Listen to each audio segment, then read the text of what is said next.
Hey everybody, welcome back to another stream. It's Thursday. We're almost at the weekend, playing some more Hearts of Iron 4 today. Gamers everywhere are celebrating because their video games are getting game trailers. Isn't that so exciting?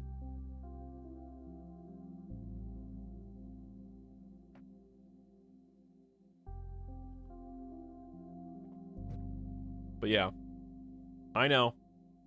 Yep, I know. I know. You don't even have to say it, okay?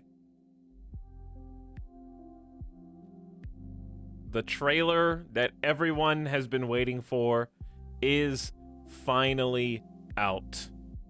Gameplay exists. It's not just a myth any longer, baby. Nobody needs to dream. Nobody needs to imagine, because the proof is already there. That's right. The Death Stranding director's cut finally has a trailer. Let's watch.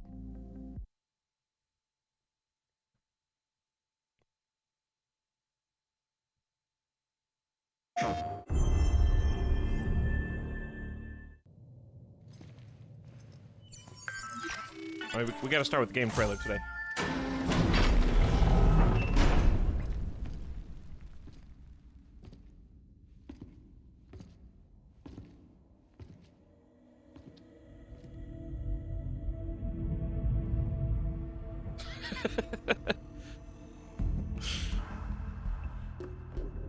Dude, Death Stranding director's cut, featuring more cover than ever before. We've got waist-high cover. We've got chest-high cover. We've got golden combat boots.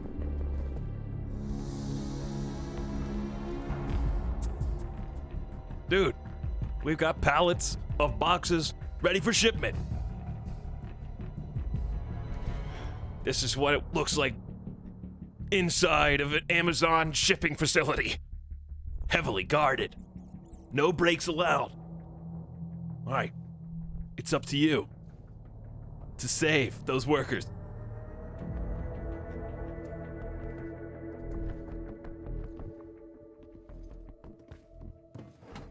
I know.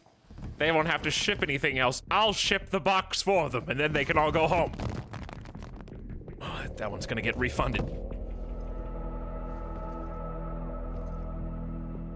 There's definitely gonna be a customer service call about that.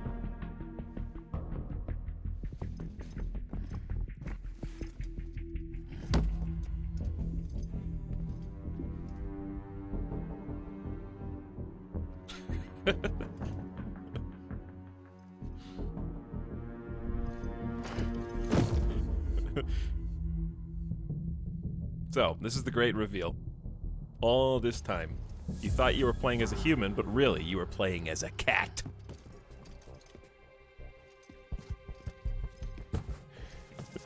If it fits, it sits.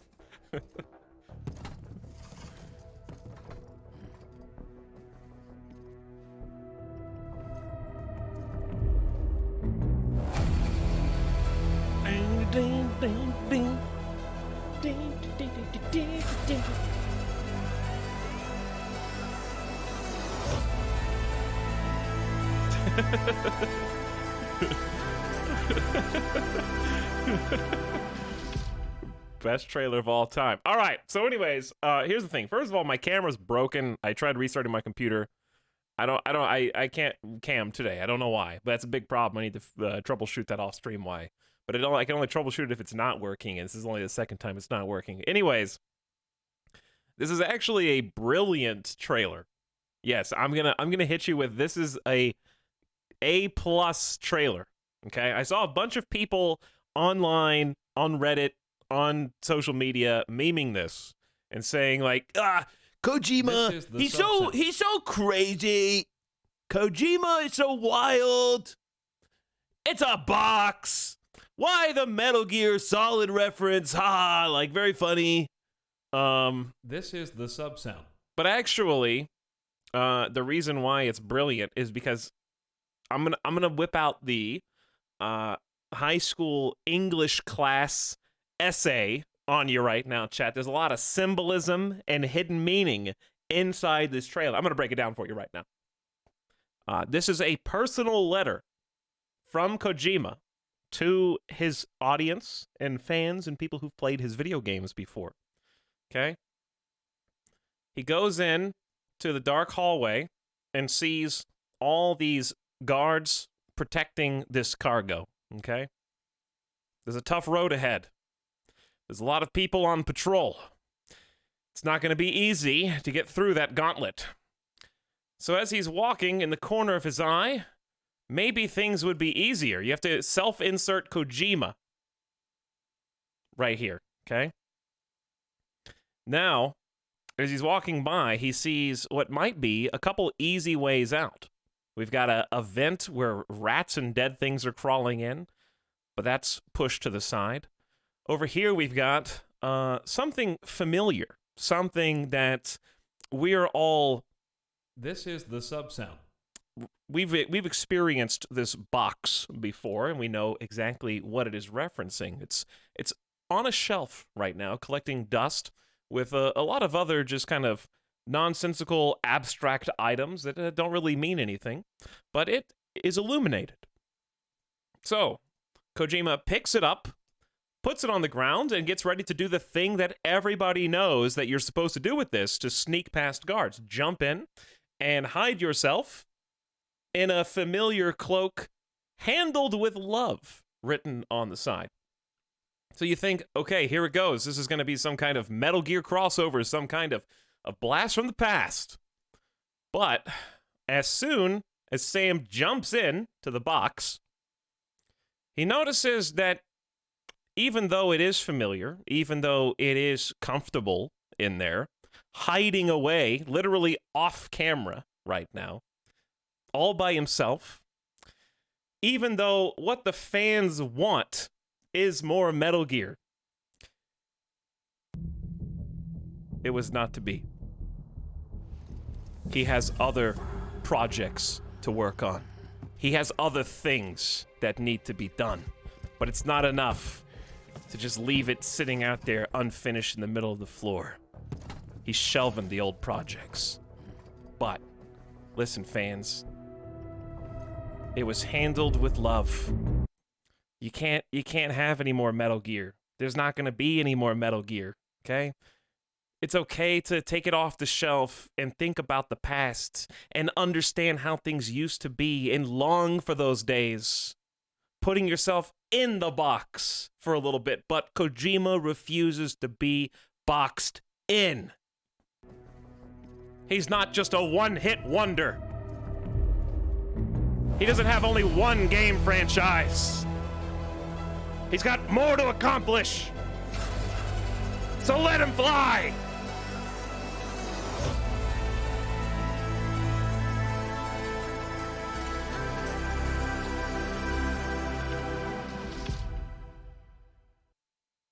Coming soon to PlayStation 5. It's just...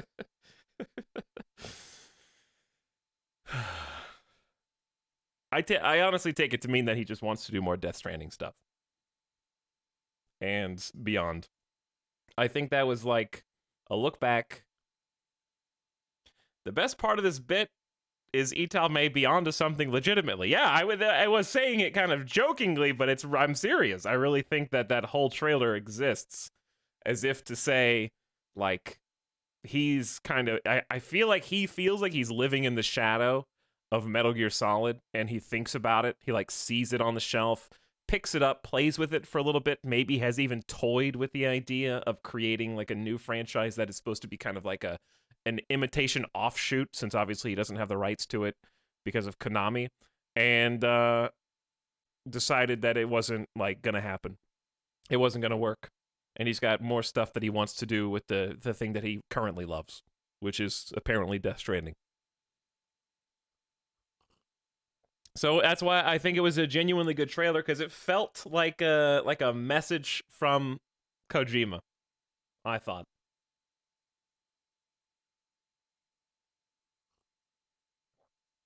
Anyways, Welcome back, everybody. We were just watching my personal favorite trailer. I don't give a... okay, Elden Ring looks pretty cool, too. I'll say it, but I was way more excited about... I hope there's a bunch of new stuff in Death Stranding, because I would love a reason to replay it for some reason, if it was, like, extensive. If it's just, like, a couple extra chapters, then probably not. But we'll see. I missed the Kojima sub-sound. Oh, hey, guess what? The game's not open because I had to reboot my computer. So let me bust that open real quick so you guys can get it out of the void. That'd be good. Don't worry, I'll let you out while I re-chat. I had to do my monologue.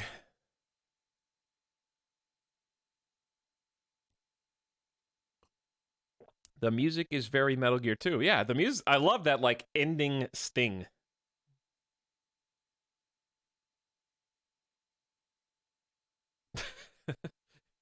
He's thinking about venting. Give us more Zone of the Enders. I forgot about Zone of the Enders. That was another game that I rented as a child because I heard everyone sing its praises and say how good it was. And then when I had it, I didn't know how to, like, I didn't understand what it was. I remember playing that on PS2. That came out in 2001. Yeah, I was 12 years old, and I just didn't know what that game wanted. Hack and slash, third-person shooter. I had never played a hack and slash game before.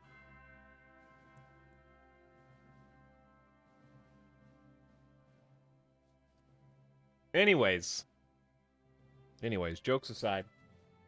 Jokes aside, you all know how much of a Death Stranding fanboy I am. I've still only played it one time. I just refuse to replay games. I refuse. I would watch some more trailers, but I think there's only a couple that I cared about. Elden Ring did look really cool. I was actually kind of impressed with Metal Slug Tactics, that the art style was great. I'm trying to remember if I saw, what else I saw. Lost Ark finally coming to English. I remember watching trailers for that like 5+ years ago. Anticipating the game that never became playable in the West.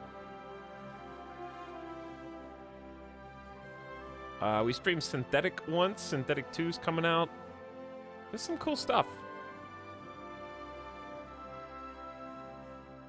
This is the sub-sound.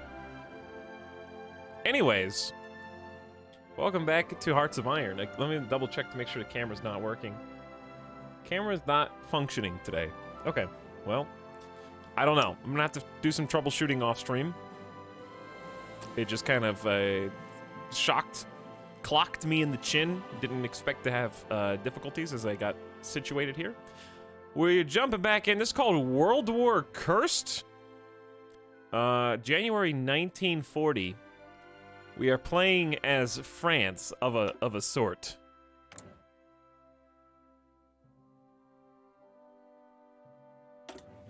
Let's jump in.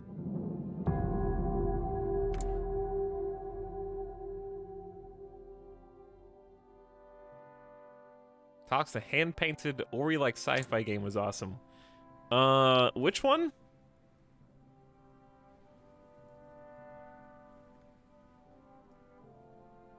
You talking about?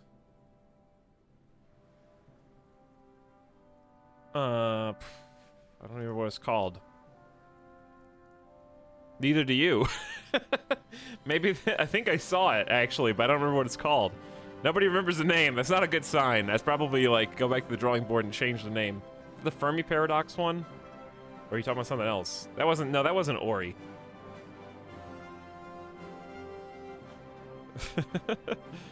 No, I don't. Actually, I didn't see that.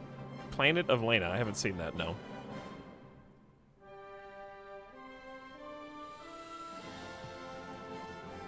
Thanks for the beginning of stream subs, by the way. Laughing Bear, who says, as always, thanks for the content. Hey, much appreciated. Thanks for almost 3 years of sub. Arch RBX says, ooh, Elden sub. For almost a year. Howdy.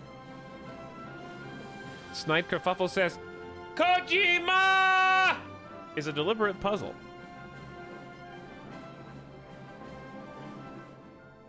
Peepo G for 19 months. And Rapid Recline also back for 8 months with Peepo Arrive. Hey, what's up?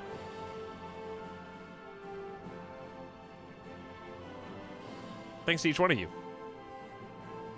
How you guys doing today, chat?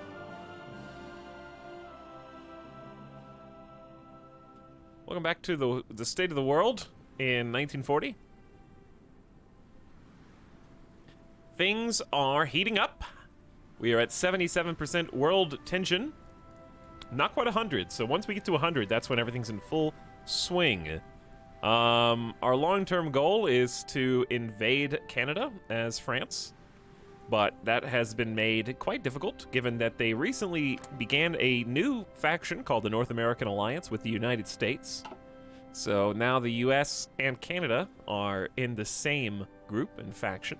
So we got our work cut out for us. I don't know what we'll get to do today, if anything. However, we have more pressing issues, namely Japan. Japan is in the Miedzamorze with the Polish and Romanians, Lithuanians, Latvians, and Estonians. Because that's how they roll.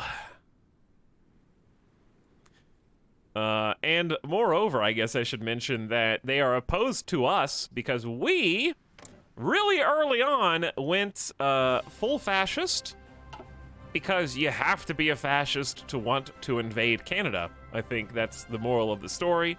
So we did what needed to be done and actually hooked up with the German Reich to form the French-German Axis. And then, to make this even more cursed, we intervened in Spanish Civil War to help nationalist Spain win. So I didn't even know you could intervene, but thanks to chat, there was a focus tree called Intervention in Spain that unlocked the decision to meddle in foreign affairs. So we literally just invaded Spain to create nationalist Spain as a proper faction. So what's interesting about that, two things. Number one, that it allows for the very rare event of a full-scale invasion on behalf of another civil war in another country, and moreover, it does not create a puppet government. So this is not our puppet. This is just a full-fledged nation. They're independent, but they're independent with the government that we helped install, yet they're not our puppet, so it's interesting. Beyond that,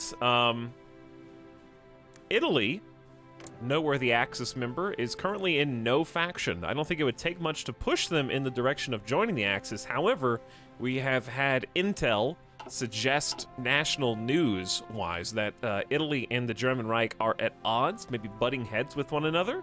So it's not a guarantee that Italy is going to join the Axis.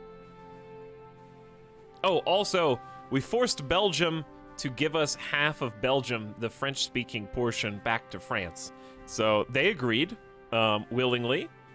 I'm sure they weren't so happy, but they thought we were good caretakers. And because we were able to convince them to give us the French-speaking parts of Belgium, we decided that they were not large enough as a nation any longer to take care of their colonial holdings, and therefore, through a little bit of nudging on our part, they parted with the Congo and also just the rest of Belgium-controlled Africa.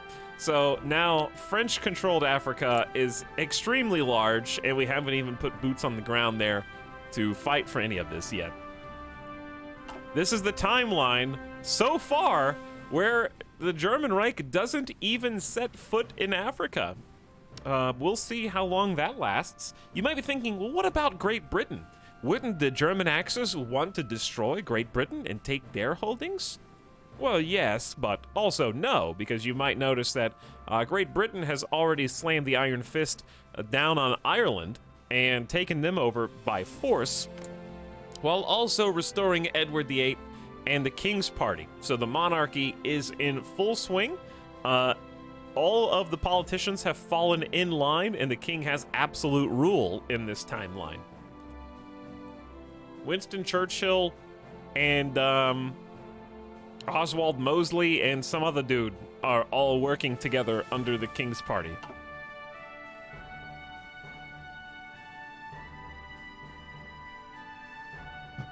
So, where we're at right now, Poland is falling, but they have the backing of Japan, Lithuania, Latvia, and Estonia. I believe Warsaw just fell. Yep, they just invaded Warsaw, so it shouldn't be long now. Oh, and this is also the timeline where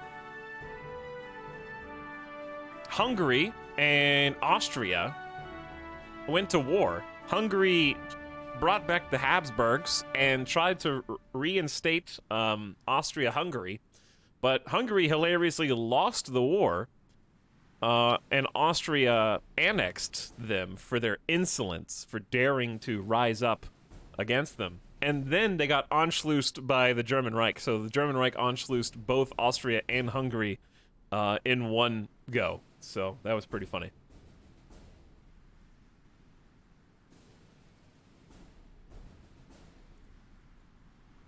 Okay. Is that all current events? Am I missing? Am I forgetting anything? I think that's pretty much everything.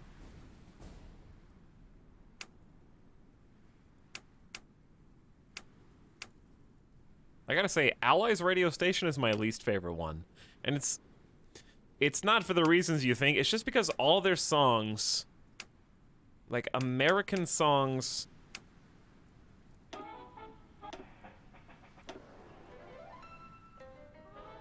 are just like, okay, this one's good.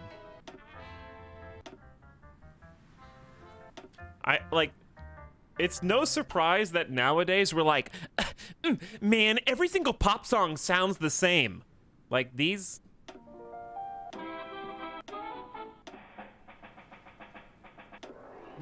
humans have probably been saying that forever.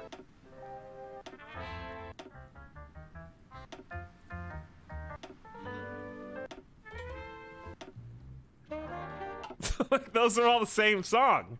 I bet people were saying that back in the early 1900s too. Like in the 1930s and 40s. They were probably just like, these all sound the same, all these pop songs. Let me listen to the music of my youth. Like, actually, they wouldn't have listened to anything. Because the radio was basically just invented. Or, yeah. Okay. Well, I don't know. I don't know what they thought. Maybe they were just happy to be able to hear anything at all from their music boxes. Anyways.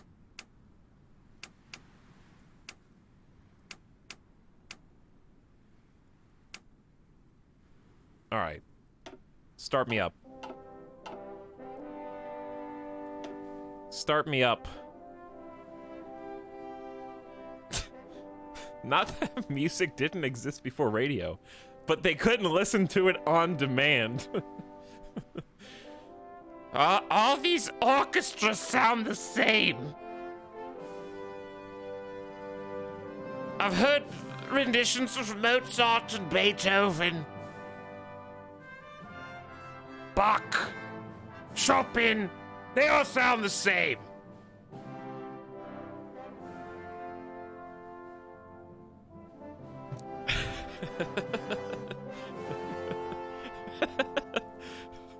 That's not what they said back then. That's what human studies students say now. When they have to listen to full, like, classical music back to back to back to back. Anyways, all right. I don't remember. Oh, we're not really doing anything for a while. So Germany's at war, and they're gonna hopefully crush Poland, Lithuania, Latvia, and Estonia, and I guess Romania. Yeah. But we can't really do anything. I forgot to mention that while we were trying to establish fascism in France, we were doing so by destabilizing the nation and sending literal masked men with guns into the street to basically enforce law. We did that enough times that stability of the nation of France drastically lowered. and caused a civil war with the communists. See, we forgot to do a little thing called banning communism. And because we forgot to ban communism, the communists created the biggest revolution France has ever seen. In the course of the revolution, we did win painstakingly. But to do so, we had to kill 300,000 Frenchmen. Which basically constituted the entire extent of our manpower at the time. So, when we finished the Civil War, we had no manpower. And no guns. Now we have manpower because we've been able to change conscription laws to extensive conscription from limited conscription, so we're recruiting more people now. But we don't have any guns to put in their hands. We're 13,000 guns short. We're receiving some aid from Germany and others, which will hopefully close in the gaps, but we're currently in the process of investing in our infrastructure. And in a few short months, we're going to turn all this around. Before 1941, things are going to start moving in the right direction. So, most recently, we got a new research slot by forming the National Research Center.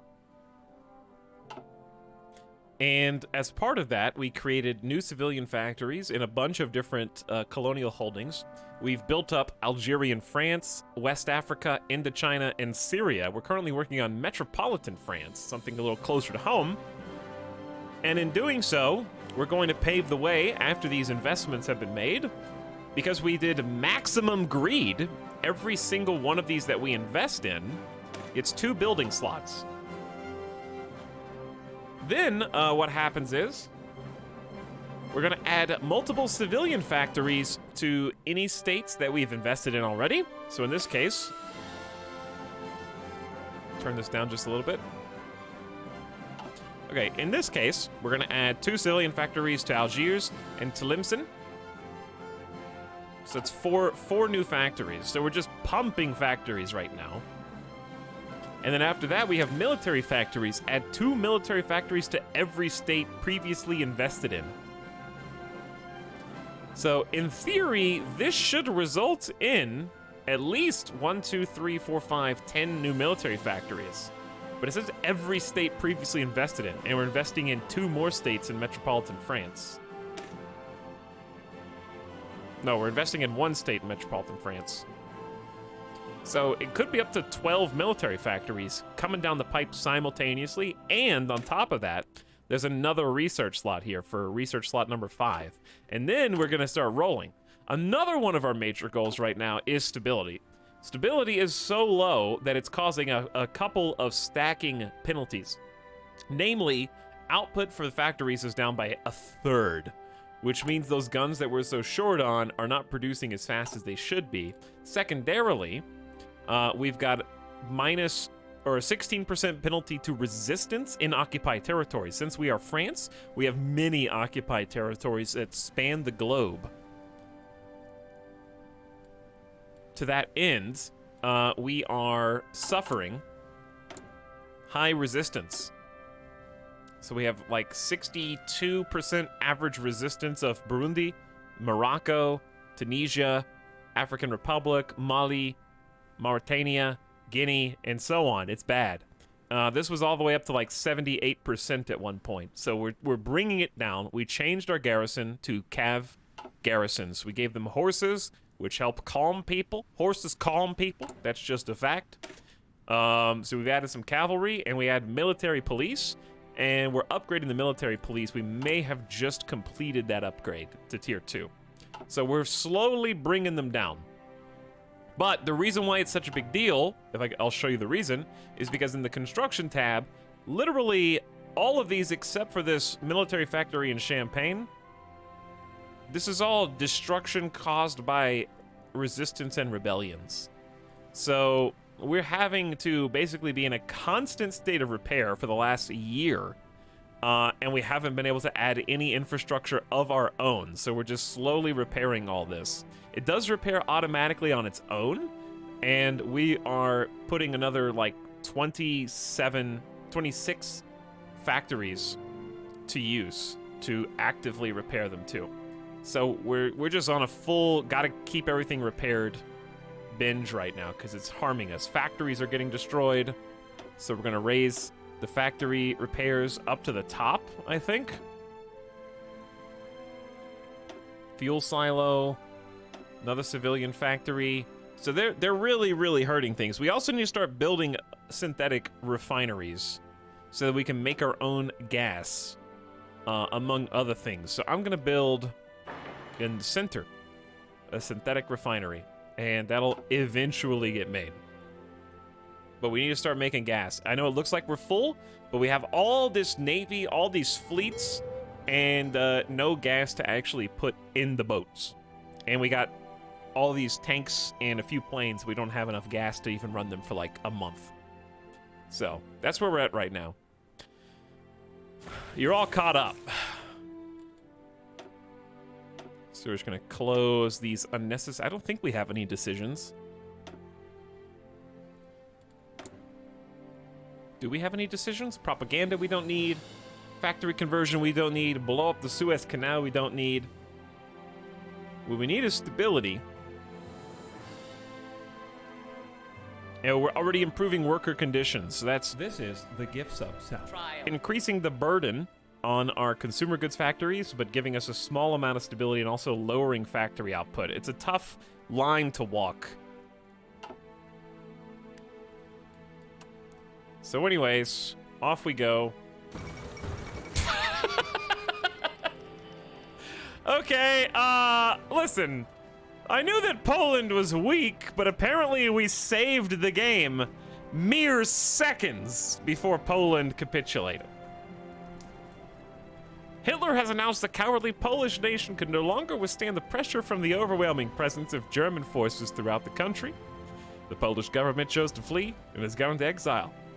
Their main forces have capitulated, and the German Reich is now in control of their home area. Ah, great news! The Netherlands, Ireland doesn't exist anymore. The German Reich is called Legionnaire Bulgaria as our ally. Oh yeah, I forgot Bulgaria. Bulgaria is fighting Romania from the south. Hello, Subdog, pogging out in chat for almost 2 years. Thanks, Subdog. Welcome back. Good to see you again. And welcome Chip Davis gifting a sub to Cod the Dog, who also is back for 6 months. Howdy. You're here just in time to watch the encirclement of Romanian and, Soviet Union. Oh, they sent volunteers. Or some, wait, the Soviet Union sent volunteers to Poland? So, the two sleeping giants in this campaign, Soviet Union is not at war with anybody yet. They're only in the common term with Mongolia and Tantuva. And the United States is in a separate alliance with Canada because the Allies don't exist in this timeline. Neither Britain nor France is interested in democratic ideals. Only Norway, Sweden, and Denmark. Only Scandinavia cares about democratic ideals. Finland doesn't care. Estonia doesn't really. Latvia and Estonia don't really care. Lithuania doesn't really care. Democracy is Western, like super Western ideal at this point, I guess. So yes, our goal is basically to wait, do research, and we really can't actively participate in any of this conflict because of that civil war that we had, destroyed our standing army. The rebellion actually took like over half of our troops, and we had to kill them. Like, and I'm not saying that dramatically. We literally had to kill them. They're dead and gone. When we do make a refinery, we'll get 50% more oil from it now. Learning about synthetic refining. It's 1940, so we're not going to do any of these 1941 industrial researches. But since it is 1940, we definitely want to pursue research. This is an 8% research buff on the computing machine. So that's available. Let's do that.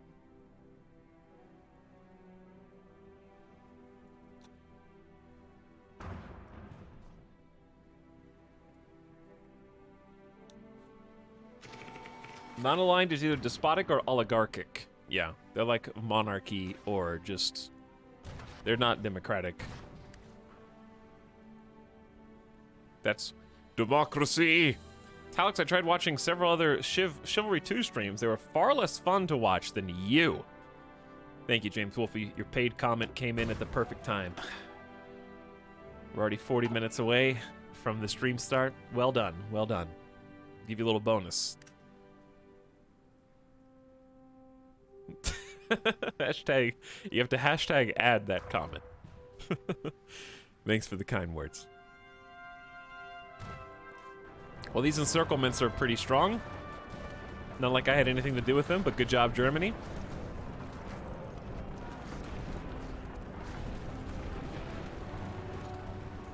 And now they look north to Lithuania, Latvia, and Estonia, while also looking south into Romania.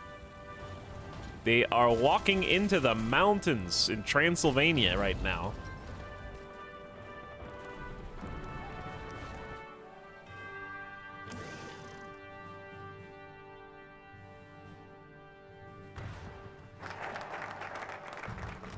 Invest in metropolitan France. La Métropole should always come first. We can start by improving our infrastructure to create jobs and enable faster troop deployment. Wait. This is more than it said.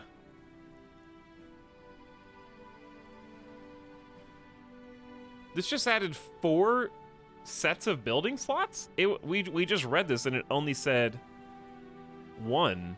It didn't include Normandy, Algiers, and the other. How do you say this? It looks like Lori.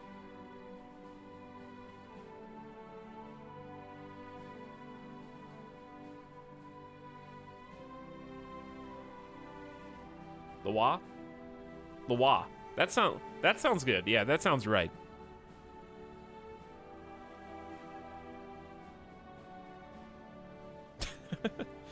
Finland is not aligned, but has a democracy. Source am Finnish. Yeah, right. That sounds like something the Finnish people would say to stay under the radar. Yeah, right.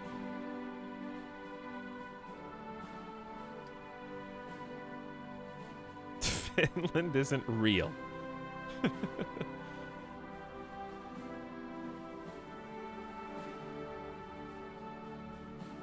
All right. So, Finland government in World War II.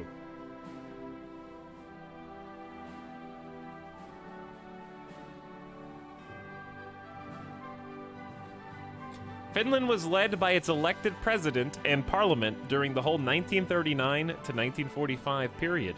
As a result, some political scientists name it as one of the few instances where a democratic country was engaged in a war against one or more other democratic countries, namely the democracies in the Allied forces. So what you're saying is that Finland is both the exception and the bad guy. I'm just kidding.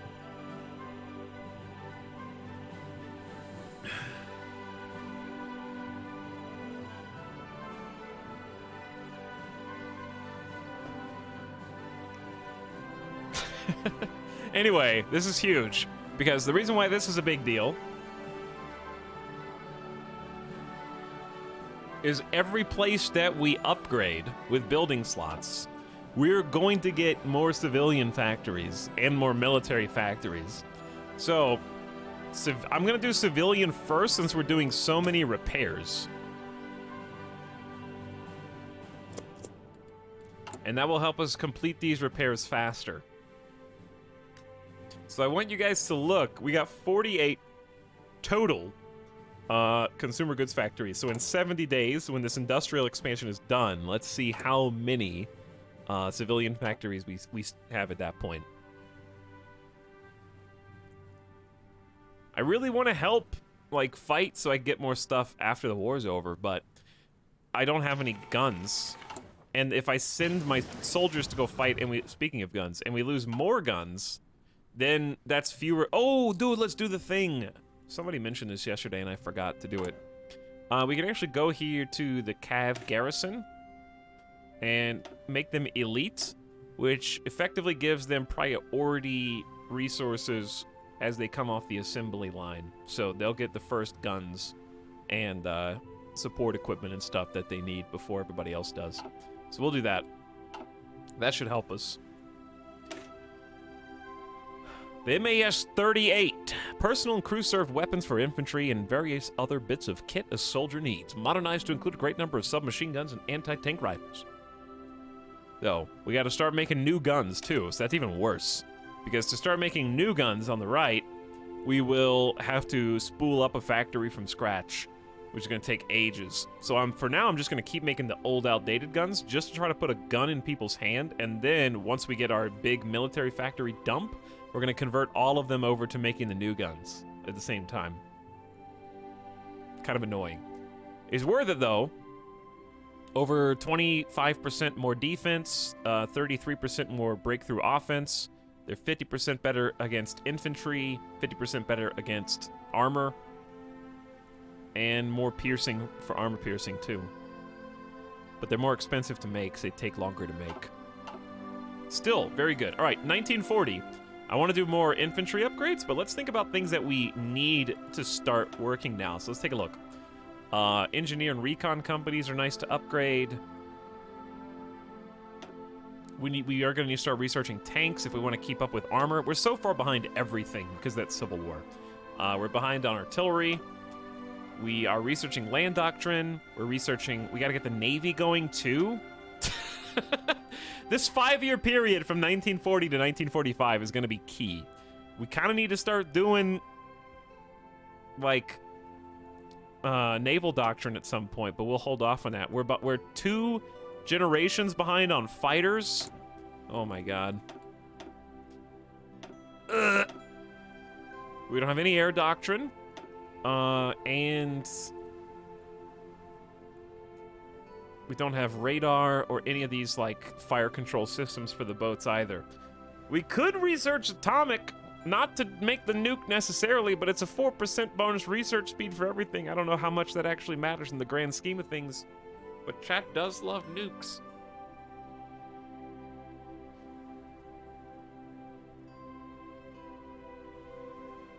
May as well research this on 1940.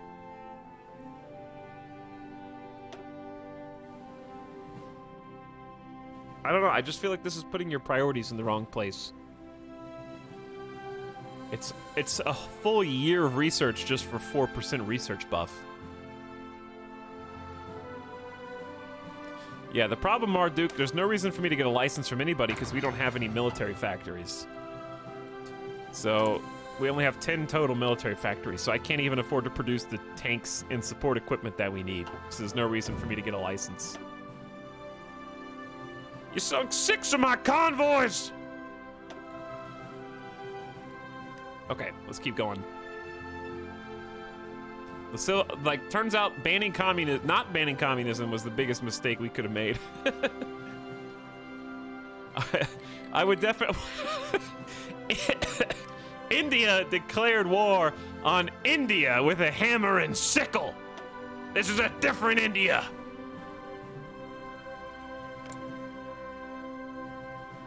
Civil War world continues. That's, that is not P. Krishna Pillai. That is, Zachary Quinto.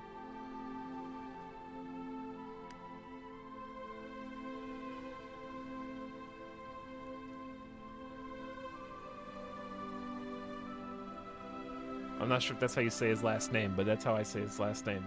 Who?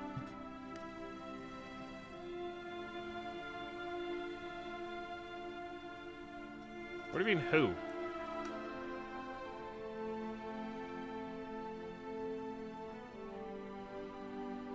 I'll show you who.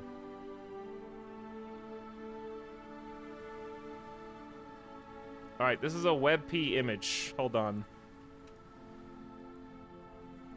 I have to convert it. You must wait for the punchline.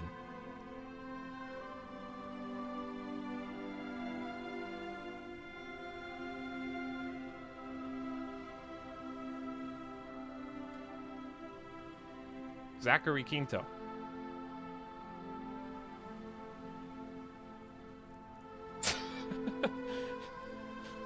Oh my lord, he's right. Yeah, I saw a couple people say, no, you're wrong. Still who? That's, he's in, Heroes, and he's in Star Trek, the movie. And he's actually the voice of the robot in Invincible. He's the voice of Robot in Invincible.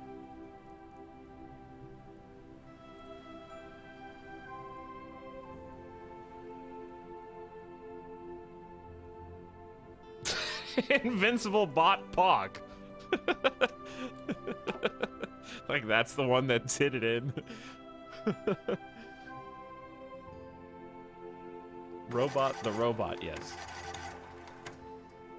You killing my grandparents in Montreal yet? Not yet, not a giant, not yet. No, we're not gonna kill them. We're gonna re-educate them.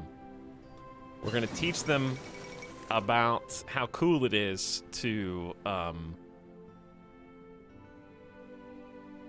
Actually, we've been pretty chill as, aside from having to kill 300,000 of our fellow French citizens in Civil War. They started the Civil War, to be fair, not me. Hitler has announced the cowardly Romanian nation could no longer withstand pressure from the overwhelming presence of German forces in the country. But yeah, we haven't actually killed anybody. Like, we've been pretty chill as fascist France. We haven't invaded anybody. We helped one of the Civil War factions establish their own government in Spain, but we're not puppeting them. We're not telling them what to do now, you know? We haven't done anything bad yet. We may have destabilized the nation to cause a civil war, but that wasn't our fault. We didn't throw the first punch. All right, we got active sonar for our future Navy fleet. I'm gonna keep spending one research slot on boat stuff. I think we're gonna get some like hull accelerated researches, so I'm gonna focus on researching like the parts that go on the boat first, as opposed to, wait, what year is this? It's 1940. Is these 1940 torps? Yeah, let's do the 19 torpedoes are huge.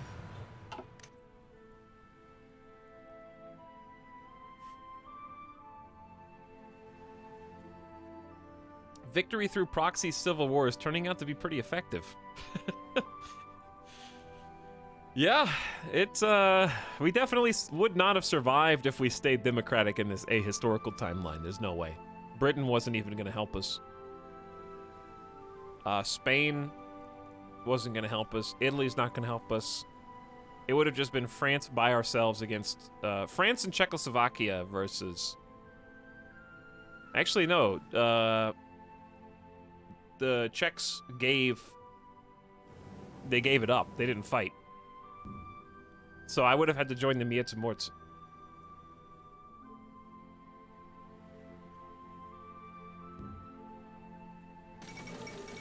Lithuania has capitulated.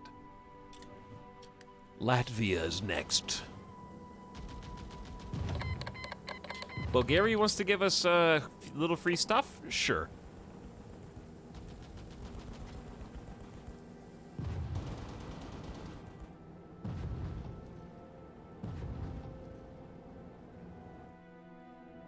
They're moving fast. There's not even any soldiers here. I think all the Latvian troops were like on a different part of the border. Czechoslovakia was like, you stay, I go. And just left Slovakia here. Let's see. They are in the Axis and Reichsprotectorate of Germany. So German Reich just let them stay as a fascist landlocked nation, I guess.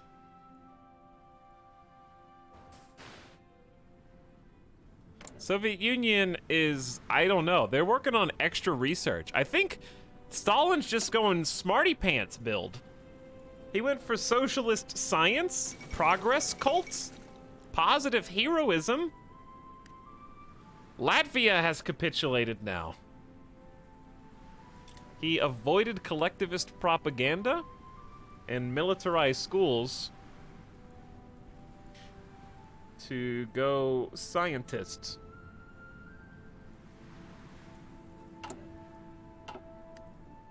People arrive. Cult. Great Britain wants to give us 3,000 rifles a month. 65 convoys. I've got 300 convoys. What are my... do we even have any dockyards building? Yeah. We're trying to finish making all these partially built hulls. They're almost done, actually. This will be done in 6th of September. We need to group up the Navy later. And just redistribute everything, because it's going to get messy. Basically, once we start building our own custom ships, that's when we need to, like, redo. Wait. King China declared war on Japan? Wasn't this Manchukuo? I thought this was Manchukuo.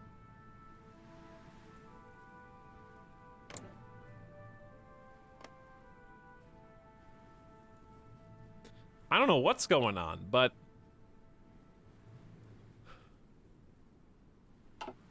King China declared war on Japan? They were... I thought they were allies. That's how... that they were fighting on the same front here. Because now Empire Japan's fighting against China, Communist China, and of course us.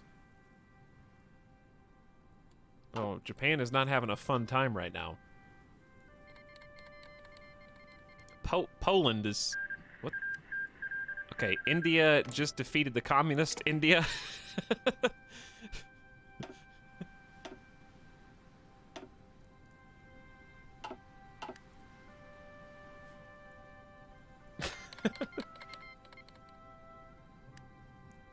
Poland, you're not even...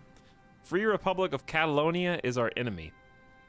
Oh yeah, were you guys looking at this earlier? I don't know why we were allowed to keep Barcelona, but I didn't realize it when it happened. So, what happened was, there was, of course, the Spanish Civil War, which we helped win. Then there was a breakout in Barcelona of like a rebellion, I think in Spain. We came down to put it down, and I think it just let us keep the territory. For now. Temporarily, at least. I'm not really sure how that went. Oh yeah, we also had to murder Luxembourg. I forgot about that.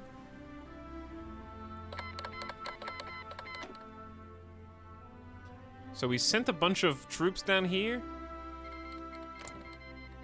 to Caledonia, New Caledonia, because there was going to be a naval invasion, but now it doesn't look like there's going to be a naval invasion. We got to fight the Dutch East Indies, but I can't get there.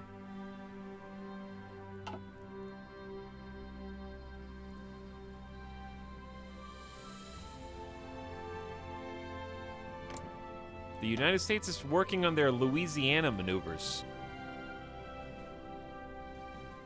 Land doctrine research bonus. They're being pretty boring. Canada's doing wartime prices and trade board. They're trying to up 10% more factories in a state.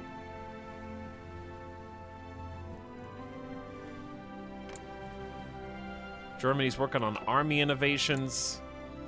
Spain's, excuse me, does it say restoring the monarchy?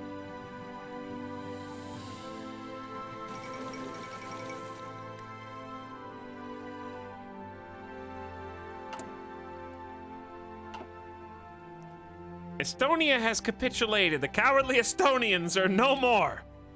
The war against the Miezumorza is basically over in Europe. It's just going to be focused entirely... Wait, yeah, though they were allied, because look, we're at war with King China. They must have split from Japan. What's Japan doing? We don't know. They're doing range focus for aircraft and stuff. But yeah, we're still at war with King China. Oh boy. Months after the surprising move by Francisco Franco to relinquish power and announce the return of the rightful king of Spain, Alfonso the 13th This is the sub sound. has at last entered Madrid this morning. Cheered on by jubilant onlookers, the royal procession proceeded through the streets of Madrid to San Geronimo el Real Church. In a pompous ceremony, Alfonso VIII, after many years in exile, returned to the Spanish throne, bringing an end to a century of bloodshed by at last unifying the two lines of succession.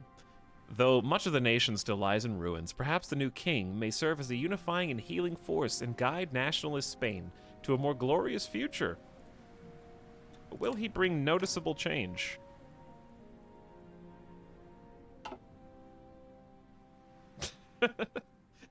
Civil War world to fascist world to monarchist world. That's the direction things are going. Mr. Sharps with the Etalyx. What's up, Mr. Sharps? Thanks for 9 months of sub. How you doing? No, we're not reinstating Napoleon. We're not going that direction, Robot Mystic. We had the option to, but it would have been impossible. We would have had to proclaim the Third Empire, avenge Waterloo by annexing Great Britain and the Netherlands, then annex the German Reich, who's currently winning. The Dutch don't exist anymore in this timeline. Annex the Soviet Union. This is probably the hard. I would need to practice before I tried to become Bonaparte, because this is basically just fight every major power in the world, except for the U.S. I would have to single-handedly fight Britain, the German Reich, and the USSR. And I can't even help Germany right now because I didn't ban communism. Alright, we can go 4x now since things are chilling. Germany wants to give us 2,000 guns on a monthly basis? Please. Please. This number is not moving.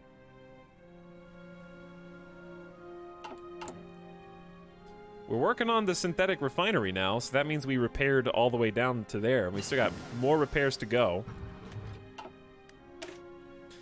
Once sufficient forces have been built up and their objectives well planned, a powerful assault cannot help but to destroy the enemy. So we got new tactics, and 10% breakthrough is a lot, actually. Good 5% generals catch all soft attack. Now we have 2 different roads. Infiltration and assault. I think we're going to end up going with assault without even really looking at this too much. We don't have armored cars, and like 2 of these are focused on tanks and armored cars. Whereas this is planning, infantry org, army breakthrough, more max planning. Yeah. Motorized troops are well and good. Oh no, he went grand battle plan? That's what the game starts you with when you play France.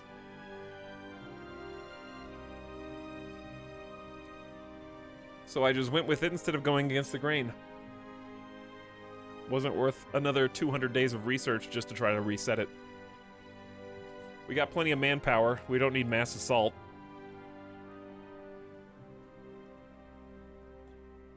We don't have the tech for superior firepower, so grand battle plan's fine.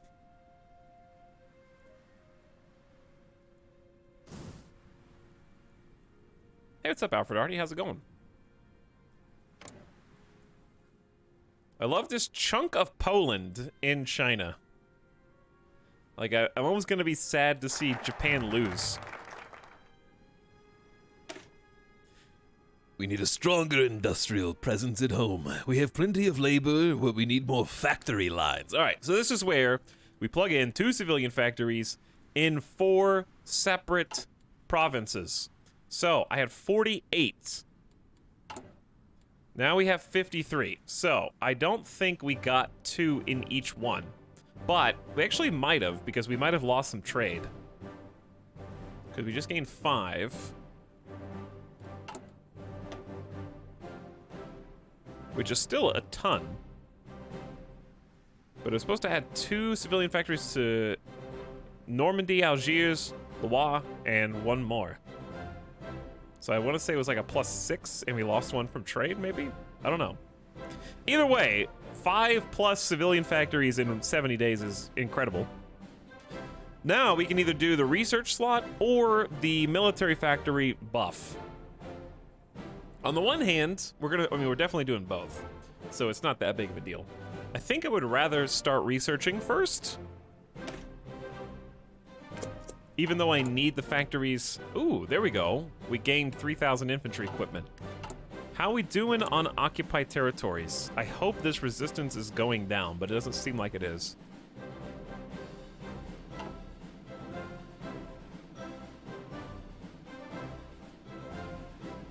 Dun, dun, dun.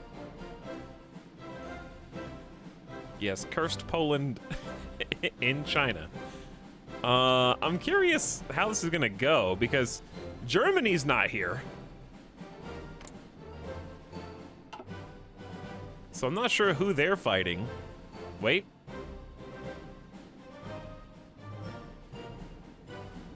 Where are you guys going?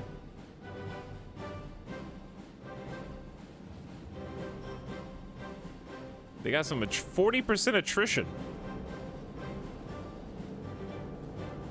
German soldiers have made landfall in British Malaya, which is in the Axis. Representatives from the Republic of Turkey have visited our country and met with many of our politicians in the hope of garnering endorsements for their investment schemes. The government of the Republic of Turkey would like for us to use our resources to better their own industrial capabilities and output. Turkish officials have inferred that by assisting their nation, we might be able to expect aid of our own in the future in the form of a military alliance between our nations. If it is aid they need, then it is aid they shall have. Dude, let's get Turkey up in here. Let's get Turkey on... Wow, Turkey's full democratic. I think they're blowing smoke. There's no way they're gonna join the Axis. Right? Bayar's never gonna join the Axis. He's full-blown democratic. So is this just a... This is just a fake offer. Can they even be evil democracy? That would be pretty funny. Chat, what should I click? Yes or no? What would you do?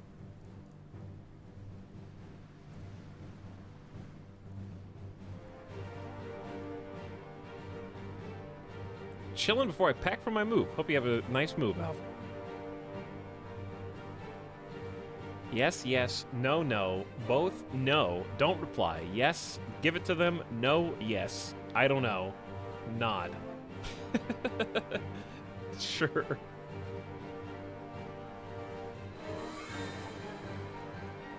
You're getting scammed. Question, can you even request for another government type to join a faction that doesn't match? Won't they have like a negative?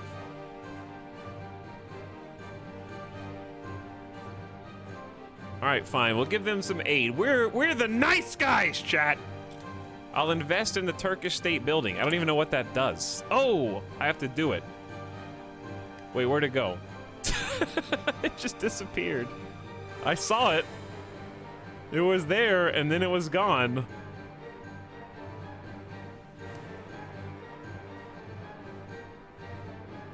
I have no idea. It's no longer on my decision list, weirdly. We are the good fascists. Turkey? We don't harbor any grudge against the Republic of Turkey, who's not aligned. We'll give you aid if you want it. Uh-oh. Dangerous. Not my problem in Malaya. Too slow. It was a short-term offer. Very short.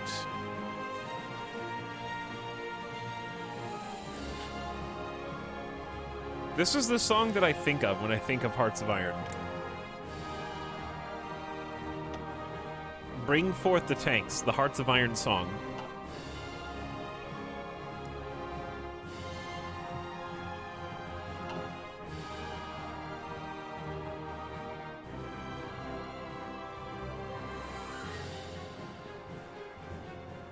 Poland's hanging in there, dude. Sounds like a trailer song. It may well be. Speaking of, are there any other trailers that came out today that I should know? What is going on? Italy seeks extensive military pact. Aiming to redefine the power balance in the Mediterranean, Italy has been making political overtures toward the creation of a new alliance in the region. Largely military in nature, the Novus Imperium Romanum will, in the words of Benito Mussolini, place Italy at the center of a new world power. Oh. Italy's got some grand plans in this timeline, I think.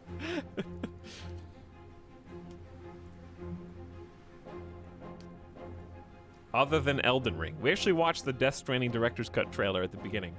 I gave my take on it. Italy about to get stomped.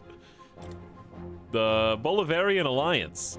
President Lázaro Cárdenas of Mexico's Partido Nacional Revolucionario has announced the formation of a new bloc of nations in the Western Hemisphere.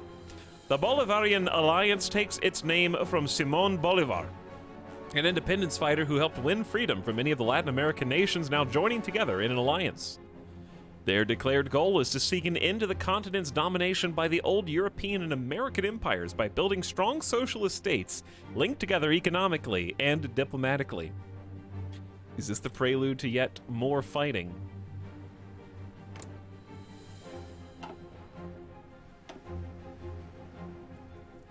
Did they invite anyone else into the alliance? You can't just make an alliance of only you. Who else is in it?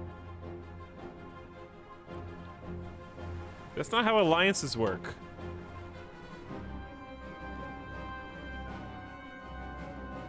Tell that to Italy, I guess. Novus Imperium Romanum. They're in their own thing. That means we are correct to be on the border here. We may even need additional soldiers right here on this border. But we're in the mountains with mountaineers and they're entrenched. I would love to build some forts on this line, but we don't have enough construction manpower.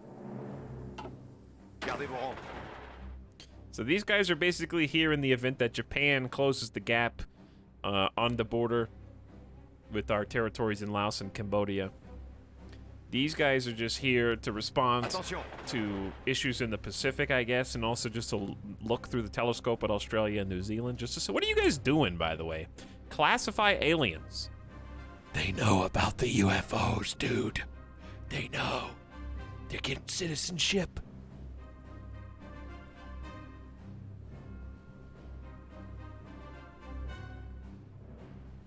They're gonna fund Australian research for defense. Big Bob! New Zealand's doing Big Bob. Everybody loves Big Bob.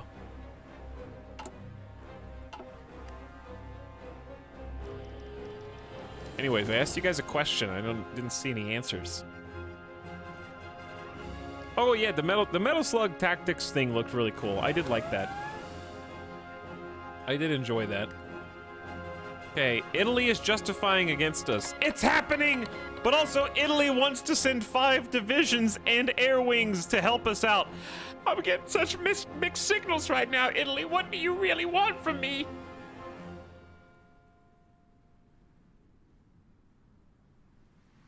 Spies. I don't know. What's going on, Italy? Do I need to wait a second? Japan! They're doing it! There's a naval invasion on the Solomon Sea! They got 5 people! Attention. Écoutez.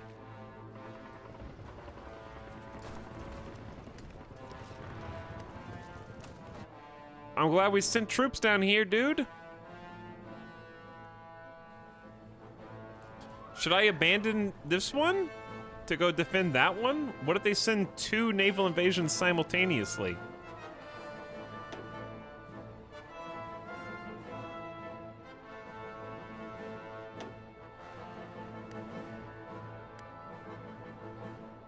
Let's look at the resources here.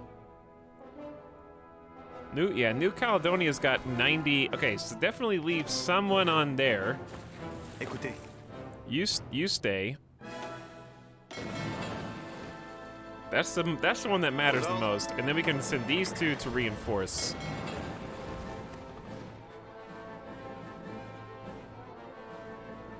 I don't know if we'll be able to get there in time. We're kind of already losing. Plus, we got Italian problems. Gardez vos rangs.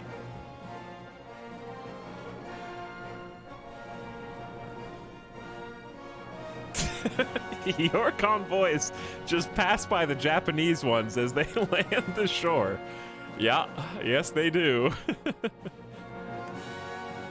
This is exactly what's happening.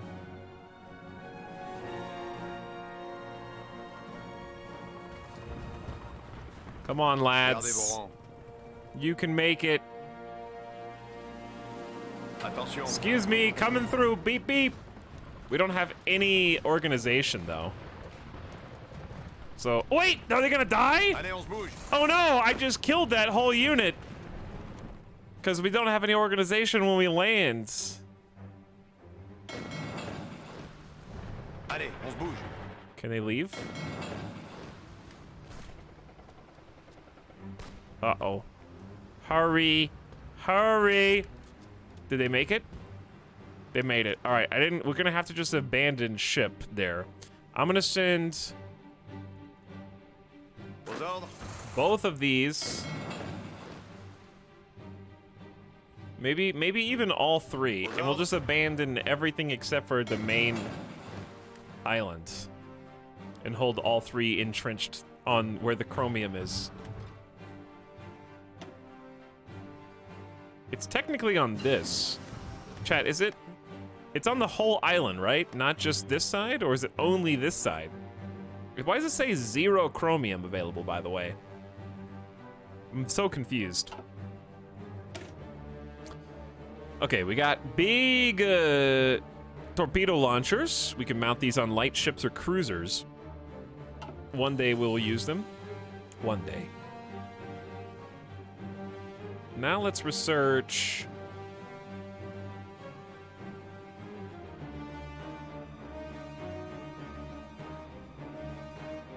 What should we research? We should probably research all the batteries. One at a time. Alright, so I think Germany knows Italy's justifying against us. Because they have stacked... We have allied troops from... Dude, wait, why is Great Britain here? Is Great Britain in the Axis? No, right? They are! When did Great Britain's been the Axis all this time? I don't remember this. I guess they are. I remember they were doing some kind of, like, talks. I forgot about that. That's convenient. EU, European, everybody. Axis. UK Axis, everybody. Well, sorry to this one entrenched soldier. You did a fabulous job trying to hold Nindo. Everybody else just dig in down here. New Caledonia.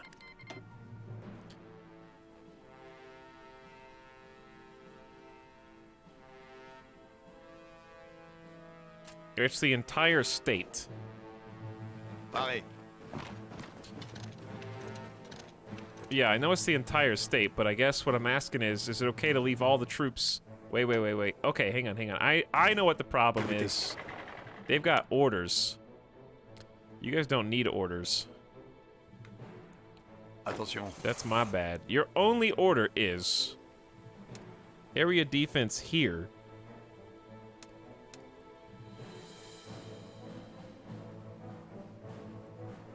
But there's two, like, that's not even part of it. Okay, screw it. Attention. You guys all just go here, please.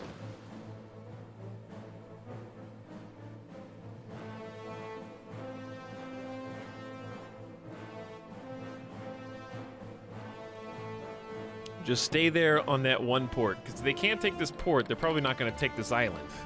5 divisions Italy promised you are here. I don't understand what Italy's doing. They're justifying against us, and they sent 5 rogue Italian forces.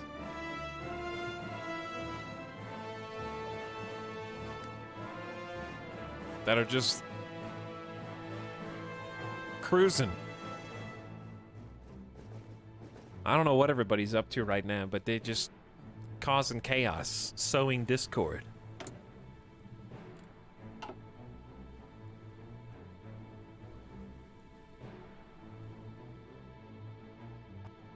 Okay, forces have arrived. They don't technically have an order, but they're gonna send here and guard Numia.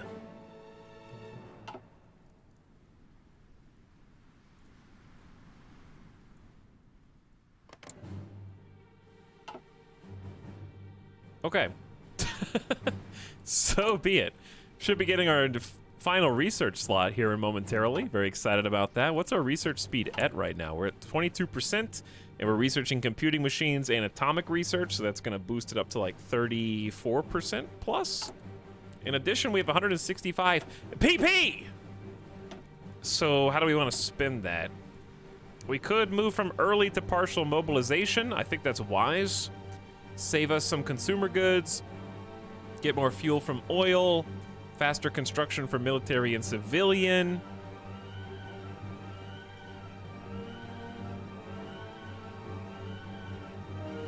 We could just go straight to war economy, and then we get 10% consumer goods,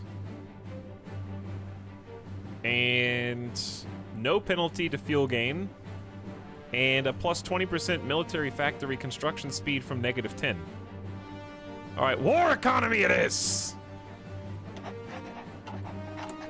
Behold, my factories. We have 60 available, and of those, 46 are being used simultaneously. Now we will certainly catch up on repairs at last. That was good spending of the PP.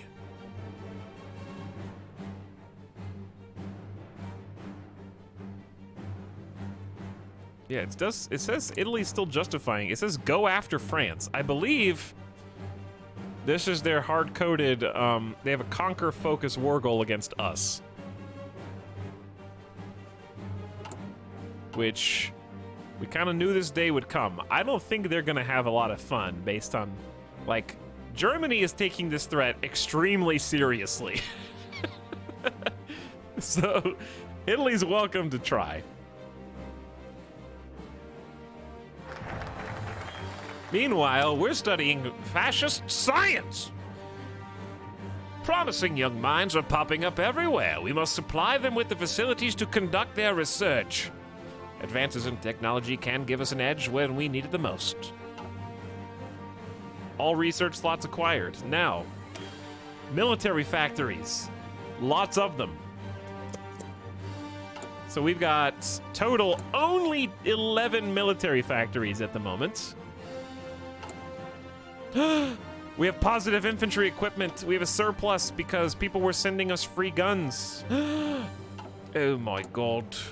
It's happening. We're actually catching up. This is down to 50% from 57% resistance. I say we make the Cav garrison even larger.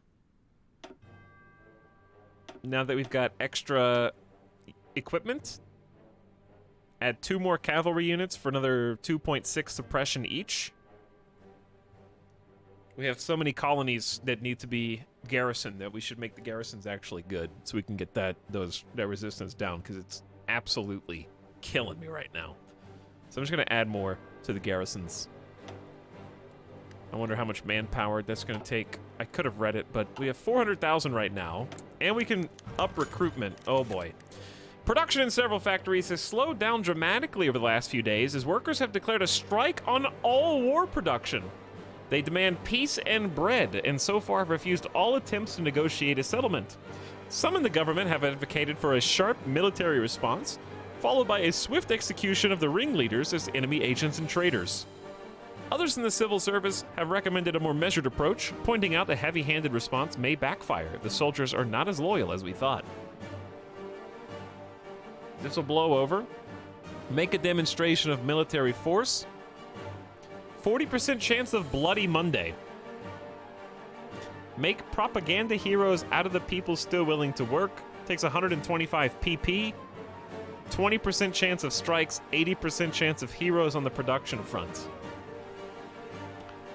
I think we gotta dump the PP. PP dump?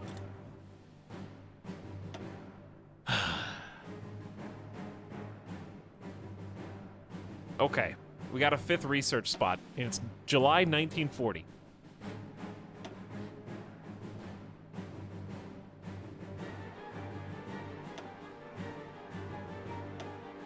There's so many things we need. Honestly, you could just take your pick. Any of these we need.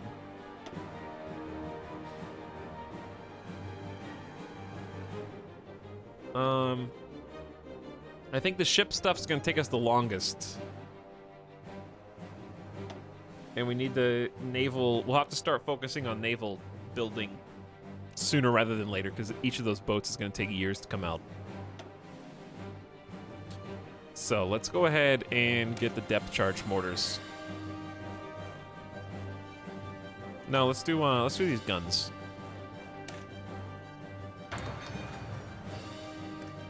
We're about to have 2 more slots open up. Well, not about to. We're about to have 1 more slot open up with an 8% research bonus too. 5 research slots. Will it be enough? It must, for there is no other option.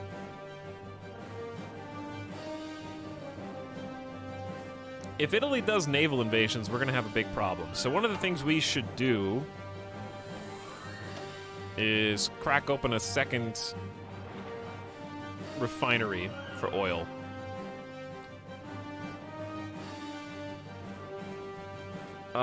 Where did like 13 of our civilian factories go, chat? Didn't we just have 15? Didn't we just talk about how we had 46 factories building at the same time? Where'd they go? Why are we using 28 for consumer goods now? Oh, the strikes! 20% from strikes. And we got negative 87 PP. Negative PP! Didn't they stop building for bread? Yeah. That is what happened. Oh god. They're doing another naval invasion in the Solomon Sea. I think they're going for New Caledonia port up there. So what you're saying is, Chad, abandon hope. I think it's too late to save this. I'm abandoning Laos and Cambodia. They don't seem interested in it. Do we even have any resources here? We have 56. Ooh, we do actually. We have some tungsten and non-core controller minus 65%. Infrastructure damage, sabotage resources. Oh, the resistance is causing us to not get control of the resources. These dudes are super entrenched. 32%. We need to up the skill of our engineers. Poland and Japan are just doing what they do. Naval invasion, naval invasion, naval invasion, naval invasion, just peppering China.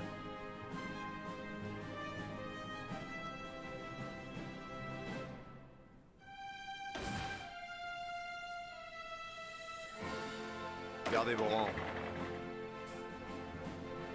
Okay, we're gonna have to delete that order, otherwise they're gonna turn around and come right back. Écoutez.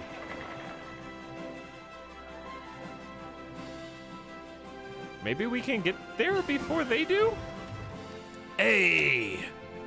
Digital computers! They're expensive, but they allow for intelligence analysis far beyond our own human capacity. 8% blanket research speed bonus to everything. Very nice. Very nice. Okay. We haven't given the infantry love in a while. And we're falling behind on basic research. We're about to have a lot more factories.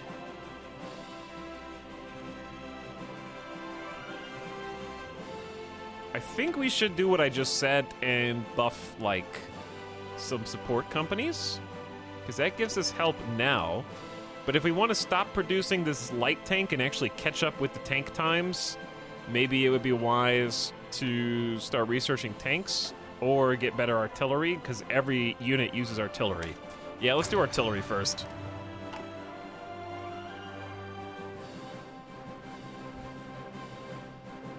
Because that is already in active use, and we're going to need to make a bunch. Dude, there's a bunch of German boats. Oh, that's just submarines. I have no idea what the long-term Axis plans are to defeat Japan. I don't think any of us... Oh, Britain has a navy. Trotsky's alive!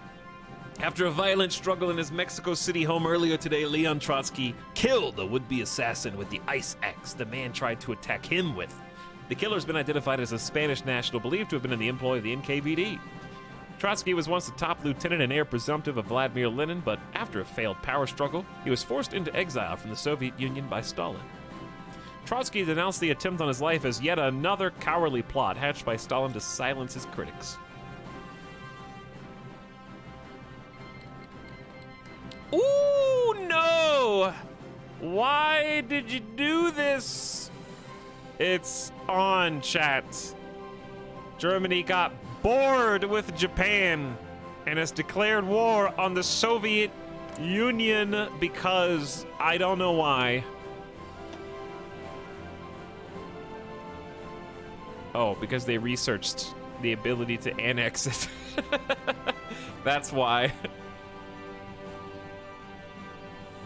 They had a treaty with the USSR, but that's never stopped them before, I guess. All right, what are they researching now? They want West Wall and Ostwall. Land port construction.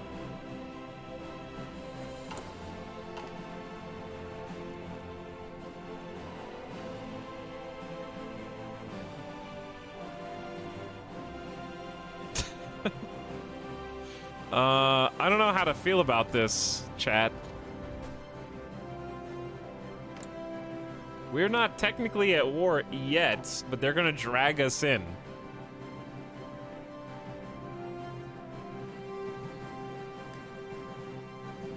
Momentarily, and they're losing every battle right now. Oh, that changed quick. New Comintern people, here's the call to arms. Great Britain's already said yes. So Great Britain and Germany are fighting shoulder to shoulder against the Soviets.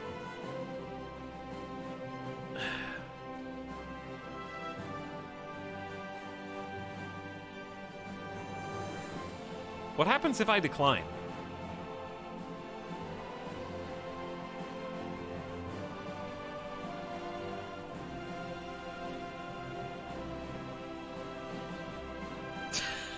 Big people happy? No.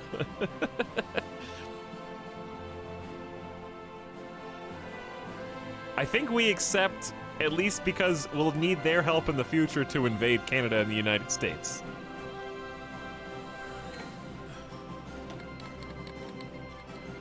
Great Britain wants our help. I love how I was an ally in their request.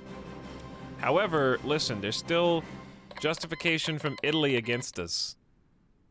Wait, what if Italy uses this as an opportunity to strike now? Because Germany's going to abandon the Italian border here.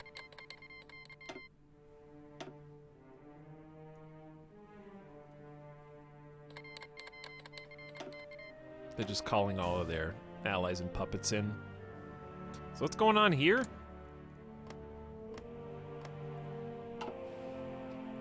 I don't think Yugoslavia is having a ton of fun over here, is what I think is going on.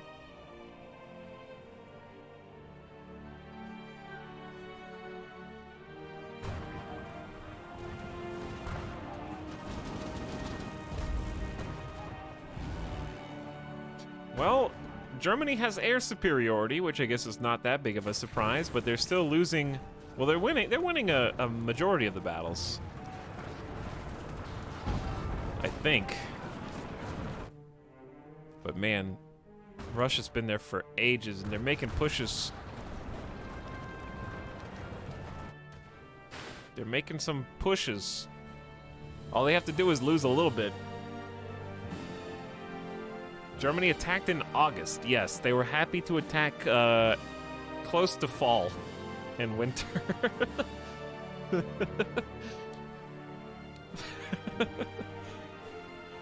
It looks like there's about 140 Soviet divisions, maybe closer to 170, versus about 85 German divisions. Industrial war is more than just divisions marching and planes bombing. It is more than just the duty of a soldier to fight and die for their country. An industrial war is won first and foremost in the factories and foundries. To abandon the battle on the assembly line is no better than abandoning it on the front line. And the victories of the assembly line should be celebrated just as much as the ones won by the front. All available propaganda resources have been rerouted to show the work of the armaments workers in the best possible light. Jacques Doriot has personally approved a new award be given out for workers who have exceeded their quota by more than 100%. And the first recipients have been sent on tours around the country to instruct other workers in their methods. It appears this has made a lot of the strikers reconsider their stance. Work has resumed in all previously affected factories, and we gain 5% of that oh-so-valuable base stability.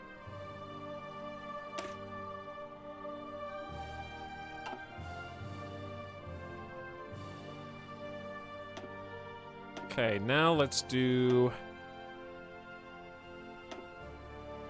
We're definitely going to need anti-air because I don't think we're going to get an air force the way we would like. Rexist Belgium, you're more than welcome to help in our war efforts. What's up, B-Town Chat? What's up, Ben Elnor?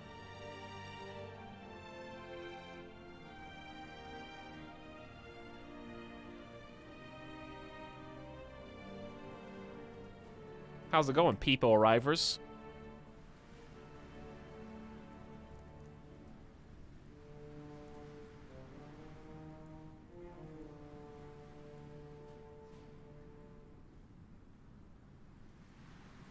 Speaking of people arrivers, Iron Gron says, so this is Command and Conquer Red Alert. Iron Gron, it worries me that you haven't seen a strategy game since 1996, but welcome to the present.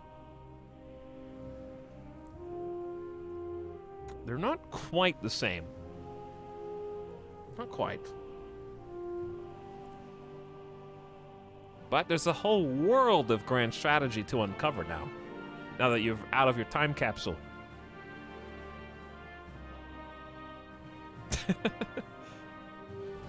Yeah, I don't think Germany's having such a fun time. They're about to be pushed back to Slovakia.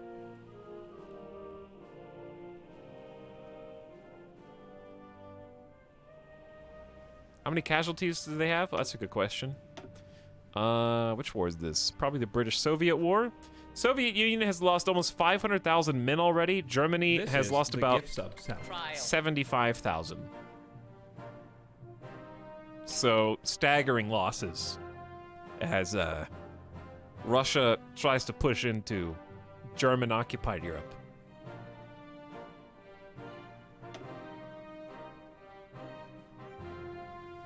What war is this?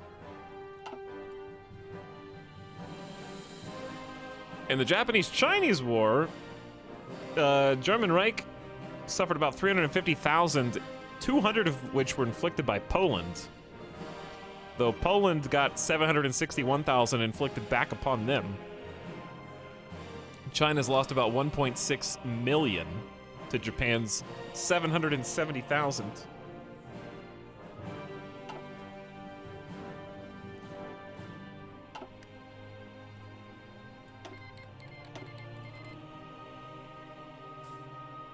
Ben Elnor, thanks for gifting a sub to Zargos Bread. What's up, Zargos Bread? Appreciate the gift sub.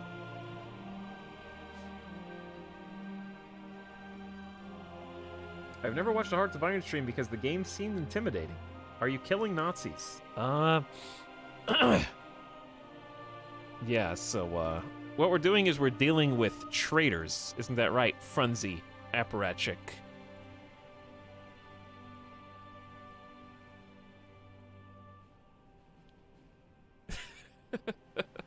In a way, we're killing Nazis. Yeah, in a way. We're sort of watching them get killed by the Soviets right now.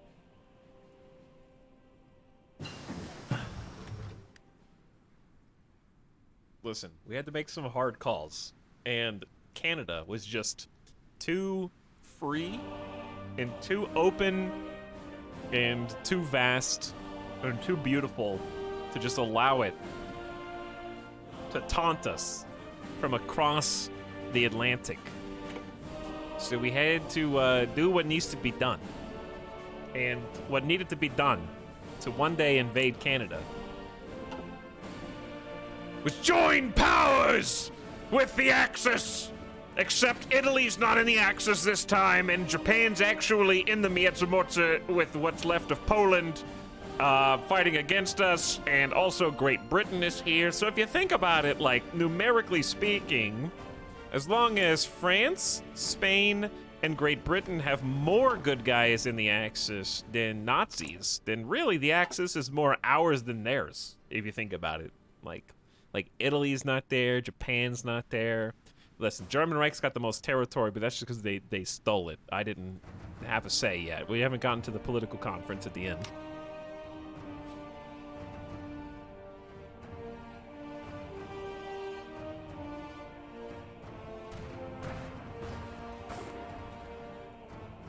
Listen, chat, 2 wrongs make a right. We're at war with the Soviet Union.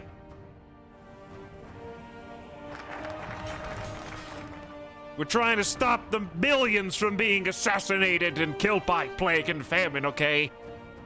It's for their own good. Military factories. Our war machine is falling behind in capacity. We need to focus on production of military equipment on home soil to make sure that our forces are constantly given new equipment.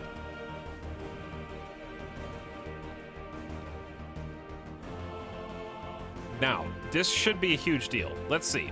We had 10 factories before. Now we have 23. Wait, no, we had 11. So we just got 12 free military factories all in one go.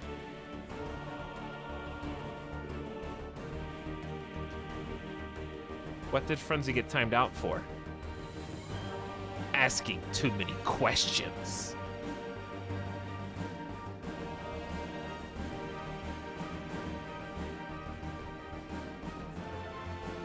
Unpatriotic thought crime.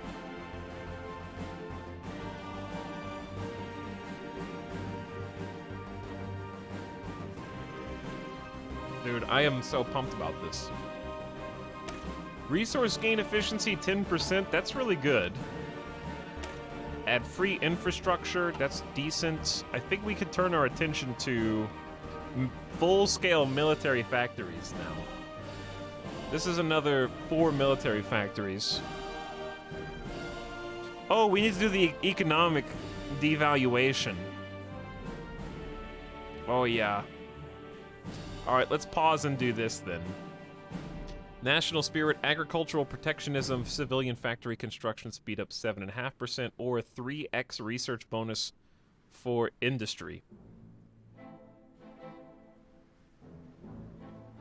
The industry research bonus is going to be useful as of 1941. We're going to be able to go bam, bam, bam.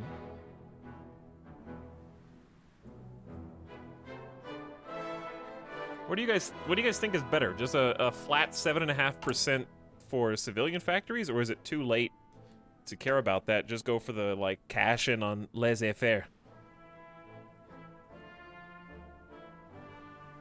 But yeah, if you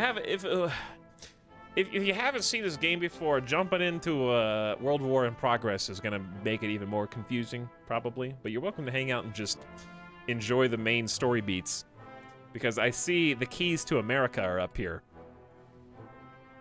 which is interesting. The United States wants to move troops through our territories. Why? But why?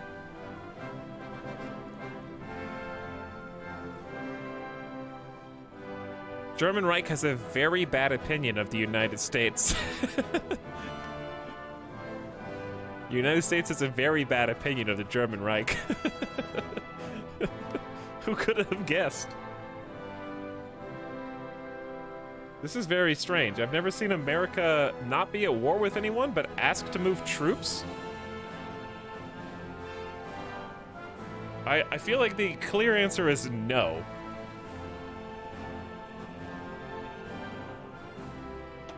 Because we're gonna invade Canada at some point, so no.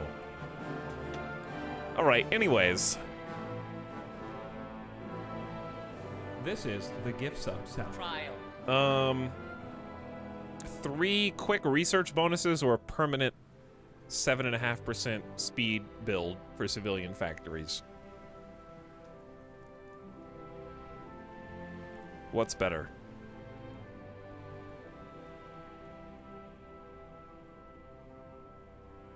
Because this saves time on research. This saves time on mass construction. I feel like mass construction's better because I'm looking at all these... France is huge. And look at all these empty spots. 0 of 8, 0 of 6, 1 of 9, 3 of 9, 2 of 9. We have like 5 to 9 spots per province, and that's just mainland, not including abroad. This is the gift sub sound. So I feel like the 7.5%er is better, but I don't really know. I'm just gonna wing it. Let's just go for it. Agricultural protectionism, launch. Oh, and we got new factories. Okay, so now that we got the new factories, here's what we're gonna do. We're gonna pivot, give 15 factories over to infantry equipment, but change to the new infantry equipment. So we're retrofitting this factory for the new guns. Now you'll see this giant red bar form because we got reset to 16% production efficiency, which is bad, but we added a bunch of factories. So we were making like 45 a day, now we're making 20 guns a day, but that's gonna steadily build back up over time to 80% and future 100%. So, once we get extra, now we have 4.1 thousand extra guns, we can actually start training infantry. Let's add another infantry squad to this to make a 20 combat with unit, which is what we're aiming for. And it's already got support artillery and engineers. I'd like to add some recon. If I want, I mean, armored recon's cool, but you have to have light tanks for that. So that's gonna take a ton of light tanks that we don't have. This just takes trucks. So trucks is probably easier. Still gives us good defense, a teeny bit of breakthrough, and better movement across certain hard types of terrain. Then we probably just want, like, to start making anti-air, but we'll add that in later. I want the maintenance company to capture equipment and stuff. So if we kill people, we'll basically recycle their equipment back into our army units. All right, so let's save this. It's gonna take a lot of new stuff, and we can start actually training. Because we have 400,000 manpower. So we're gonna start training, let's just say like 4 divisions, maybe 5 at a time. And we're gonna put them in close to the Alps so we can respond to the Italian threat, because they've been fabricating war goals on us. So the only thing we're really short on is support equipment, and because we're short on support equipment, that's because we only have 1 factory dedicated to making support equipment. So it's time to use those new factories to up that. Probably even more than 5. Let's go like 7 right now.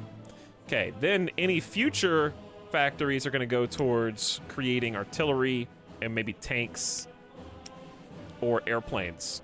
But we're gonna start with just this. We need trucks as well.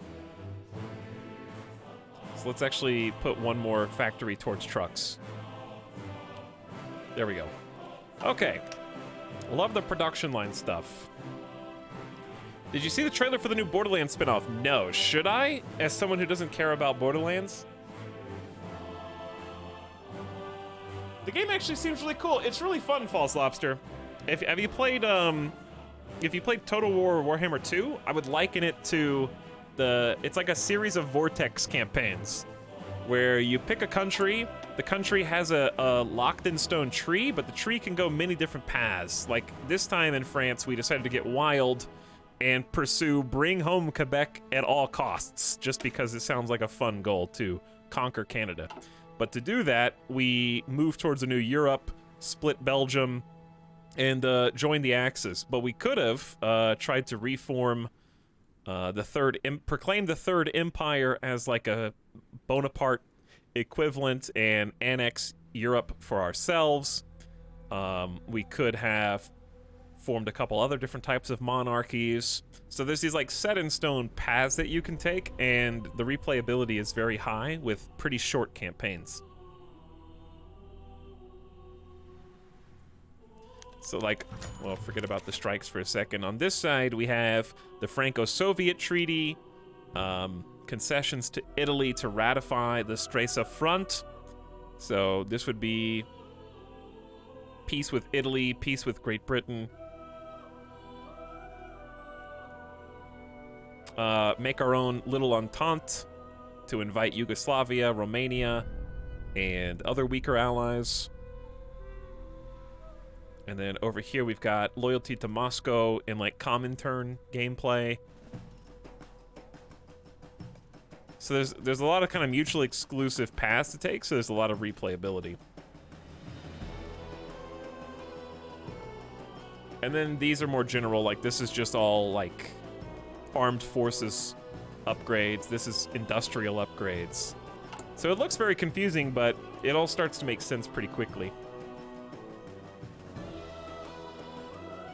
All right, another one. I haven't even finished negative PP yet. More strikes. We need more stability, chat. All right, we gotta go negative PP again.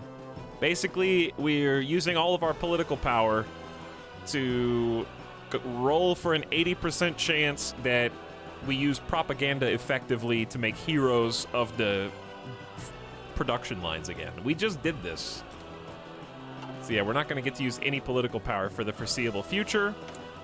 But we got an open research slot, so... Not 1941 yet, but it's close.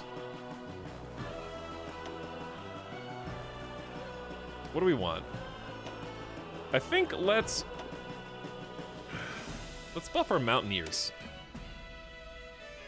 More organization and soft attack. We have quite a few mountains and Mountaineers. It's a fine upgrade. Oh, no, we don't have any boats. Why is this already partially researched? Whatever, we'll do boat stuff after this. We got more research finishing up soon. But yeah, I fully expect to make it to like 1945 or 1946 today, because I think it's just going to be a lot of fast forwarding. Okay, it's not. Italy declared war, as I was saying. All right, I guess we got to fight Italy now. They weren't just bluffing. Timing, dude.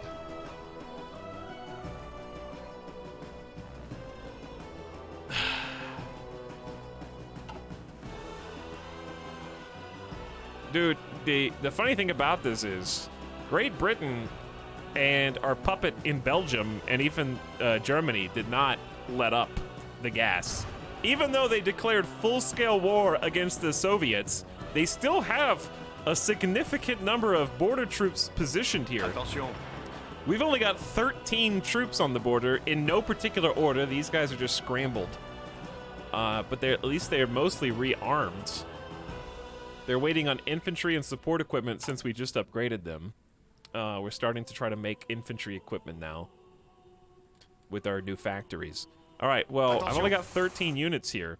So what we're going to do is we're going to create an offensive line. We're coming in from the west, and we're just going to create some very simple offensive lines to try and... I see the mountains right here, so I want to go just shy of the mountains. So we're going to go like Genoa to Milan to the river kind of fork right there. So we're going to leave that as a plan. And I'm going to see... They declared war, but we're not really doing anything. They're going to start... I should have done that already. So day by day, they're going to prepare up to a 74% attack bonus. And once we have that, like, significant bonus, we may be able to make a little push. All right, Great Britain wants to help against the war with, wait, Italy and the Soviets? This is the Italian-French war. Wait a second.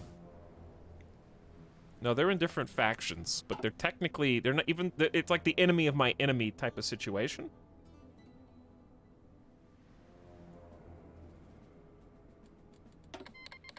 Rex's Belgium wants to help. Yep, you guys are in. Those, dude, Italy sent us 5 volunteer divisions for no reason. I have no idea why they did that. Well, we have begun recruiting new units. So we will be able to reinforce the home front. It's just going to take a while. They're not going to be ready until roughly February 1941. But everybody's joining the war. Those volunteers are feeling pretty silly right now. They are indeed. What up? Ben Elnor gifting us up to My Name's Not Laszlo and Hesitant Hedgehog. Welcome to both of you. Glad to have you. Thanks for hanging out. You can use command power to speed up planning if you want. Yeah, the thing is, that's a good point. That is a good point. But I don't want, because I don't want only 13 units to attack mountain tiles that have fortifications on them. If I had maybe a full 24, then I might give it a try, and air support.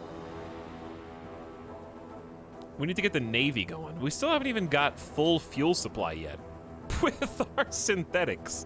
All right. We just researched a new type of artillery.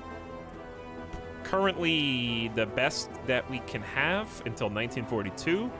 So since that's like over a year away, we'll probably start making this once we get some more factories. Oh, it's so cute. So little. It is roughly 50% better at defense. Artillery's really good defensive boost. Pretty good soft attack boost too. All right, I might just improve that some more. Because we've got a lot of artillery. And then I want to start making artillery. So we're going to add that to our production line. We're basically going to stop making these old light tanks, to be honest.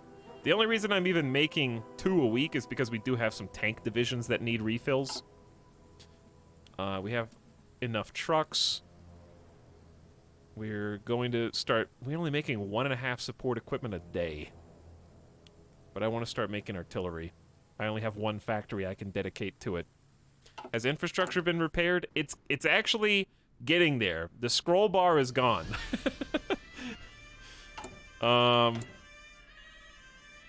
Most of the resistance is going down. Catalonia is an exception. Catalonia seems to be going up. But we're under 50% now on most of the other ones. So it's starting to calm down a little bit. Stability still needs to go up, but I can't make it go up without political power. Okay, what was I gonna do? I was probably gonna get, like, a check on the naval map. I really would like to get my boats. I just want to get every single boat in the game that I have in the same port right now, just so this is less confusing.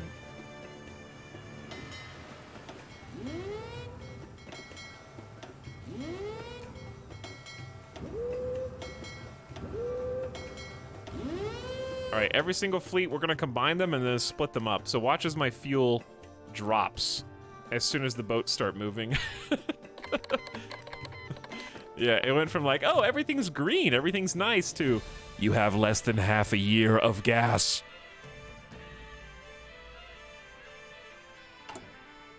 Oh yeah, that was what I was going to do. I was going to make another synthetic refinery. So we've got 2 synthetic refineries so far. We need a 3rd.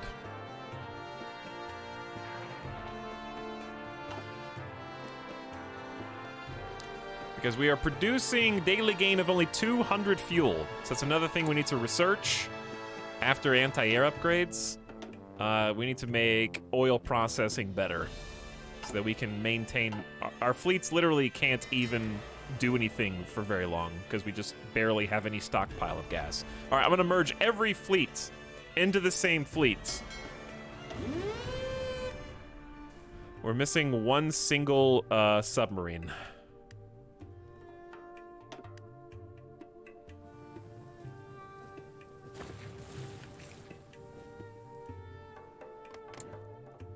Are the Germans involved in the Italian War? No, I could invite them to. They will not accept. They have dangerous borders against their enemies. No shit, Germany. All right, when I accepted your offensive war into the Soviet Union, I was expecting a little bit back when Italy has declared war on your ally. You can't just shirk responsibilities when it's convenient to German Reich.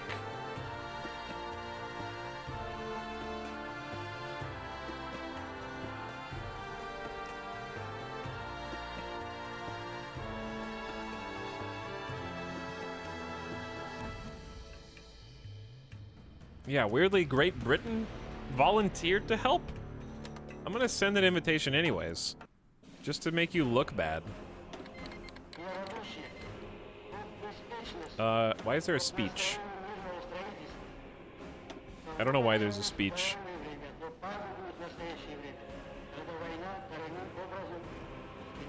But yeah, weirdly, Germany is on the border, but they just don't want to help attack at all.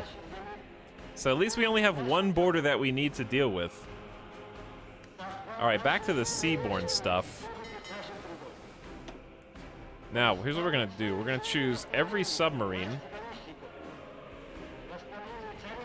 We got so many ships. I've never had 152 ships.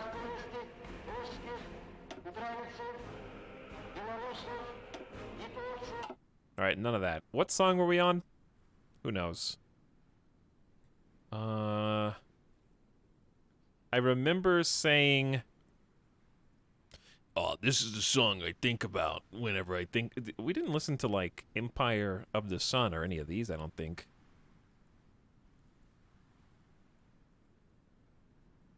Final Frontier. What? Where's that? Was it the last one we listened to? Or is that the one that we were on? I don't know, we'll just start there, it's fine. All right.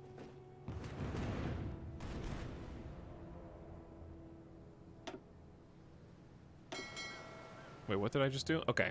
Wait, what did I just do?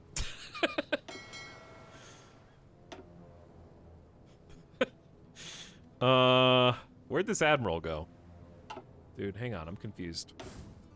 By the way, did we manage to successfully defend this? Wait, where did everything go? Dog Crunch, help me! I've got 250 hours and I still don't understand.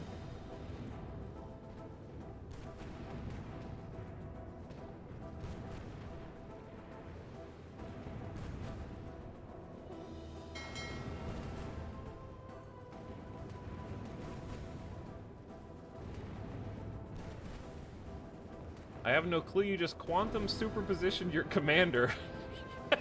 Yeah, like... What?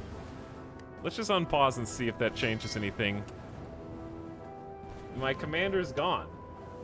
Oh, he's back. I think.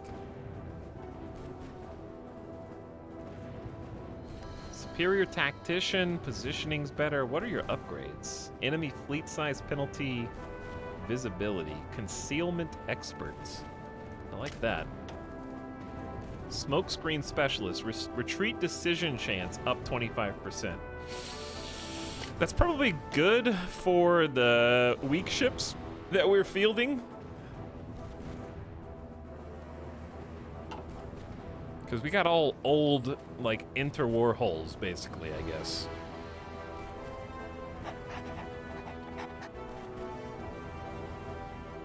So what I'm trying to do is create a new fleet, but it's deleting the old fleet, and I'm super confused.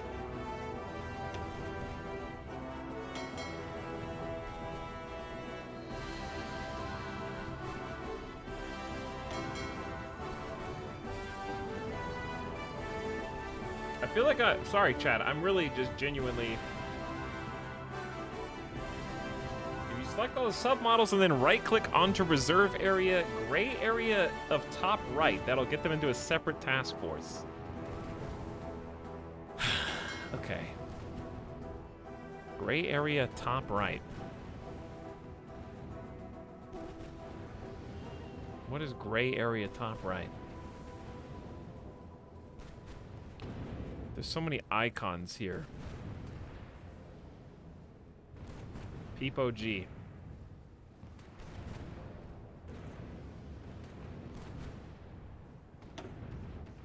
There's a reserve fleet, but why is it in like a separate theater?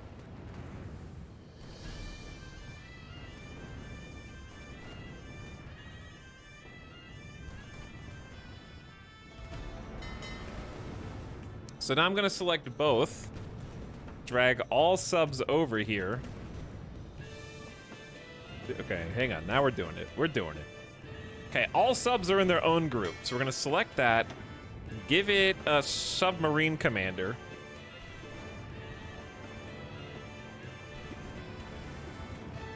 How about the 1 offense, 2 defense guy?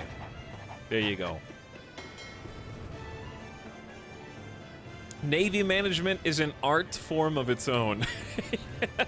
Yeah, I'm seeing that. Okay, so in this case, all I'm left with are early destroyer hulls of various make and model, some cruisers, and some heavy ships in a single converted battleship. No, wait, yeah, we actually have 1, 2, 3, 4, 5, 6, 7 battleships with a tier 2, a couple tier 2 battleships. One's a battle cruiser. Then we got some heavy cruisers. Okay. Anyways, with the main navy, I just want to split these guys up in half. Doesn't really matter what. Split them up in half, and then send them to a reserve fleet. Give that reserve fleet a good admiral.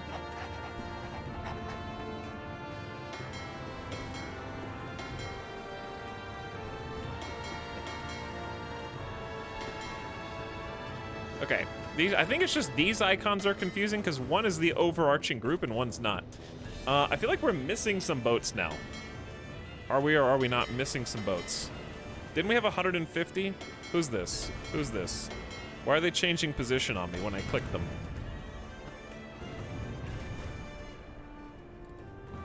Music? Sound effects? Okay. I need some peace and quiet in my damn head. The constant explosions are not helping anything. Okay, so looking here, we've got 41 and 41. This is the fleet. These are the fleets that I split in half. You don't have any commander. There we go. Why doesn't it appear until you give them a commander? That's what's weird. It wasn't even like a box to click on down here, so it only looked like there were 2 guys. Now we've got the submarine crew. We've got Fleet 1, and we've got Fleet 2, roughly split in half. Leaderless ships haunted. Anyway, my bad, chat. I figured it out. This is still tough for me. This really is a spreadsheet simulator. Every single grand strategy game is a spreadsheet simulator. Because what if I told you that every single video game in existence is actually just a series of 1s and 0s arranged in more obscure ways to hide the numbers? Shh, don't tell them. They don't know. People be coming into this chat talking about spreadsheet simulators on one monitor and then playing Path of Exile on the other monitor. Like there's a difference. Bunch of Warframe fanatics making your character's number bigger.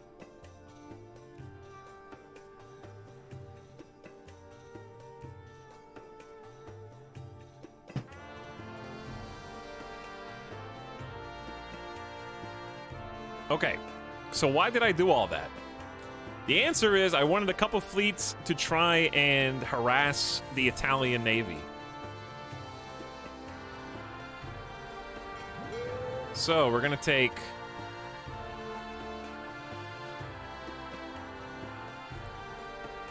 Yeah, you guys can manage multiple task forces. I don't even know how to create a separate task force. I basically created 3 separate admirals' fleets. I think that's fine. I'm not sure how to give them command of additional ships, but it's fine. All right, so this fleet, let's name these. This is gonna be like Old Fleet 1. This is gonna be, because that's Fleet 4. We don't even have 4 fleets in this setup. Old Fleet 2. This is gonna be Subboys 1.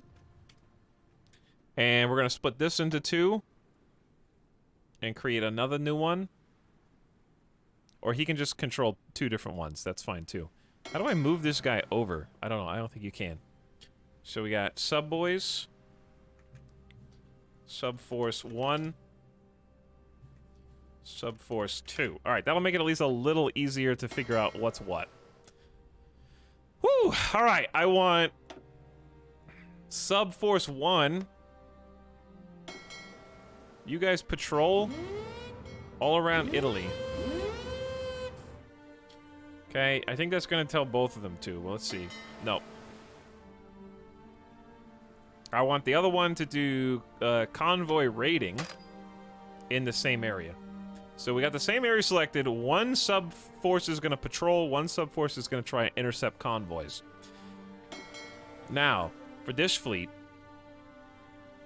I want convoy escorts so that we don't get any trading intercepted here. So here's my question. We got all this selected. Okay. We can do our own area.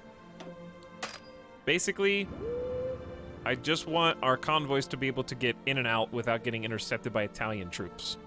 Oh God. Italian troops. They're in Africa. Oh no. Oh no, they're walking into Northern Africa for free. I forgot that Northern Africa existed. We need soldiers there. He noticed. He noticed. Yeah, they're just walking in, dude. It's literally free real estate. Great Britain's coming to defend Africa on our behalf. Oopsie whoopsie.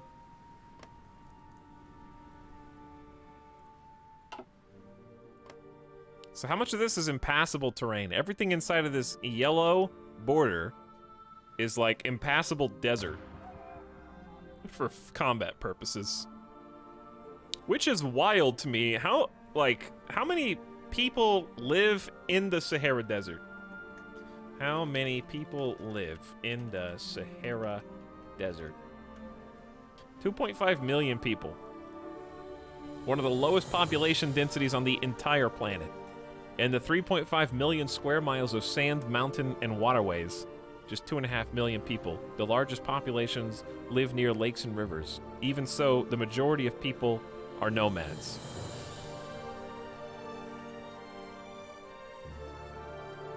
That's a huge land area for only 2.5 million people.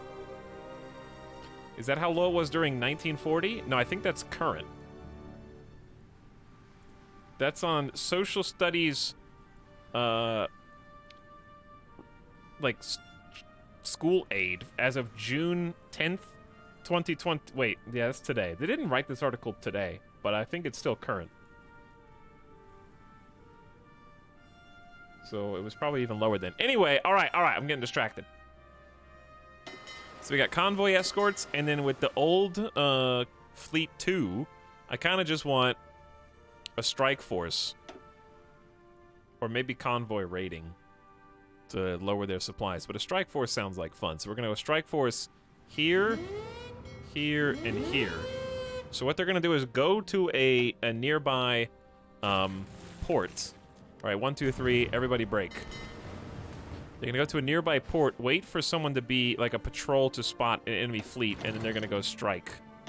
Hopefully. Let's see, and we're gonna try to establish naval dominance here. The problem is we don't have that much gas, and it's running out quick. We can trade for some more gas, which we probably will do now. Who's got the oil? We can trade with the US, Venezuela, Great Britain's got some. Let's trade with them. Let's get 16 natural oil. Got about 71 days of fuel. That's not much. Italy lays claim to Greek territory, citing the Roman Empire as a forerunner to the modern Italian state. Italy has claimed an independent Greek state has no right to exist. Instead, the Greek territories must acknowledge Italian supremacy in the Aegean or have it seized by force. Hellenic Republic has denounced the claims as ludicrous. However, Italy has the backing of the Novus Imperium Romanum.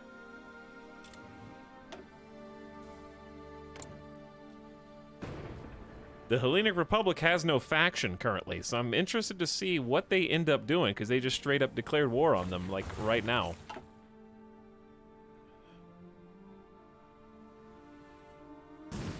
Okay. I need to get troops to Africa, but I need troops to defend the Italian front here. I mean, we got a lot of allied troops here, you could argue, but what if the allied troops leave? And then they just walk in, you know? Maybe we should just wait for some recruits and trust. I love how everyone's cleaning up my mess. Like, British soldiers are in Africa defending French Africa. This is all Germany's fault. This kind of is Germany's fault, because Germany declared war on the USSR, dragged us into it, and then refused to help us when Italy declared war on us on the border. So yeah, it is all their fault. We've only got 37 days of fuel now. We're consuming 5.5K a day, which is incredible. Our refineries are not making much synthetic oil, like, at all. It's bad. We need a lot more. And we need to do some more research. Okay, construction-wise, we're already working on a synthetic refinery. I'm gonna double up on that, because we can't even field our boats. The boats literally cannot go anywhere.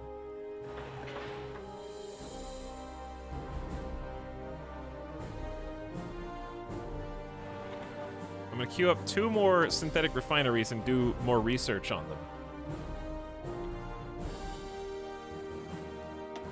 Unread naval battle. Boom!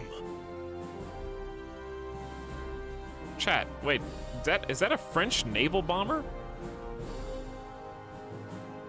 We have a carrier? Wait, we have a carrier with naval bombers on it? We sunk 3 Italian destroyers and a convoy. I didn't make those.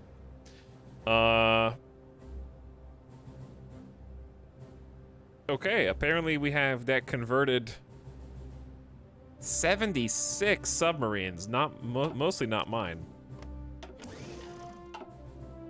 But good fight, everybody. Good start. We just need to get the gas. The Bjarne is a converted cruiser to carrier. Oh, that's pretty cool. Well, at least we're getting to use our old stinky warships now.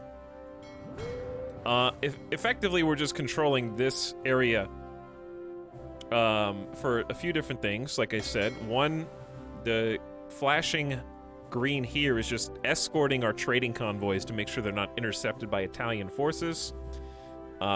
We've got the submarines are just on equal parts patrol, equal parts convoy raiding to look for their convoys to stop them from trading, and then our other old stinky fleet is just concentrated right around Italy on a seek and destroy. Since we have the patrolling submarines, it shouldn't be that hard to fight. You can kind of see them leave. The ships will leave ports and go chase down. See, this task force is trying to engage here because they're on the strike force. So they're moving in to participate in the battle. And the battles are just a shit show. Like, basically, you can watch them. We've already sunk, apparently we've already sunk 12 Italian destroyers. There's a combined British and French fleet here. there's roughly 30, 50, 60, 70 British ship fleet. That's a huge fleet. And we're helping them out. And we'll get the battle results afterwards. Okay, anti-air upgrade. We're not using that yet, but we will. In the meantime, let's pursue improved oil processing that we just talked about. But yeah, you can kind of watch them. So these guys are trying to retreat. Whether or not they retreat fast enough, these are the ones that have sunk at the bottom. And this is where the submarines go. So the submarines are also trying to back out. Once that bar fills up, they escape. So you can kind of calculate how many... We got 8,600 torpedoes! Is that enough? 1,200 depth charges. Boom. 16 Italian destroyers, 2 submarines, and 2 light cruisers are at the bottom of the ocean now. Or the sea, I guess. You can also see kill stats. We have so many ships and we didn't name them after chat, so I'm not going to go into details about who got what kill. But you can actually look at who did the death blow and everything.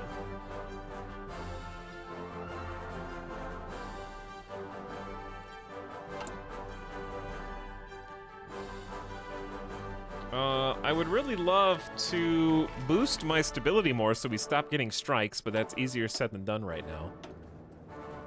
Rest in peace, 1 submarine sunk by naval bombers from Italy.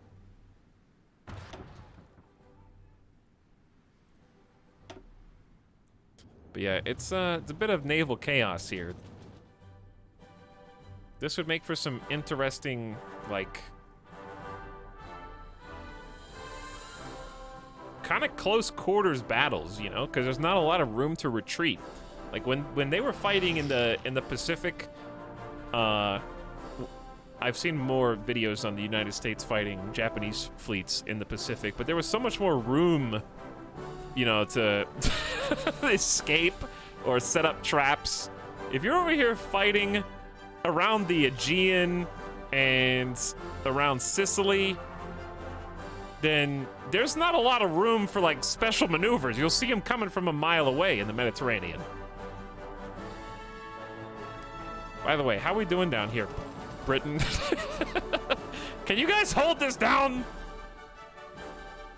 Do I really need to redistribute troops? What should I do? What should I do? How should I save Africa?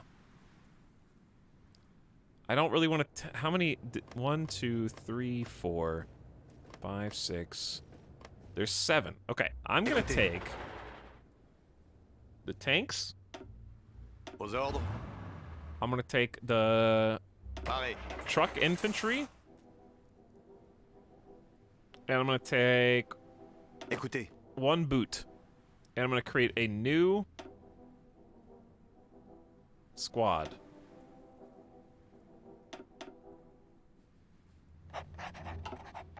Pareil. And I'm gonna send this squad down here. Actually, right there. Attention.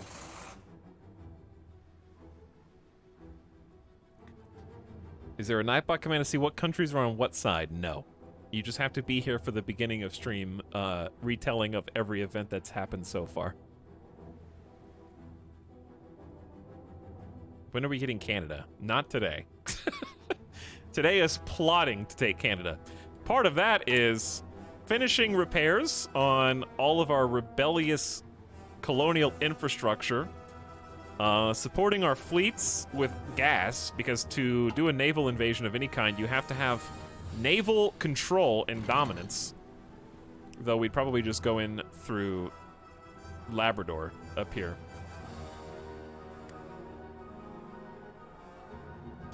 Why are there 41 British infantry divisions on the Italian border?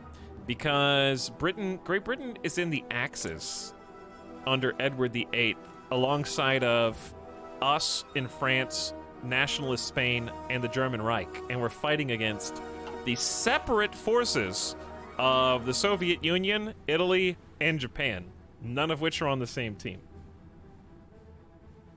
That's what's currently going on in the world right now. Pareil.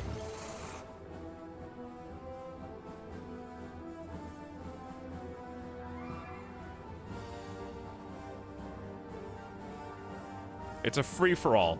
Everybody versus the Axis. I think Italy's just mad they didn't get invited.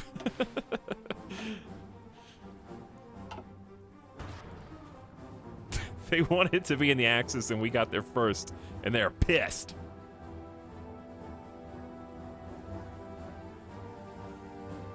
So I'm sending 5 divisions basically to reinforce our African front against Italy, including our tanks. So they're getting to the front line now, though they're having some difficulty with attrition, understandably. The mountain terrain is tough. I was trying to get the tanks there before we got pushed back to the mountains. Are we ever gonna get to Canada? It's 1940. We got plenty of time. Buckle up. Sit back and relax.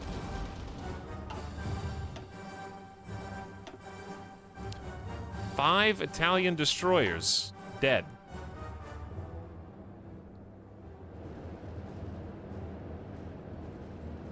Attention. We got a lot of naval results. We lost 1 destroyer. Oh my god. Okay. Long story short, we got the 80% roll to convince the strikers to behave themselves and make the factories do stuff. Also, that 5% stability each time the strike is dealt with is kind of slowly bringing us out of the hole. We're at 28% stability now.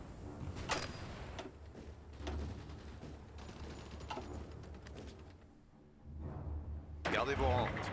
So we're just gonna kind of march these guys in here, actually. Tanks are traveling through the North African mountains as we speak.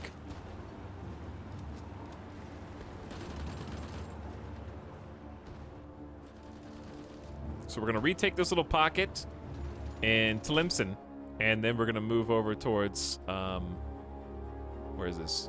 Tripoli. The Italian-Bulgarian War sees Germany finally acquiesce to our demands. Germany should not have accepted until they put more troops on their border. They only have 1 unit on each of these mountain tiles, and are they even dug in? This dude's organization is dead. That was not smart, Germany. How are you doing over here on the Eastern Front, by the way? We'll check up on that in a second. 5 more sunk Italian destroyers. How many more vessels do we think they have? We still think they have 100 to 155 naval ships. Maybe they're keeping them in port. All right, in the Italian-French War, Italy's lost 100,000 troops. Our side total, Great Britain's lost 39K. In the British-Soviet War, Germany has punished the Soviets, inflicting 1.2 million casualties on the Soviet advance. Put them on the back foot. Germany's lost 200,000 back. 200,000 versus 1.2 million.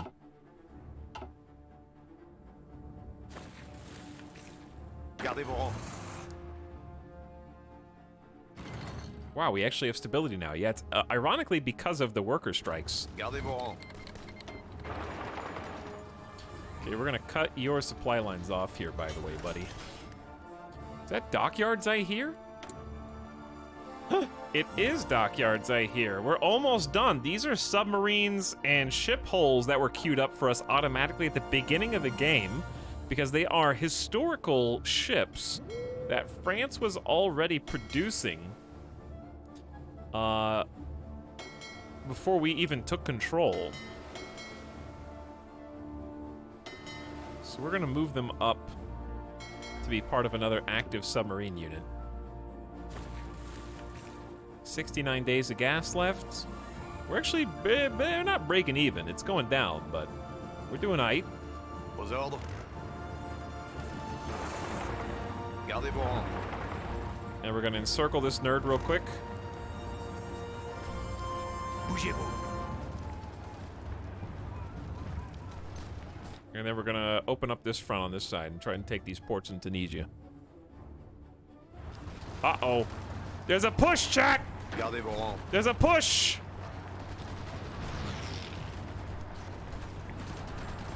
Should I help? I'm gonna help.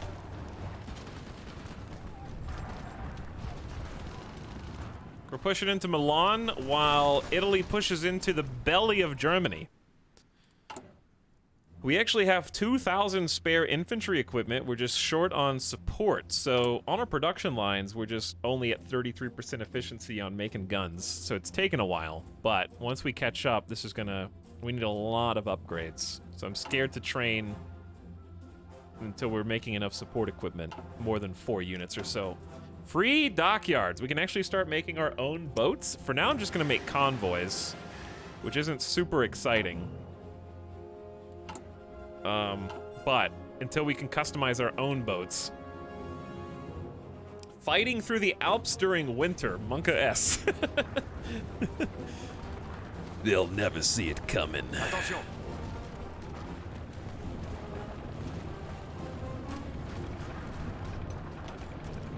Alright, we're actually gonna just hold the assault. We got the mountains. Now we just gotta push them out of the forests. Meanwhile, Gardez vos rangs. on the African front, we gotta create a new front line here. Move up to reinforce. Italy's getting some tanks and more. Got some unread naval results. Slowly sinking the Italian Navy. We only got 30 days, like a month worth of gas left.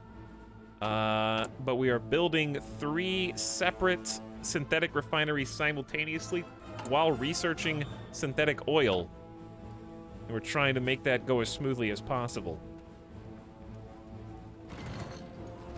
Uh-oh. That's not my troops. Écoutez. But I'm gonna try and help them out anyways.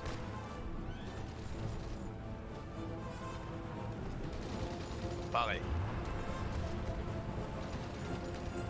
Aux ordres.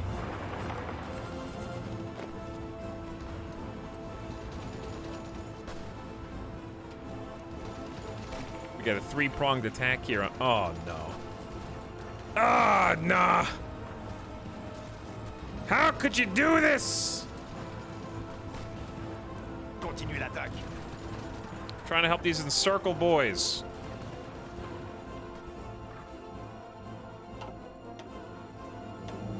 '11 Italian destroyers in 1 attack.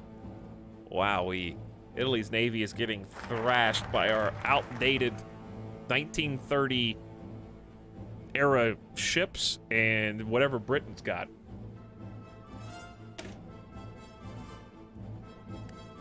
The world economy has grown more and more hostile to our traditional ways of production. If we don't take measures to protect our farmers, we will soon face a crisis of untold proportion, as our farmers are unable to remain competitive in the face of mass-produced foodstuffs coming from overseas. We got a new national spirit, agricultural protectionism, which gives us a civilian factory construction speed buff of 7.5% permanently. And moreover, we're going to move towards economic devolution. What we're trying to do is offset our inefficient economy. As France, we have this issue, while even though we're a major industrialized country, France has been left behind in terms of concentration of production capabilities. Major reforms are needed to make our economy more competitive on the global scale. So we got a perma debuff, or a semi-permanent debuff of minus 20% to factory and dockyard output, which is killing us on the factories. So we're offsetting that by spending national focus to try and solve our economy, basically. Get those factories working better. Because right now they are at negative 11% on dockyards and only a plus 3% on factory output. So we're only, the stability's killing us, and also the traits for the nation are killing us.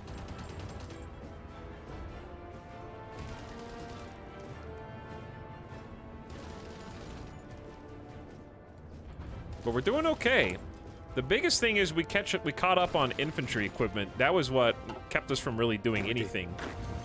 Let's check and see how everybody's doing over here. We got naval invasion of the Solomon Sea. Apparently, we spotted enemy navies over here, and we got just constant naval conflict. The Battle of Valletta, basically just hunting Italian submarines en masse.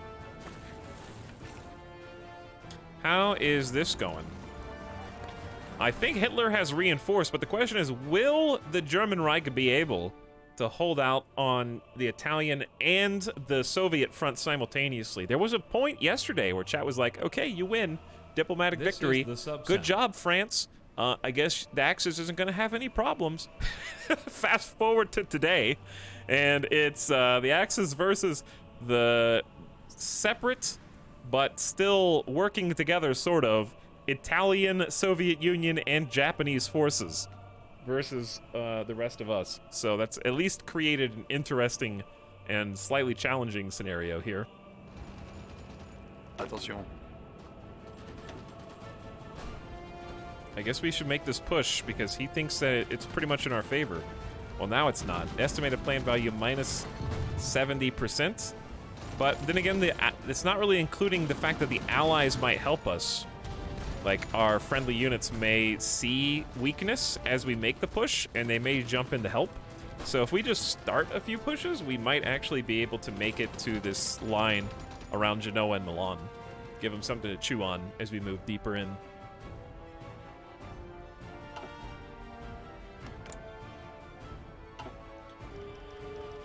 Chat, it just occurred to me that I have Sardinia. I, like, forgot.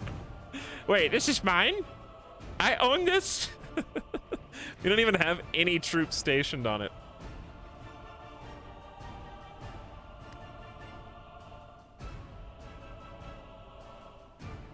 How similar to this game is Imperator Rome? Because I have found that game to be understandable, and then CK2 gibberish. You should really give Crusader Kings 3 a try if you thought Crusader Kings 2 was tough. CK3 is awesome, but Hearts of Iron is... I would describe it as a word search. Like, a word search isn't a difficult thing to solve, really. You just look for the words.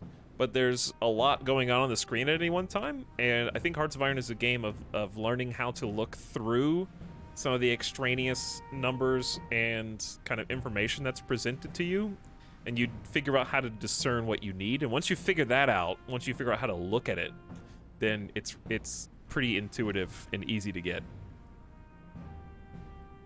He's reading the Matrix. So I would say that you could definitely figure it out. And the biggest reason is because the games are short and it's very replayable. So as you probably know, with Paradox games, part of the fun is starting a campaign, realizing that you want to do things differently, and then starting a new campaign again. And I think Hearts of Iron is probably the best Paradox game for that mentality, because the campaigns are quite short. You can, like, fast forward through them, restart, reset, use your knowledge that you got, and play a different, like, path, a different nation's storyline and path.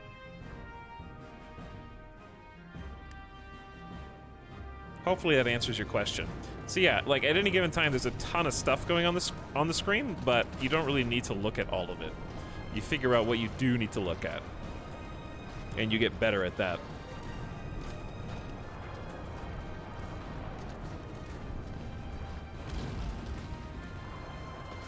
But campaigns in Hearts of Iron are very short and bite-sized. It really goes from like 1936 to maybe 1950 tops. So you're only playing about 14 years, roughly. And that's if you want to go that far. Pareil. Aux ordres. Okay, this dude accidentally got himself encircled. I do think we ended up freeing that one Écoutez. spot. Bougez-vous. I don't really... Is this a mountain province? Aux ordres. I don't want to fight against you on a mountain, but I'm trying to stop him from getting to the other mountain so that we can sneak in the other side. Allez, on se bouge. Pareil. I don't really know what to do with this guy, to be honest.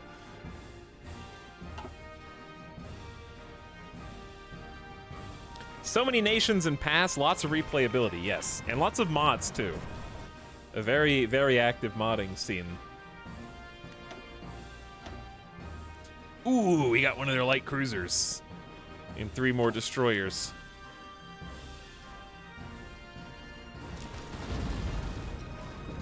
We're pushing into Genoa! And soon we'll be pushing into Milan. The combined German, British, and French Axis forces are invading Western Italy. The push to Rome begins. He's trying to get out. Pareil. I need the tank here is not gonna do well On se maille. in the mountains, but we don't have enough units to cover all this lands. So we're actually gonna go for a fun little back cap here. Continuez d'avancer. Like, I want to stop this guy from moving, but I can't. I'd have to like pick all my units up and move them back over here. I'm also still trying to guard this. Maybe I'm trying to guard it too much. 19 days of gas. Correct. We're about to finish a few more synthetic refineries. I'm probably just gonna have to trade for more. We can trade the US, Venezuela, Argentina. Right now the US is nice. They may not be in the future. We'll trade the US for 24 more gasoline. That should buy us some time.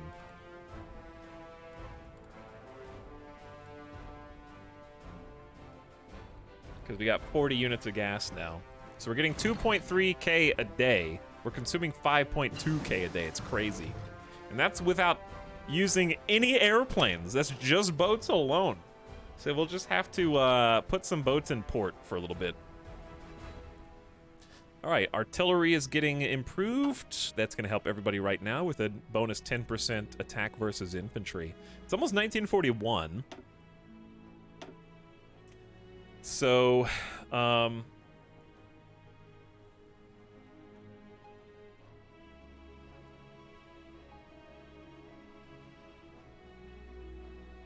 this is fuel gain from oil mostly, but since we're trading for oil, I guess this would help. Let's do fuel refining. We don't really have any natural gas that we harvest ourselves yet.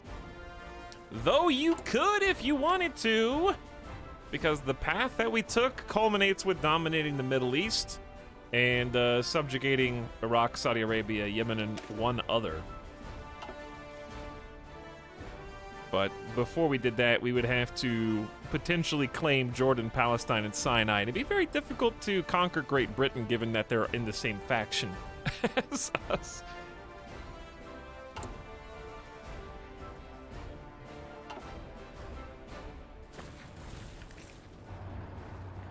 Gardez vos distances. Oh, hey, we're winning now. Oh, well, kind of. They gave up a little bit of this territory up here. Gardez vos distances. Continuez d'avancer. No, you stay there and defend in the mountains like a good tank boy.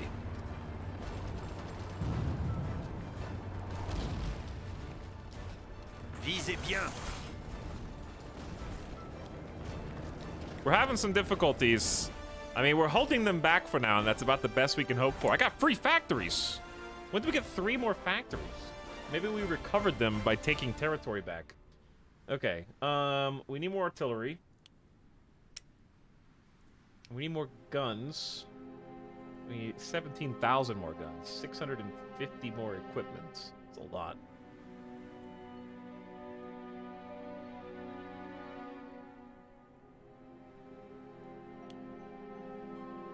And we're going to start making tanks and planes, but we haven't researched the right ones yet. So, I would like to make some actual artillery line units, so maybe just more artillery for now.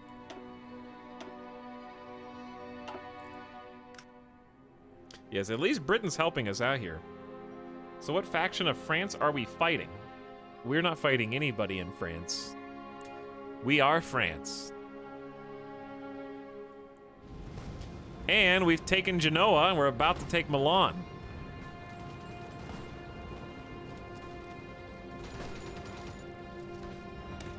Oh yeah, I can turn this back up. The effects.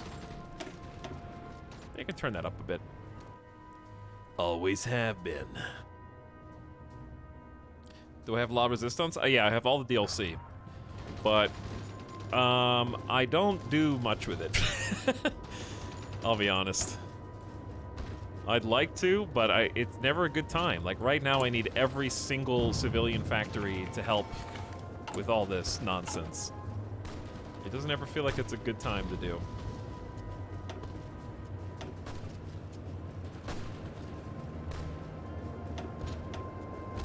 Okay, we're gonna add... I say let's just ×5 this and do 20 factories on infantry equipment so we can start mass producing new infantry squads.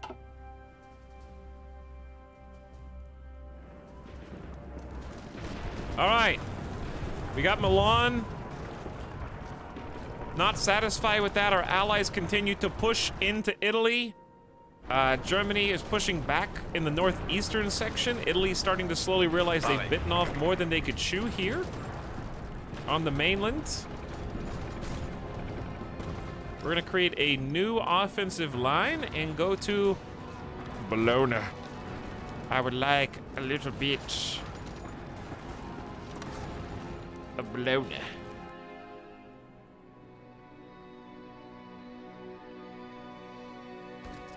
Have we really not taken this dude out? Also, why are you guys just letting this? Pareil.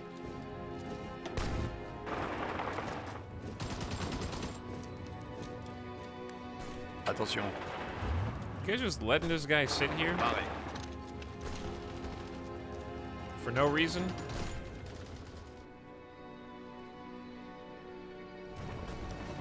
Is he still sidelining Quebec? What? I've got bigger fish to fry right now, all right?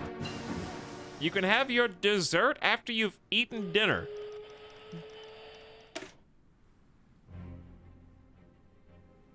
It's the long con, not the short con. Etalyx, how do I not lose wars? Have you tried not sucking? I'm just kidding. I mean, that's a broad question. I don't know how to answer that without more specificity.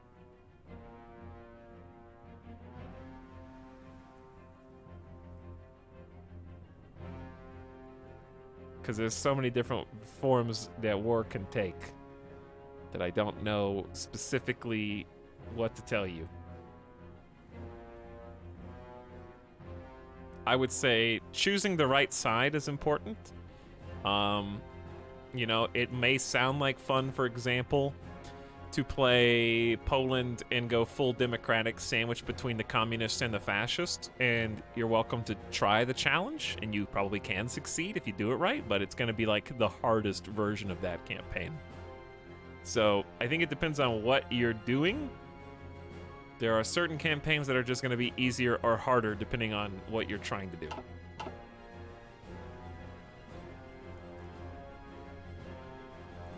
Like, for example, playing communist India is just going to be difficult because, well, fascist India, I guess, would be more difficult. Depends on who you're playing and where you're playing it.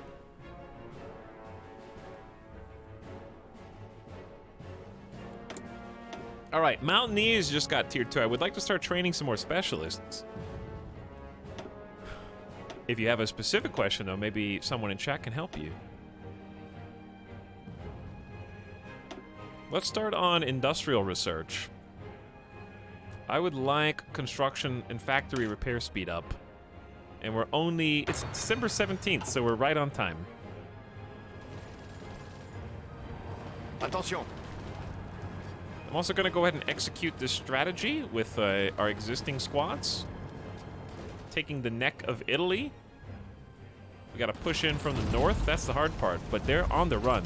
Their organization, that green bar, is extremely low. Once it runs out, they will retreat or die, depending on if they're encircled or not. So we take the ground that they cede and move them back.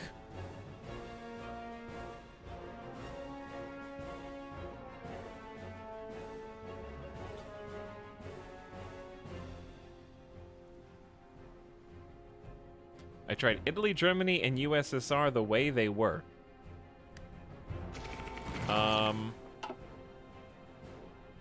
The problem with that is they're so big that if you're new to the game and having trouble winning, it's probably because there's an overwhelming amount of things that you can and need to do.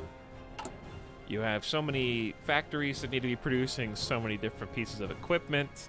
You've got so many troops you need to be training.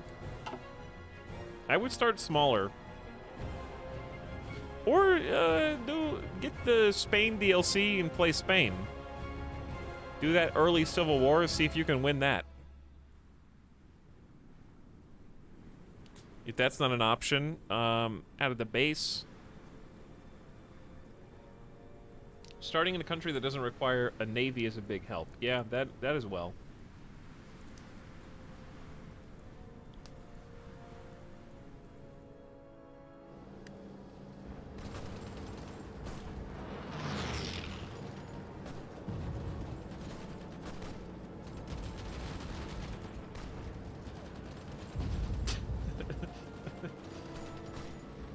I'm trying to think of what countries you could start in that don't really require a navy. You can get away with quite a lot. India doesn't really require a navy, even though they got a lot of open space there.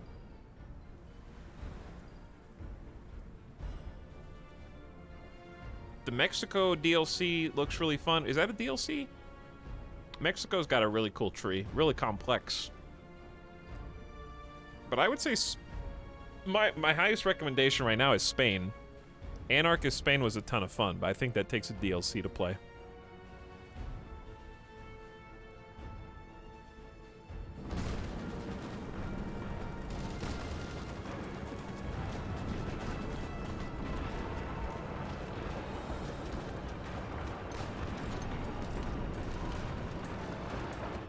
Were you recommending France in the streams before this one? For people without any DLC. If you don't have any DLC, the only unique trees you get are the major powers, I'm pretty sure, which would include Britain, France, Soviet Union, Germany, Japan. Who else do you get in the base game? Out of the major powers, France is probably the best one to start with, yeah. Yeah, Italy. Italy is the tutorial nation, so I think Italy or France are probably your best bets to start with. But if you have the option to get DLCs, I would get the Spain DLC. Does the Spain DLC include Portugal and something else too? Because Spain and Portugal are often regarded as the most fun nations to play as. I don't know what DLC that's in. Rome! We're marching for Rome! Bulgarian reintegration campaign in the Balkans.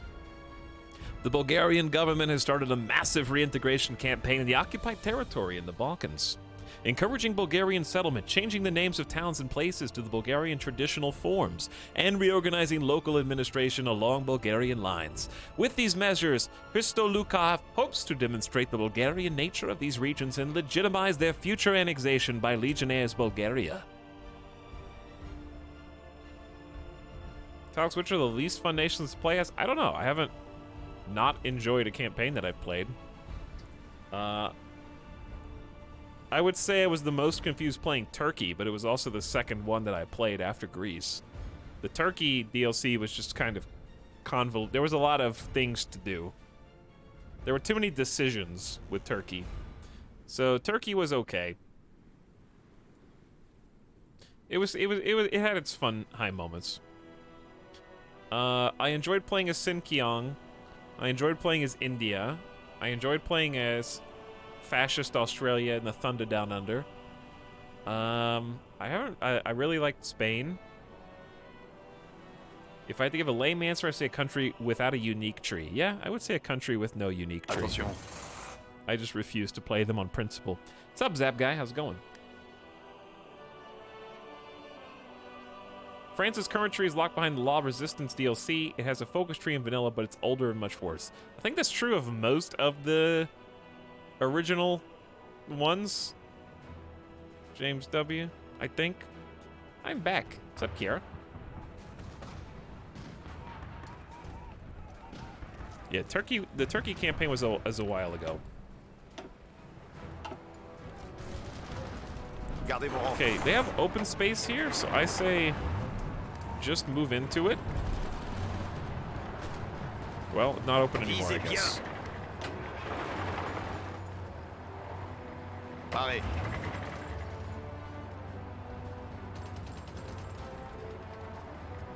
They're trying to kind of retreat back here, but we're not going to let them. We have about 10% attrition, which is not terrible. Could be a lot worse. Don't want your support equipment. We're on the Gardez vos cusp of greatness! Rome is at our door! We'll need a new offensive line. This is actually kind of funny. Definitely too big for us, but we can still make a new offensive line there anyway. There's a lot of Italian troops in a really precarious position here. They run the risk of getting... These guys already got encircled.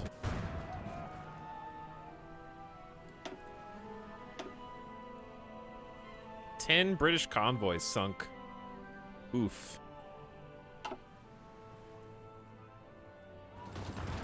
How we doing down here? Not great. Why did the tanks run away? Bougez-vous.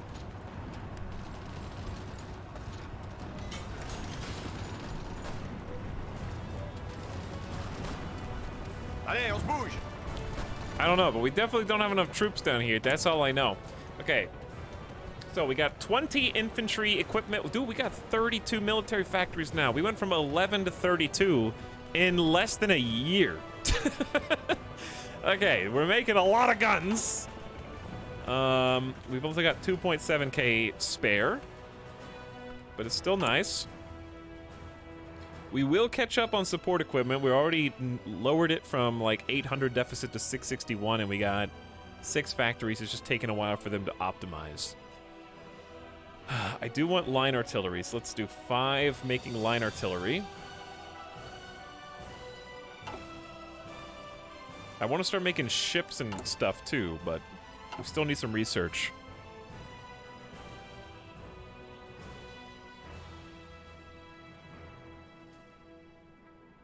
Weirdly enough, Germany's Awakening the Tiger DLC to go democratic. Yeah, I think Hearts of Iron is a very DLC-driven game, but what's nice about it is that most of the countries that you would get with DLC are, like pretty replayable compared to. I'm trying to think what to even compare it to. I feel like the Hearts of Iron DLCs are very different from Stellaris DLCs, let's say. The Stellaris DLCs, I feel like, tend to add kind of sweeping game changes, whereas the Hearts of Iron DLCs tend to be very specifically focused.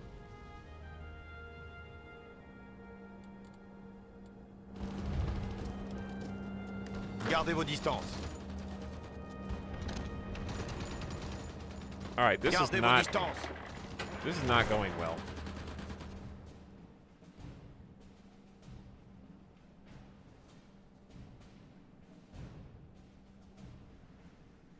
I guess I'll have to give this game another shot. Maybe it's like one of those puzzles that stumps you, then you come back later and have no trouble at all. I think it's just identifying which mechanics are the most confusing and then honing in and focusing on those.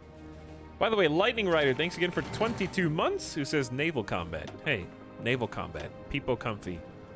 We lost a submarine. Not comfy. By the way, Greece has kicked Italy out of Albania. Greece told Italy no and removed them. They're the ones that declared war. They're not letting us take Rome easily, but we're trying to get in anyways. Visez bien. Maybe too aggressively.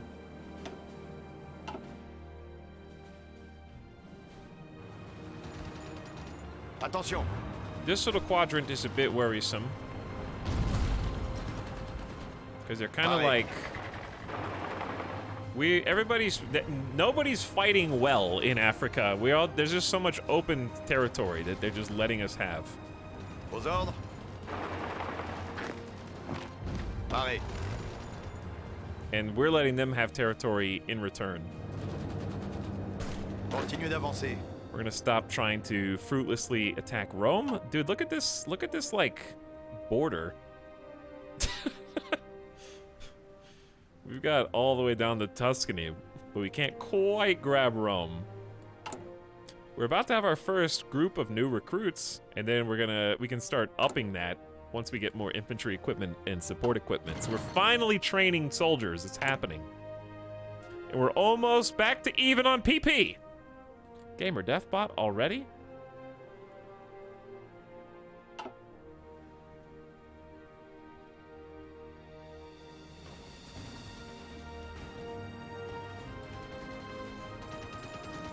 Amors is currently text messaging in my chat.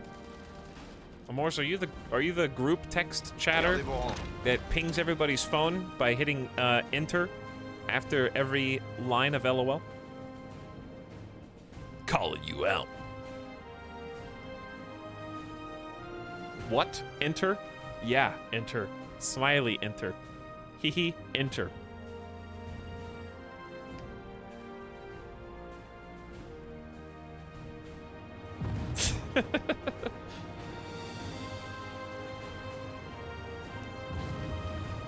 That's how I type. That's okay. You'll learn where the rest of the keys on the keyboard are in time, Tune Up.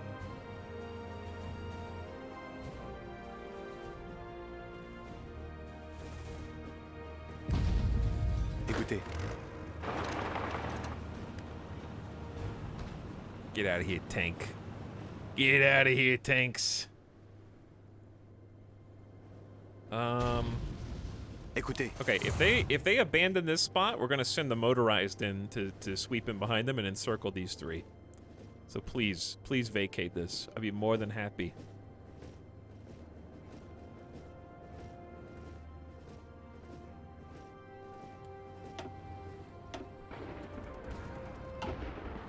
Écoutez. 3 more Italian ships sunk. All right, speed on in there with your trucks. Gardez vos rangs. Oh, you screwed up. Écoutez. Yes, you did. Attention. Can we take this tile before they can even retreat to it? That would be hilarious. Doubtful, but maybe. Yo! We overran them. We beat them. So they didn't even get to go to this tile. They just got deleted. Gardez vos rangs. Sick.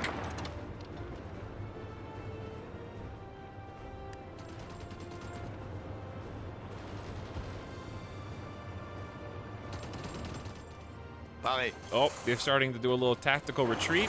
Pareil. That works for me.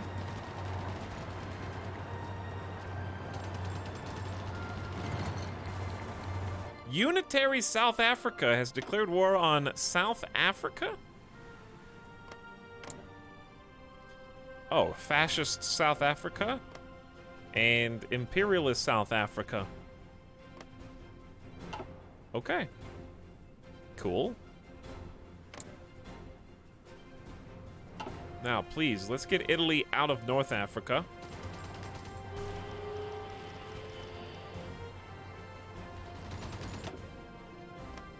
I don't like that sound. That sound means there's a naval invasion somewhere. We good down here, guys? Yes.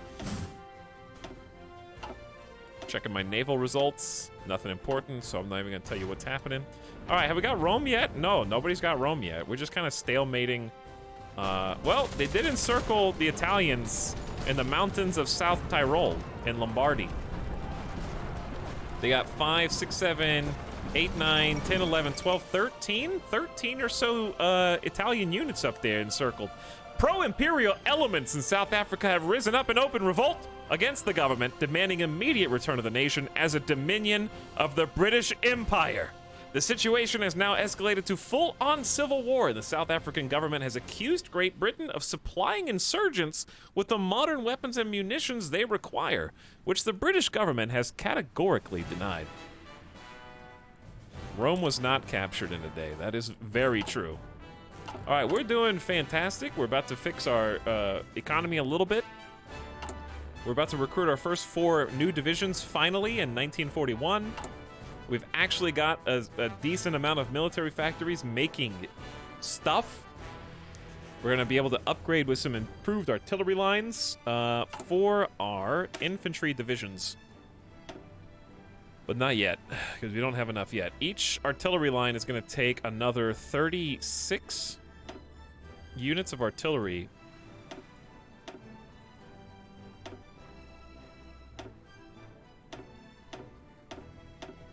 That would be a lot. That would be 1,800 artillery in total just to make a 35 combat width, and that's obviously not ideal. I'm just playing around.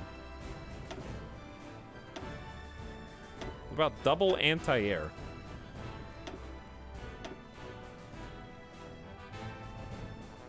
Double anti-air and anti-tank. What a mess.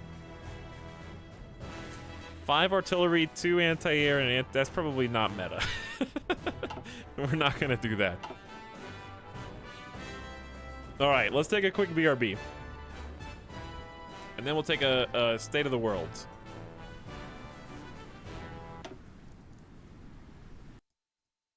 All right, BRB, and then we'll look at the world, see what's going on, and see where it's going.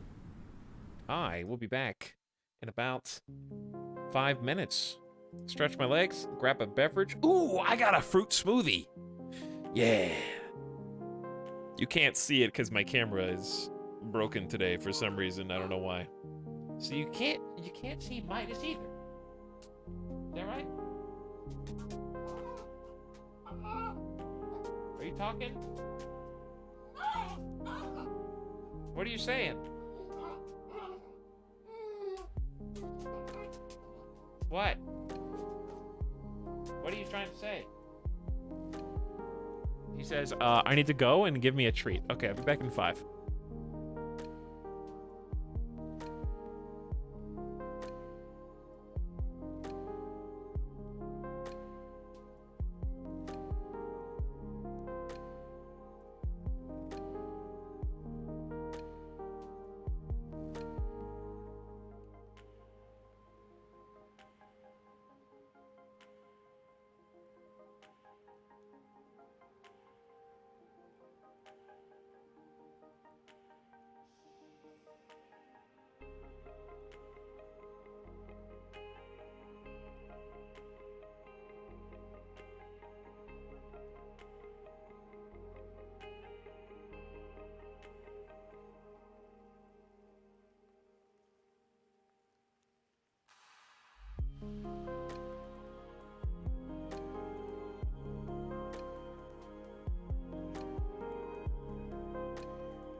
Yo.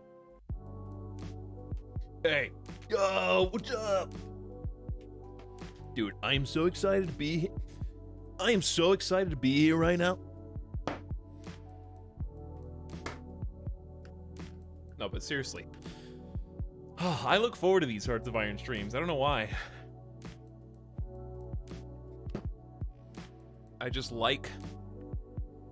the reason... Okay. Not that I don't know why. Like, why would you like Hearts of Iron? Not like that. More like... Normally I don't replay games this much. You know? It's addicting. Yo, I am so addicted.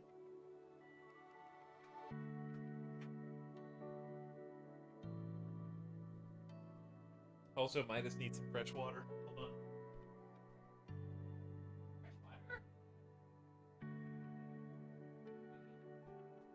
Fresh water? Here. There. Fresh water. Okay. Do you like all the Jeffs? There's really not a Jeff problem with Hearts of Iron. There used to be, because there's still things I don't know. But at this point, there are things that if I don't know, I'll never figure out. Whereas we haven't really had any problems with backseating since like the first 2 Hearts of Iron streams when I just had to refresh my memory.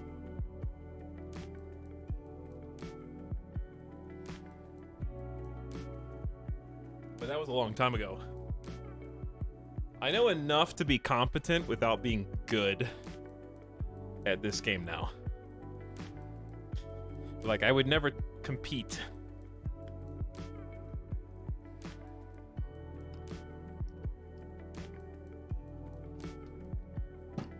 Anyways, hi. I just sat back down.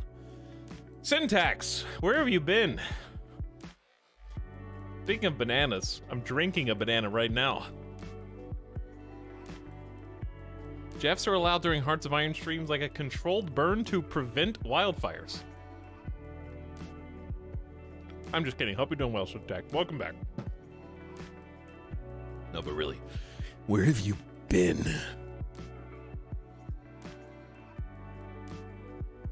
This is a good, dude, smoothies are awesome. But I'm doing the super lazy man's way to get a smoothie, a fruit smoothie. All right, there's multiple tiers of lazy. There's literally buy it pre-made, okay? Not at that level. I'm at blend it myself tier. But I refuse to buy like all the different fruits. I feel like I'm being responsible. So I buy like the grocery store pre-cuts a bunch of fruits and puts them into like fruit bowls. I'll buy the fruit bowls and then blend those that are already pre-cut. So it's like more expensive, but I can't buy a full pineapple and like carve it up myself. I'm not going to eat the whole thing. I can't buy like a full cantaloupe. I'm going to end up throwing half of it away, you know? Like, so instead of throwing half of the fruits away just to make this weird fruit smoothie amalgamation, I would rather just pay like $2 extra or $3 extra and just be able to use what I buy and consume it.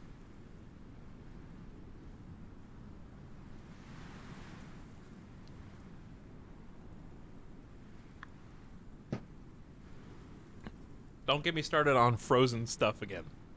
Okay? Don't get me started. Anyway, this is I think it's cantaloupe, strawberry, a few blueberries, a full banana smoothie. But anyway, carving and cutting fruit and cleaning up after yourself is for nerds, all right? You guys can do that. I'm just gonna buy the fruit bowls, dump them into the blender, and then make smoothies.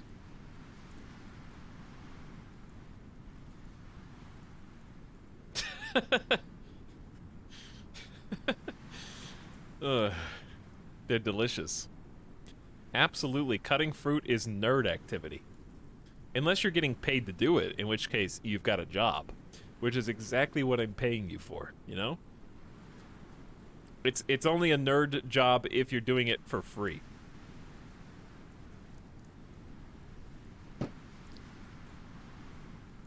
Where's the music?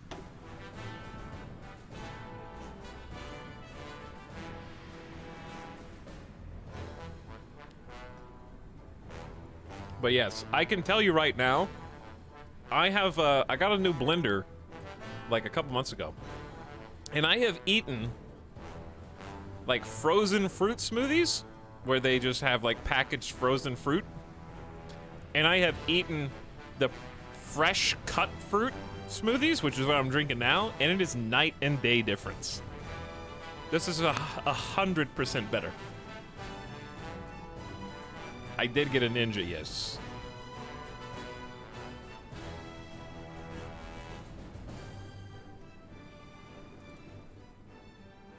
Like, this is delicious. This is so good that if I could drink this every time I got thirsty, I would be able to give up Coke, like Coca-Cola. The problem is I don't want to drink like 3 or 4 fruit smoothies a day. It's very expensive to drink like 4 smoothies a day. It gets a little crazy after a while. That being said, I only drink like 1 Coke a day. So it does. I don't know. 1 smoothie doesn't equal 1 Coke. It just, I don't know. It does. If I take multiple smoothies. Whoa, give up sugar, yes. Coca-Cola sugar? No. Only real, natural fruit sugar for me, please.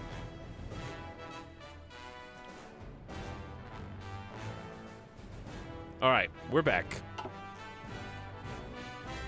Oh, wait, before we're back, did I tell you guys that I could have hypothetically made like a bunch of money on stocks?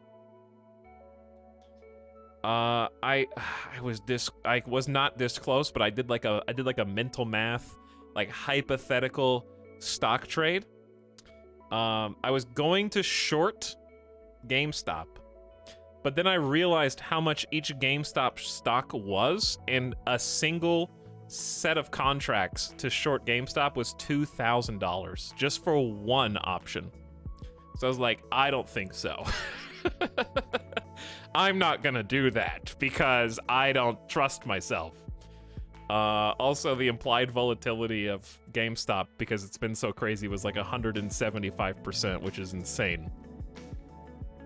Anyways, then GameStop tanked $80 in a single day, like today. So I would have made a ton of money. I did like a hypothetical. I'm gonna pretend like I'm shorting GameStop right now, and see how much money I lose. And then actually I should have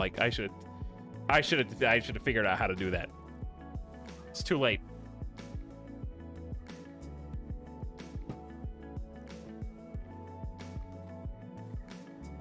I missed it. But anyways, if you're curious how the math would have worked out, I would have doubled my money in less than 48 hours. That was the like hypothetical short that I did. I would have put in, I think it was like 1,800 just for a single option, and I would have made like 3,900 back just to do one in less than 2 days. So I felt kind of bad about not making $2,000 in like a single day, but oh well, you know, it was a good hypothetical win. I felt validated.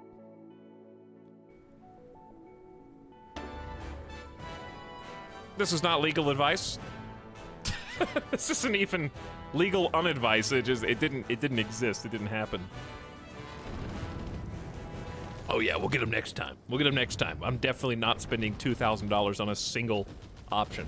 That's only for one set of contract.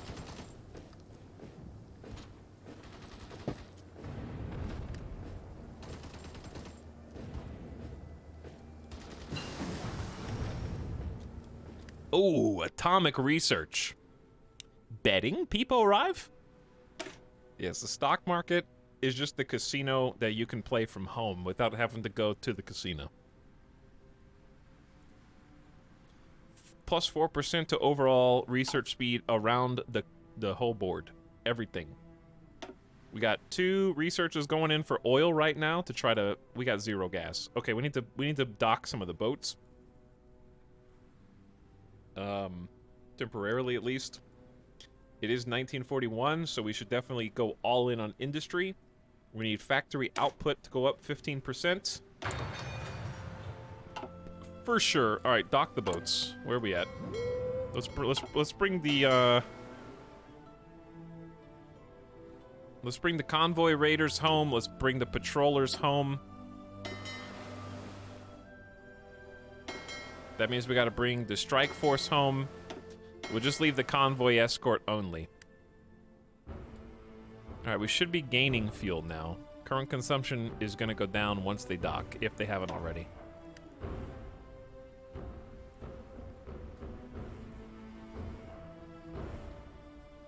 Buy stonks go up.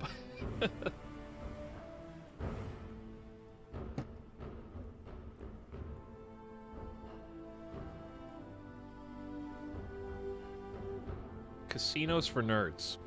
It is like casinos for nerds. Depends on what type of nerd you are. I think stocks are fascinating, just because there's so many different ways to play. Like, okay, at a slot machine is fun because you're just pulling, you know, you're pushing a button, and the number either goes up or it goes down. But this, like, stock market is kind of a different scratch itch because you can play based on hunches, you can play based on convictions, you can play based on technical analysis. Like there's multiple kind of avenues to. It's not necessary. It could also just be you put money on. So like you could just do the actual slot machine, where like, hey, listen, I got a good feeling about this, and you like tell your friend, and they're like, okay, I'm gonna push the button. Like they can do that too.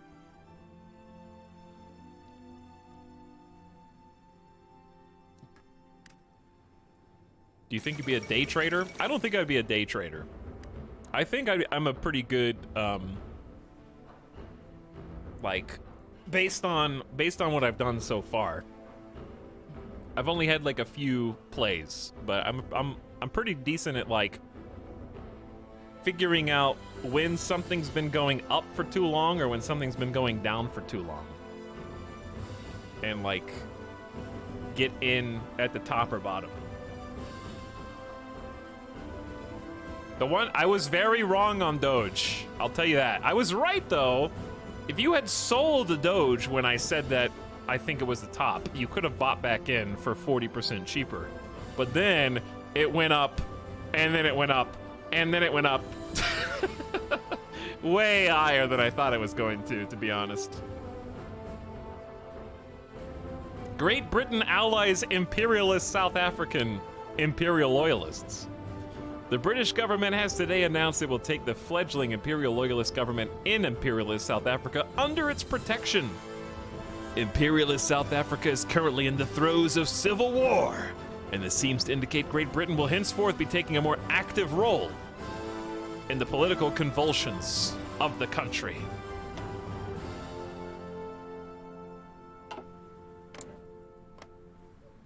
Interesting. Interesting. Trying to be a day trader in 2021 and fight computers won't work. Yeah, I don't like day trading. It's not for me.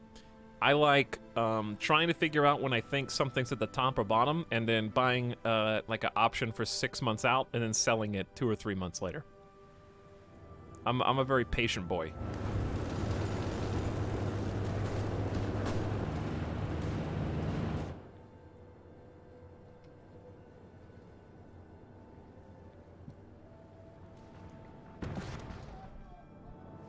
I think we need this to do that. And then we need this to just keep scooting them back. They're getting hammer and anviled right now between us and Britain.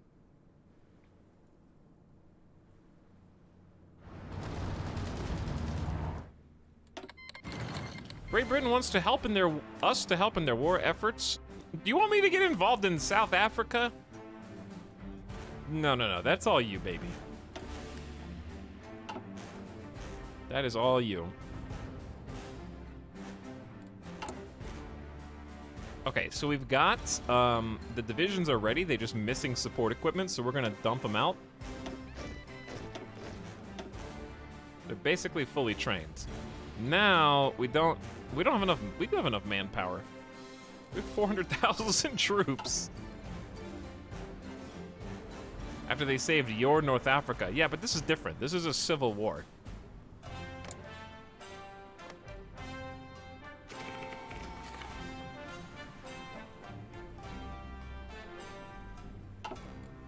You can always join later. Aux ordres. All right. You guys are going to the Italian front. Buckle up! We finally got some extra troops.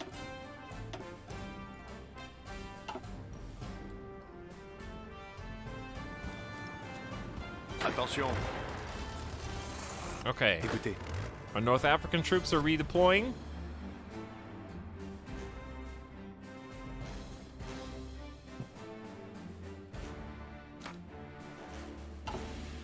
And we could probably go up to 3x here in a second. Economic devolution! I had an internal alarm clock. It is absurd to think that some bureaucrat in Paris knows what is best for a company in Bordeaux. We must trust our entrepreneurs and empower them to create their own solution. Okay, our inefficient economy is slightly more efficient. Factories and dockyards, 10% more useful, is just, in general, kind of huge, because we went from 3% to 13, and we were negative 11 on dockyards. Now we're just negative 1. Under that is promote entrepreneurship. We get another national spirit. Military factories and dockyards build faster. And then stimulate the dynamic market is also good.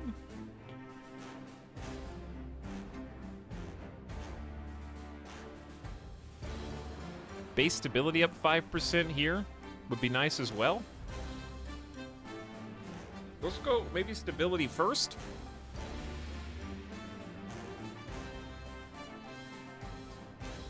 But I want these, this is an industrial research speed up 5%. But I really need that stability.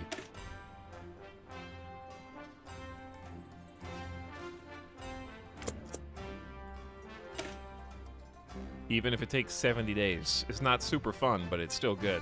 All right, fuel gain from refineries is up. We're actually gaining more than we are consuming now, which is nice, and I'm gonna make that even better. Another 50% bonus. And we're almost done with our third synthetic refinery that we've been working on. We need even more of those.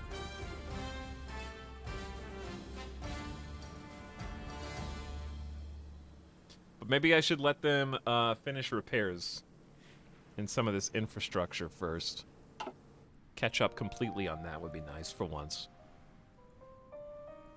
All right, how's Africa looking? Attention.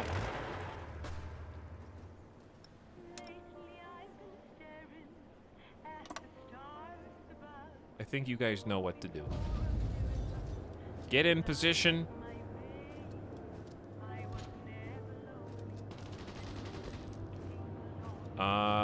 Do we really need to reinforce this? Tanks? All right, I'm gonna say go. There's only 3 units there. You'll be fine. Nationalist Spain wants our help against South Africa, New Zealand, and Australia? Wait. You didn't mention Australia and New Zealand. They're in the Commonwealth of Nations?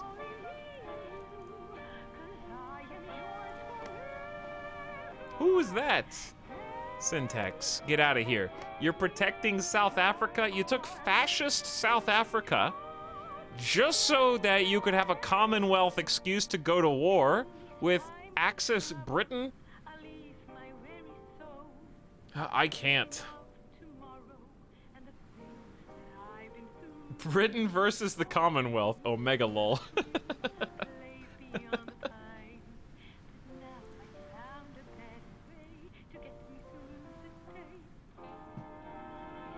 I decline. We have too many, like, islands over here next to New Zealand and Australia to get wrapped up in that nonsense.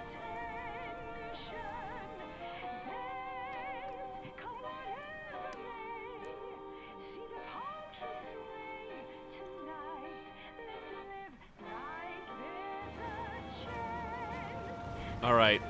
The light tanks are actually getting some use, even though we have 25% attrition in some of these areas. Okay, we got 3 separate repairs going on simultaneously. Does that say 8?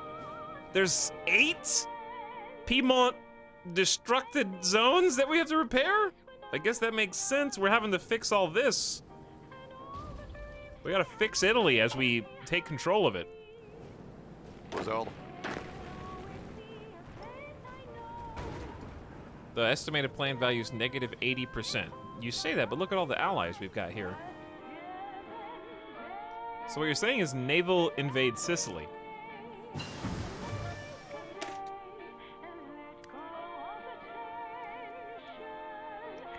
Motorized troops are well and good, but to lead offensives, we need infantry that can ride into battle and armored transports which protect and carry heavy weapons. I want to do like an APC. I never get to build APCs.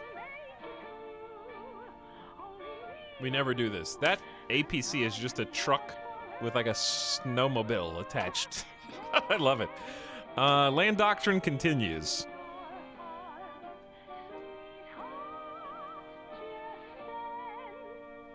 Assault concentration allows overwhelming fire and another 10% to max planning. You got it.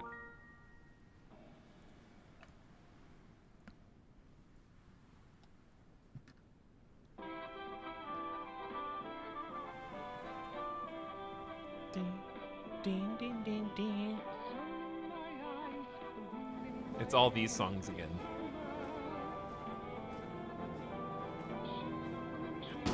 I honestly think that if we make this push, the other allies will help us, but I'm scared they won't. So we're just gonna chill here for a minute.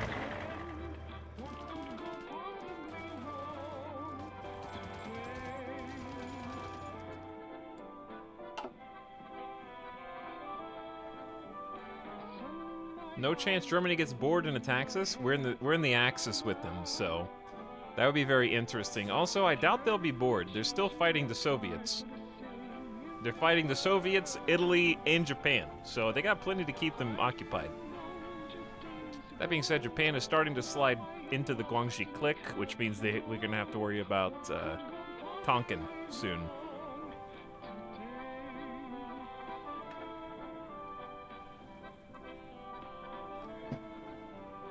Spoonless, if you like M3 half-tracks so much, why don't you marry them?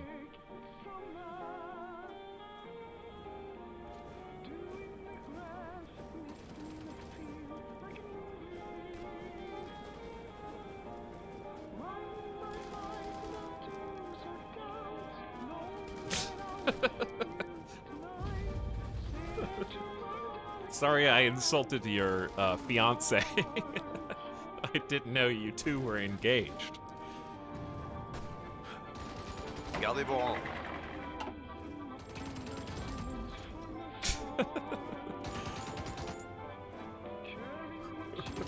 Sassy streamer is out. He's out. He's loose. Chat, we have positive PP again. That means we can actually do one of these things maybe if we keep.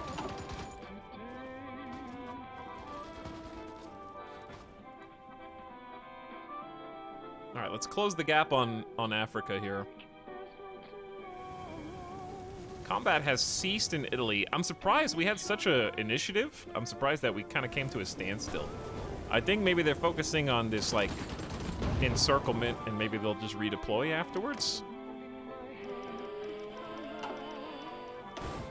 Naval invasion of the Solomon Sea. I'm ready! We got forces down here still. You're not gonna catch me sleeping. Positive PP, also known as PPP. True.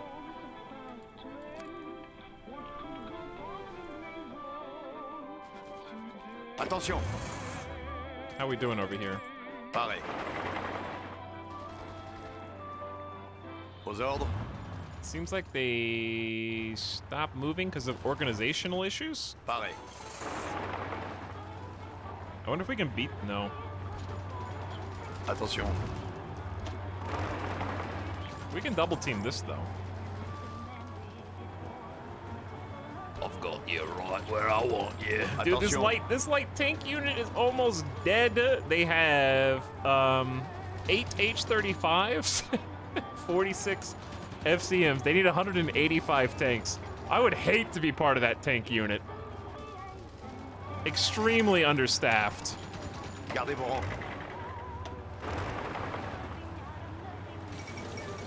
The fall of Kiev, capital of Ukrainian SSR, has been captured by advancing German armies in the Soviet Union.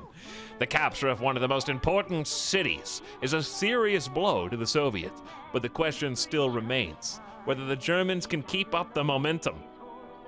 Moments after the Germans had occupied the city, thousands of mines planted by the NKVD were apparently detonated in buildings along the Kreschatik Main Street, causing even more damage to the already ruined city. Now the invading forces look east.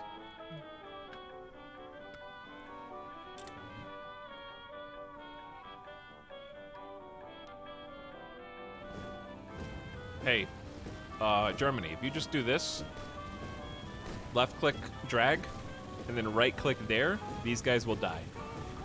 I guarantee it. This is the sub sound. Great Britain, no. I'm not gonna help you against South Africa, New Zealand, and Australia right now. You can just get out of here. What's up, Soupset? Thanks for 20 months. Appreciate the tier 1 sub. And welcome back.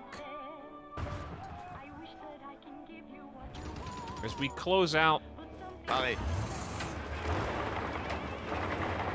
the North African Italian front. Gardez vos rangs. Bougez-vous. Working on it. There's only 3 or so units left. Hey, can you guys handle this pocket? They're getting desperate. Bougez-vous. Woo! North Africa is now secure. Well, momentarily. There's only one left. Lazaro Cardenas demands our withdrawal from the Caribbean. In a passionate speech lasting more than 4 hours, Lazaro Cardenas demanded we abandon all of our colonies in the Caribbean, as they are, according to him, quote, the most visible proofs of our imperialist oppression over the region. While some argue that we cannot afford to anger Mexico at the moment, more resolute advisors emphasize that we are totally capable of resisting them and our territorial integrity should never be jeopardized. Okay, Mexico. You guys are in an alliance with Bolivia.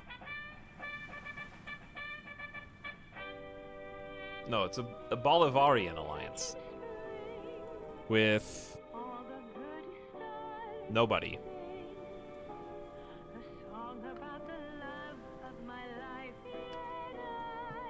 Release the Republic of Guadeloupe.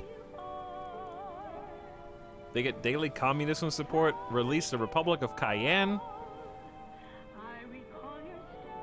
We don't negotiate with revolutionaries. Mexico gains puppet-focused war goal against France. Okay. Interesting.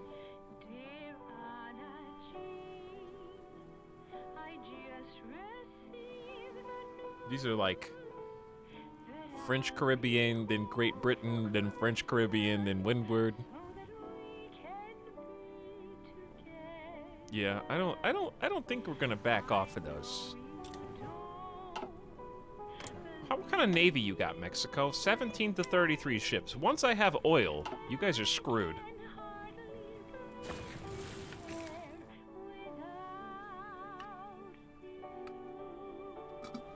Guadalupe. Chat, there's actually two that look similar. There is a Guadalupe, but there's also a Guadalupe. The Caribbean is Guadalupe. I know because, source, I've been there. And that's how they said it.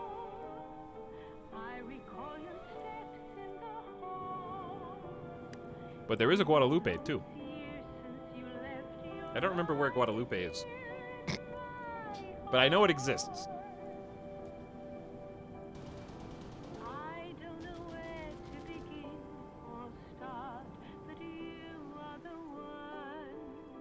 Guadalupe, Guadalupe.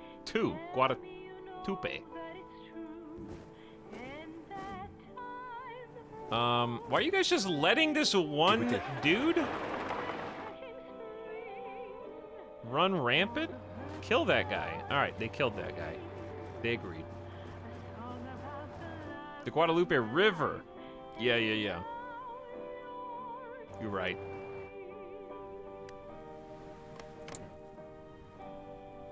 All right, there's only a little bit of Italy left in Africa.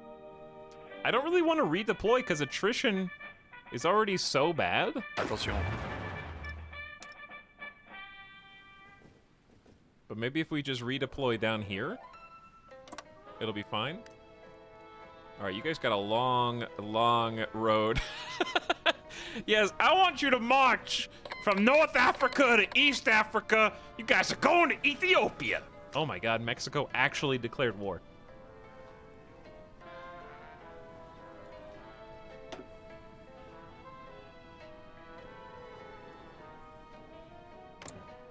I didn't think they were gonna take it that seriously. Mad lads. Actually mad lads.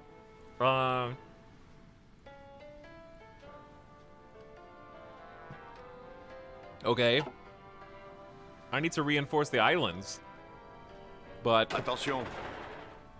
we need more troops. How close are we on? Not even close on support equipment. We're up to 50% efficiency. We're gonna need at least 2 more. And those to spool up. Gardez vos rangs. We've got, like, maybe we don't need 7 units guarding a New Caledonia.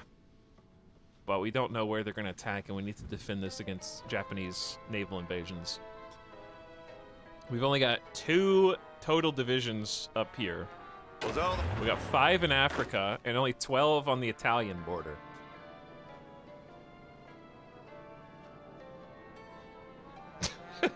We attack Quebec and North America from combined Mexico and northeastern Labrador pincer move. The good news is Mexico's not in the North American alliance. They're in their own, so they're not being guaranteed by the United States. They're not gonna pull in the US.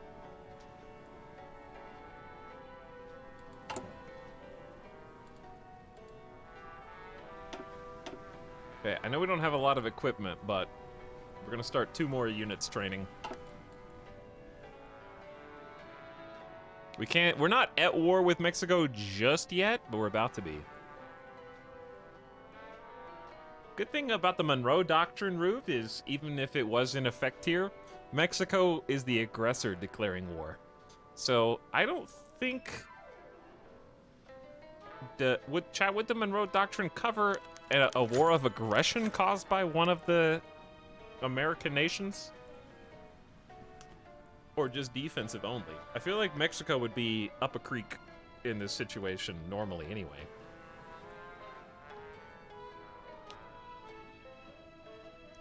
One of our generals got sick. Monroe Doctrine said the European powers can't expand their holdings in the Western Hemisphere. Yeah, that's what I'm saying, though. But if Mexico declares war on a European power, and the only way to fight that war is on Mexican soil, I don't think the U.S. would intervene if Mexico was the aggressor. because you can't have a scenario where Mexico's allowed to invade Europe, but Europe's not allowed to fight back in this situation.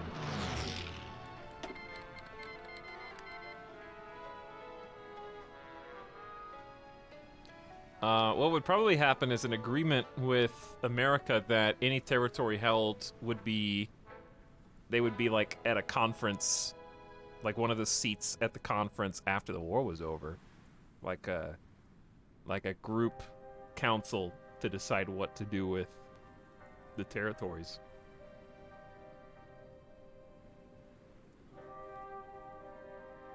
Anyway, they really want me in this war. So now this is a war against New Zealand, Mexico, South Africa, and Australia, man. Great Britain and nationalist Spain are embroiled in this. We gotta rebuild, dude. I can't... I'm sorry, guys. I gotta get my own act together real quick. I need another, like, a year or two. We only just started training new troops. Like, Germany is the leader of the faction, and they're not involved in the wars. So to me, that says it's fine to decline. Because we're not being invited by Germany. Attention. Hey, they think this plan is risky but doable. I say let's go and see if our allies help.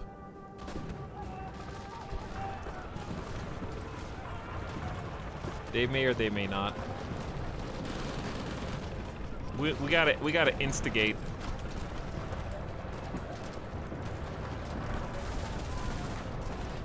Some of these dudes got organization shredded. Oh, that's a lot of red. That is a lot of red.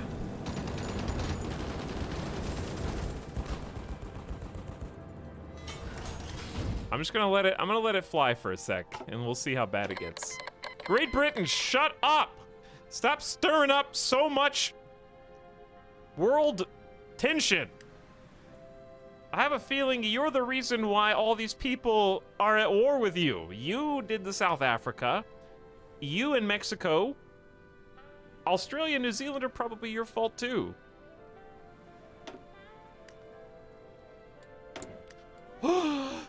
What's this? We have free civilian factories for the first time in the entire game? We can do whatever we want.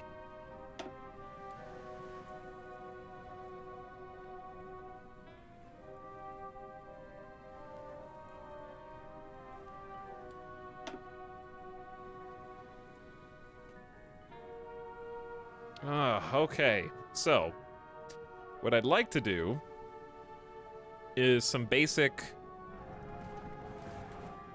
infrastructural upgrades that we've needed to do for a while down to the Italian front. That's pretty much the only one that needs to be done. Okay, we also need even more refineries. Make 3080s. I would love to.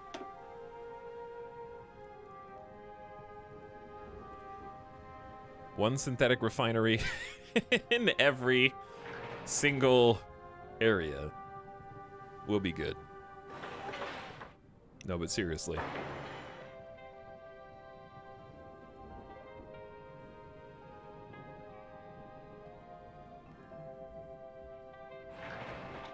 There's only 40%. I'm trying to do only the ones that are, like, up there. This is probably not gonna... yeah, it's probably not gonna fall. Okay. Yeah, let's, start with oil. What we'll probably do is... we could pump even more civilian factories before we do military. Let's get like another 15 civilian factories. That sounds like a lot. I think it's doable. So here you go. 1, 2, 3, 4, 5, 6, 7, 8.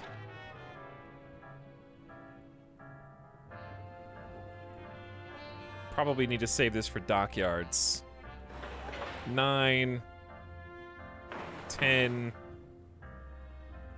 11, 12, 13, 14, 15. There you go. Mass civilian factories. We finally have decent construction speed bonuses, so this shouldn't really take that long.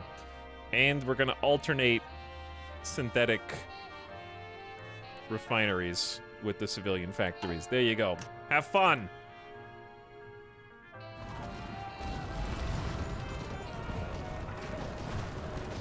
Attention. In the I mean, we did just get war economies, so we're like in a pretty good spot as far as consumer goods factories go. I want to build military factories too.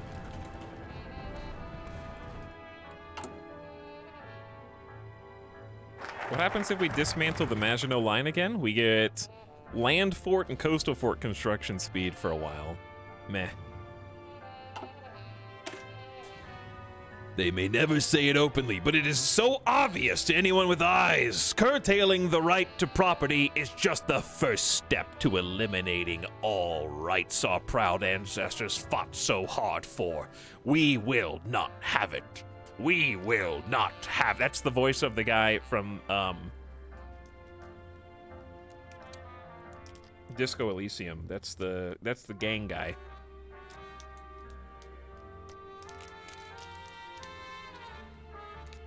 What was that dude's name?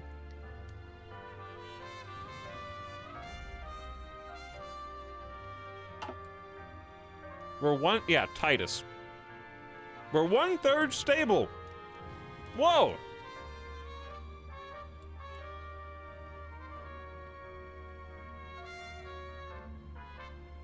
I don't think we need Freedom Front. But military factory and dockyard construction speed will be useful in a bit.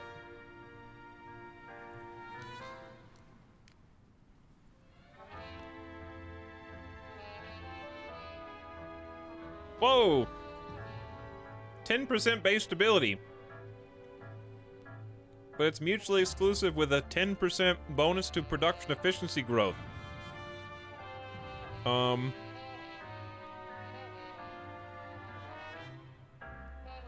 Get a new political advisor. Weekly stability plus 0.1? What? And 15% PP gain?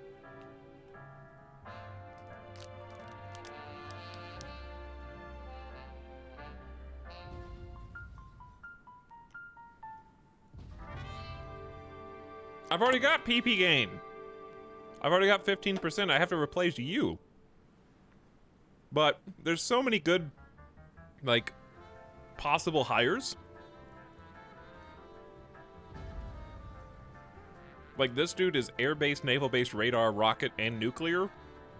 This is a 10% bonus to all military factories, dockyards, and fuel silos. How am I supposed to pass that up?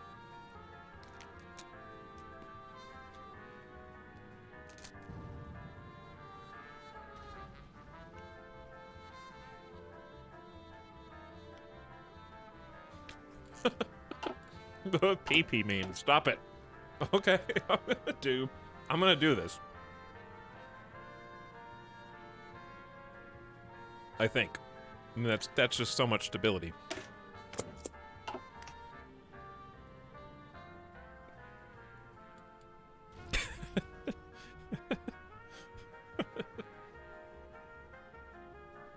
So the plan is, right, mass produce as many civilian factories and refineries as we want.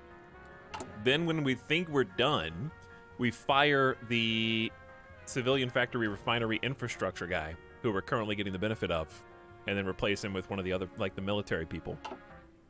That seems like a possibly good idea. Well, you're welcome. Visez bien. We actually started this push. I want you all to remember, the French were the ones who put their boots towards Rome first. We're the ones.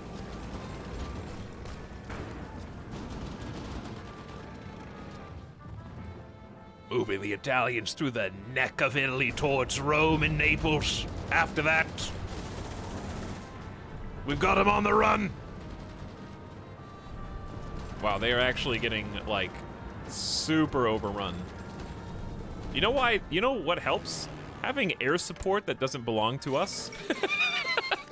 Yes! Forces from France entered Rome after the city's remaining Italian garrison melted away to the surrounding countryside. The French troops moved quickly to occupy all significant government buildings, and a triumph was held along Via del Corso by a long procession of marching soldiers and armored vehicles that didn't belong to France. They don't have any armored vehicles, silly. With the fall of Rome, the ability of Italy to continue the war is put into question. Outside observers expect the Italian government, who fled the city just before its fall, will soon begin surrender negotiations. Vive la France! Yes, having 1,300, like over 3,000 or so friendly aircraft that aren't ours. Turns out that's a big help in making this push. Who could have guessed? By the way, are these guys encircled or can they retreat? I think they can. They're not encircled yet. Gardez vos rangs. Okay, we're gonna create a new offensive line that just goes all the way to Taranto. Taranto, not Toronto.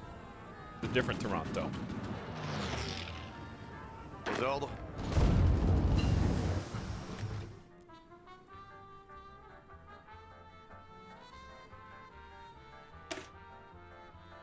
More mechanization, better routines to improve construction speed. Another 10% came at a good time because now we're actually using those construction buffs, and there's only one more 1941 industrial tech that we can research, or that we want to research. Efficiency cap up 10%, which isn't gonna matter for a little while for most of these.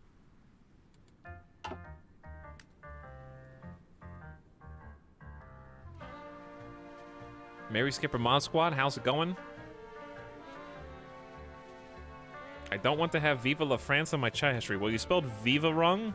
That's Viva Las Vegas. V-I-V-A is Viva Las Vegas.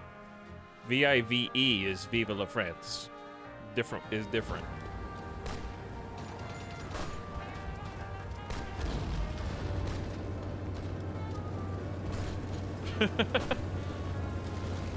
Viva Las Vegas. Viva Las Vegas.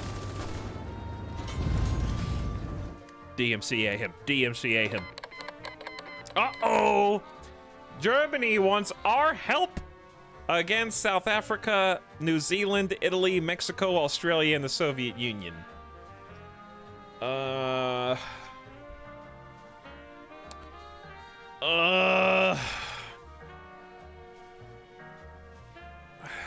just told Mom I didn't want to do this. Why did Great Britain send Dad to make me do this?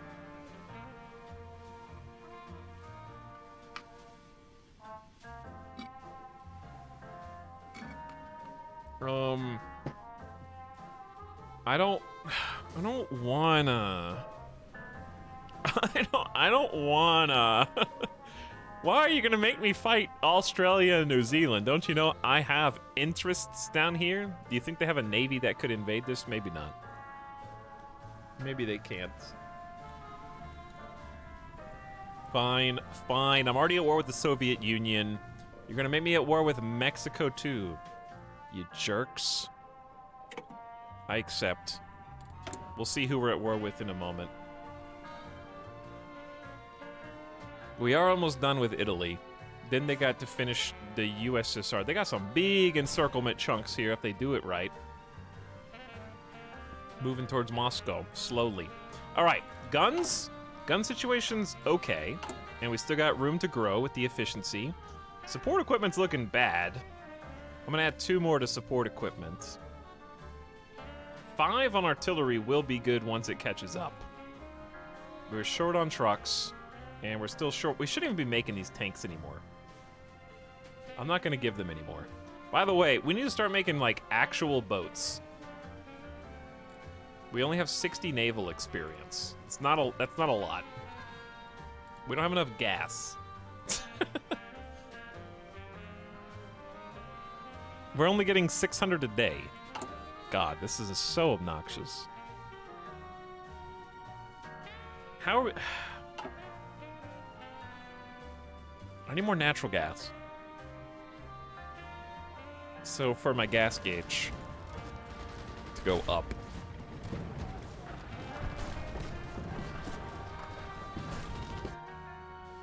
Sure would be cool if France got to keep all of Italy, huh? After the war's over. I think that's what we're gonna try for. Let Germany keep all of Eastern Europe. We'll just focus on controlling Italy. Actually, is this part of the same war or a different war?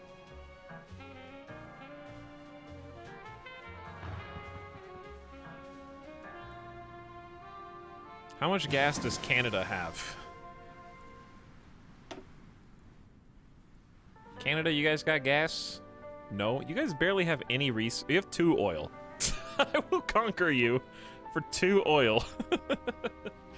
A handful of aluminum and steel. How do you even play Canada in this game?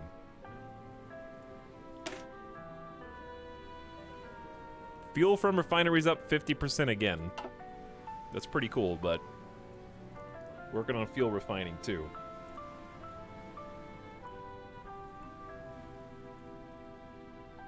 Okay, we are set on industrial needs. Now we need to start working on boats. We need those dockyards to actually be spinning out some ships, so give me depth charge mortars. Rex's Belgium, you can join. You're always tagging along, always following me. How is resistance to occupation going? We're under 30% on most of these. Only Catalonia is causing problems. Everyone else is doing swimmingly now that our cav garrisons have been fully fitted.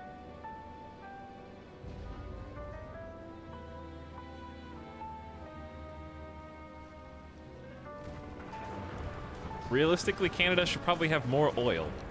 Probably, yeah. Where'd they move their capital to? Where's the Italian capital now? Don't tell me.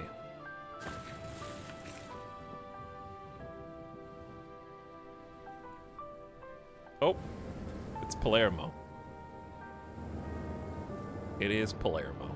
This crossing is gonna be messy. All right. I'm here all night. Arrête. Are you guys in position? They are. That's the goal. Can you do it? Maybe. Attention. They are entrenched in a mountain, but they're also very weak.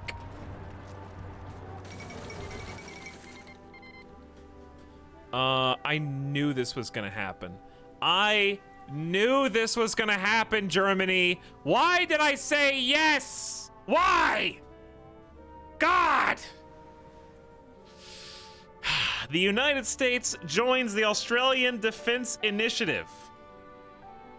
With concern over the growing strategic importance of the Pacific, Australia and the United States have signed a Treaty of Pacific Cooperation. Although intended to maintain the political stability of the region and by extension trans-Pacific shipping, the treaty also involves contingencies for military defense, allowing the two countries to exert authority far beyond their actual territorial claims. With such a vast area now being under Australo-American protection, it is surely only a matter of time before those contingencies will be put to the test. A fascinating move. We're screwed. That's bad.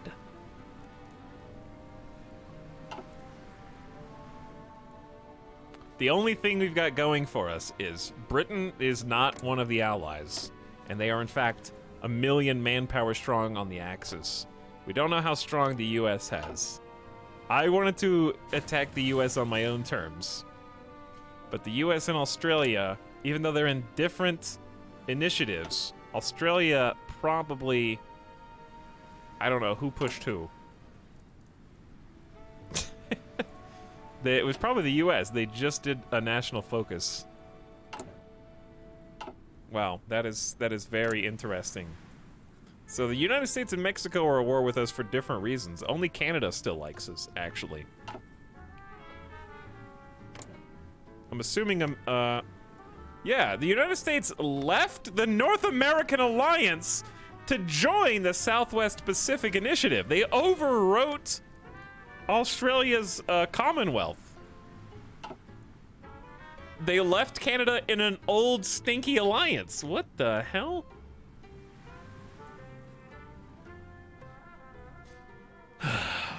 Well, we're so screwed, dude. We are only just now starting to spool up industry in 1941. The Soviet Union annexes Tuva. That's a little late. Supreme Soviet agreed to a request from Tuvan Parliament for membership in the USSR.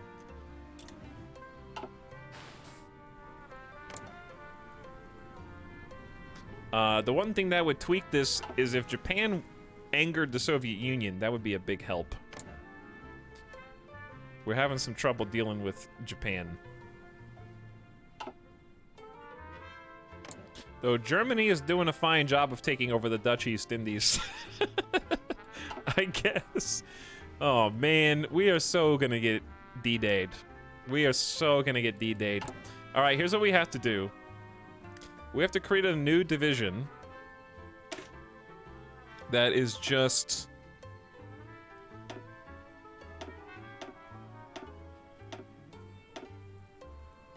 ...10 combat with like an engineer company for entrenchments, and like that's it. And that's all. And this is gonna be the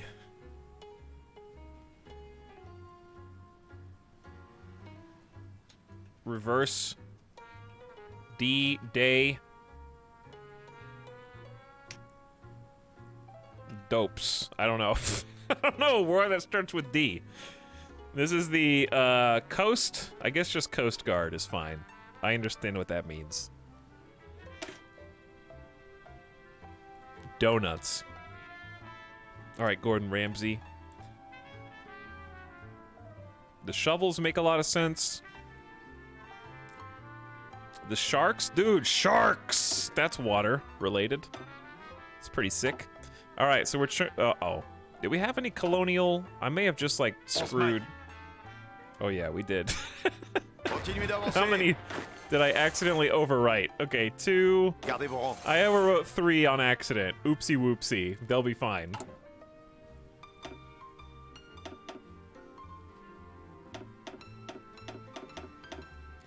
And it's time to start mass producing 10 divisions simultaneously. And we're just gonna have to try and keep up with infantry equipment. Yep, we're gonna have to just abandon any holdings that we have in the Caribbean. They're dead. How many resources do we lose down here? Not much, I don't think. We lose 70 aluminum, which is a lot of aluminum. But we have 205, so we're fine.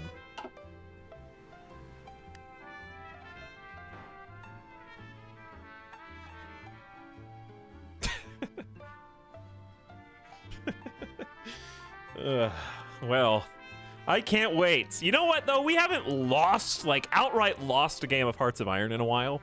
So I would be fine with that if that's the way it ends up going today. Arrêt. Gardez vos rangs.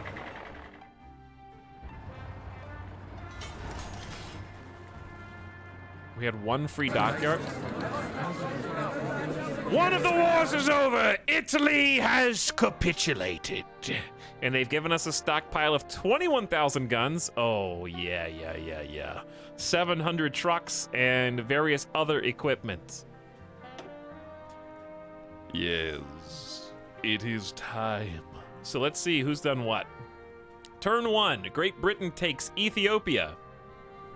Great Britain takes the Libyan desert, the Deccanese, Somaliland, Tripoli, Tripolitania, Elagalia, Sirte, Benghazi, Cyrenaica, Derna, and Eretria. We have only 361 points to play with. We have to be careful because puppeting Italy is very cheap. I'm worried that Britain's just gonna puppet Italy from out from under me if I don't just take it faster than they can. So the treaty screen has kind of been, it was bugged last time we played. I'm not sure it's gonna be bugged again this time. So you got two things you can do. If you pass, you start accumulating more points. Save scum. The thing is I can't save here. I should have saved beforehand. Like, I can take Piedmont and get guaranteed lands, but then we'll lose 100 plus points.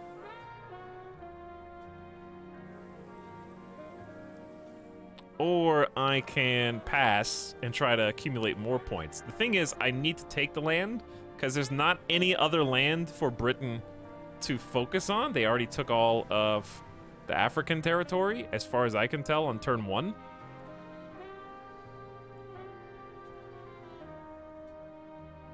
You can save on this screen? I'll try. Okay. I was worried about saving while the treaty screen was up. That's not going to cause any problems.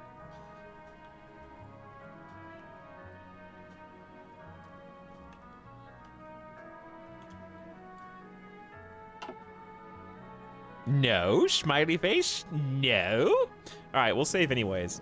I'm going to definitely take Piedmont, and we don't have enough to take Lombardy as well. We don't have enough to take Tuscany. We can only take the one. So this is us up here. I'm worried somebody's just gonna puppet the rest. Okay, take over a puppet. It takes a long time, and it's not gonna be easy, because you have to basically build all of Italy's infrastructure and factories, and give them a ton of equipment, which we just don't have.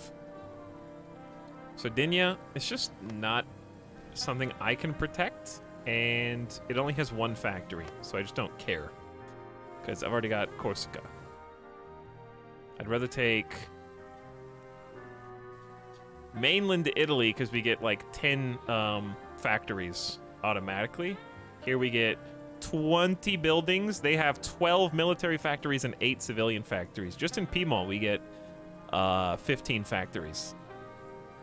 And some resources. So we'll just start there. They might, I don't know what they're gonna do. Britain sets up a collaborationist government in Italy, turning it into a puppet state, but only this section. So they're getting ready to basically puppet the rest, as we expected. So it's kind of just up to us to take as much territory as we can and leave them with whatever puppet state is left. So I think taking Tuscany is better than taking Emilia.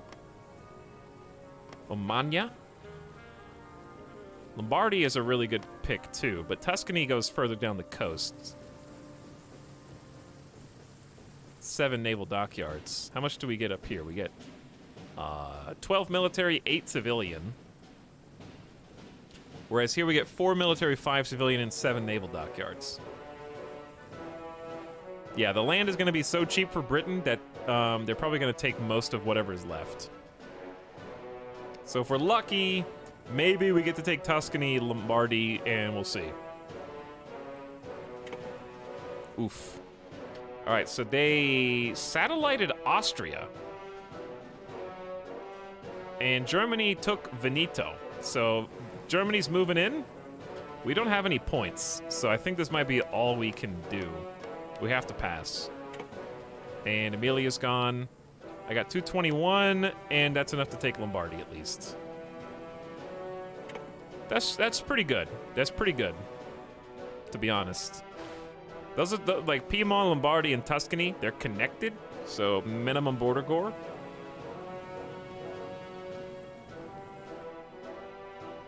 And also pretty huge infrastructure spots. 16 factories, 18 factories, and 20 factories. That's a pretty big swing. That's like 50 to 60 factories. Like in one go. All right, I don't think there's anything else. Where's Zara? You guys want... It's got 0 buildings. I don't think I want that. No thanks. Someone else can deal with that. It doesn't even have anything. Hell yeah. It's free real estate. Fine.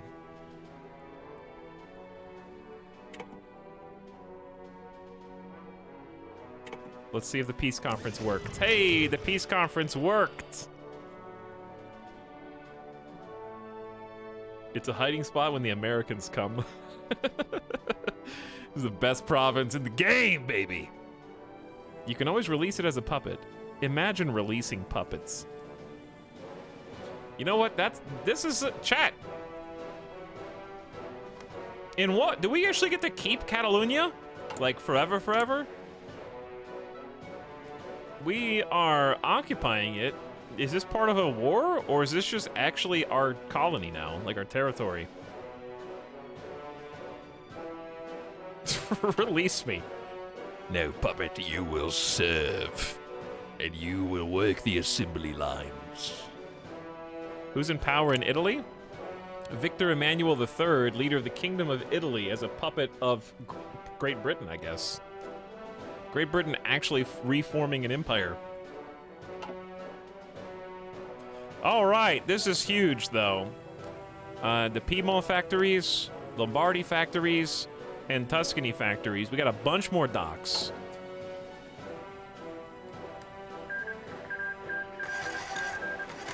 We took 4 states. Great Britain puppeted a bunch. Austria was puppeted. Germany's probably happy.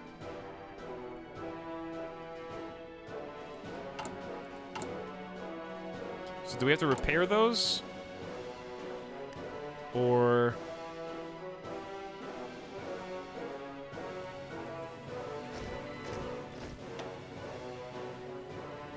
Oh, there's only 2 civilian factories here. Where are the military factories? We should have like 14 more military factories.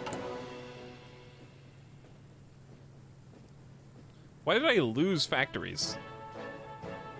Oh, it's because we were getting control of like the rest of Italy during that, I think. And now that the war's over, if we had to give that territory back to Italy, so we actually lost factories?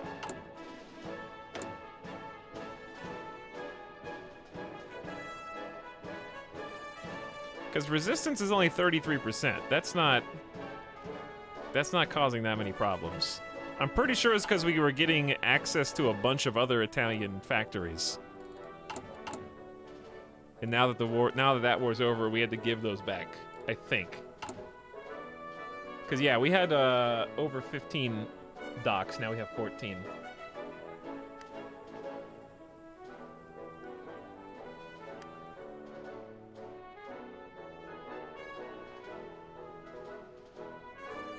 Look how short Victor Emmanuel is. This is actually a Wikipedia image. What if the other guy next to him is just really tall? Have you considered that? By the way, you can count the pixels on this image. What if the dude next to him looks massive? Like that's like 6'4".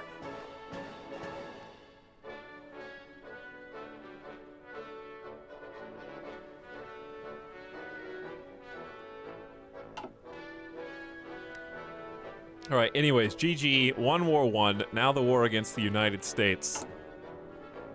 Oof. We have 23,000 extra guns now, though. We just need to pack support equipment in. All right, we just lost a bunch of factories. So we're actually I'm gonna take 5 gun factories off just to try to refill all of this. I'm just gonna stop making light tanks. I might just disband them. Thank you, Italy. I appreciate that, Victor Emmanuel. All right, how long before we get naval invaded? By America. Great Britain is already the first target. Hamilton and Bermuda is falling as we speak. Yep, bye-bye. They're coming for us next. AI is planning a ton of naval invasions.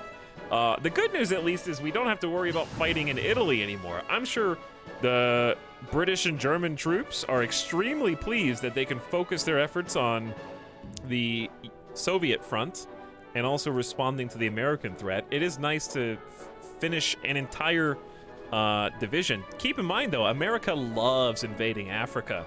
So we have a lot of juicy real estate for them to decide wherever they want to go, dude. All right, concentrated industry 4. We have so much space we don't know what to do with it all, but factories are 15% more effective. And now we need to improve our like old infantry gear. It's getting really outdated.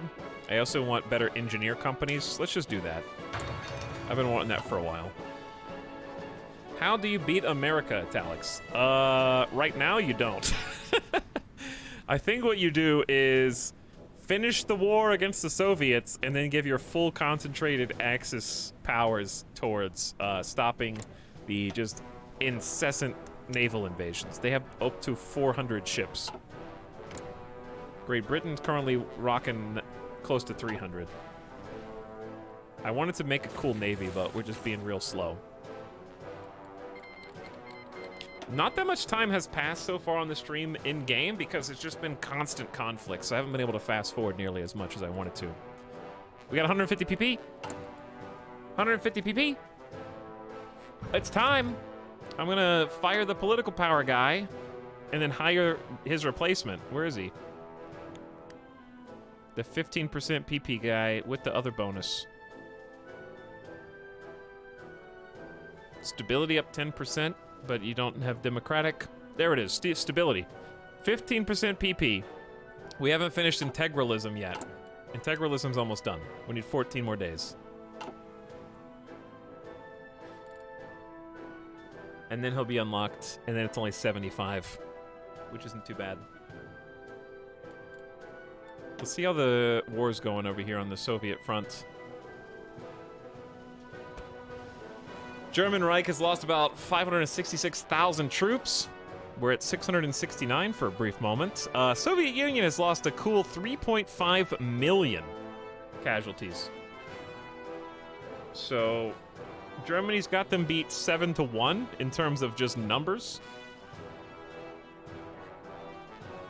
They've done all the heavy lifting. Me and Great Britain are both... Dude, Legionnaires Bulgaria has killed more Soviet troops than we have.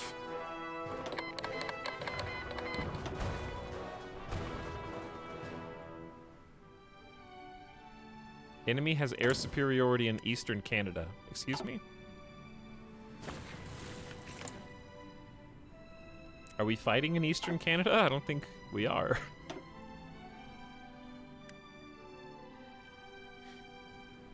The Eastern Front looks like hell. For the Soviets? Yes, I think it is. I'm sure the Germans aren't happy about losing almost 600,000 troops, but I remember when the Soviet line was almost to Slovakia. It was like all the way here. I think Soviets are on the back foot in a big way. All these green battles. I think ending the Italian campaign front probably put the nail in the coffin for Moscow. Now, does that mean that America's not just gonna roll in and screw everybody's plans up? That's exactly what they're gonna do. But for now, I think Germany just keeps marching east. The ideology of integralism states that all aspects of society must come together and work as if they were one small piece of a larger whole. The society must be well ordered to ensure that all parts of it work together in harmony. New political advisor available. More importantly, we're gonna get that 10% base stability, focusing on the family. Attention. Ooh, 4 new troops. Add those to my primary force. Get the Shark Boys out of here. Okay, so we don't even have a front to deal with. We're just gonna send these guys on a very broad area defense. I have no idea where to expect the Americans. So we're just gonna guard naval bases, primarily. Naval bases and I guess victory points. And then I want to do another group on the underbelly, but we gotta do one at a time right now. Aux ordres. We are definitely gonna be the first ones that get attacked. Attention. Okay, we're gonna bring these 6 back too.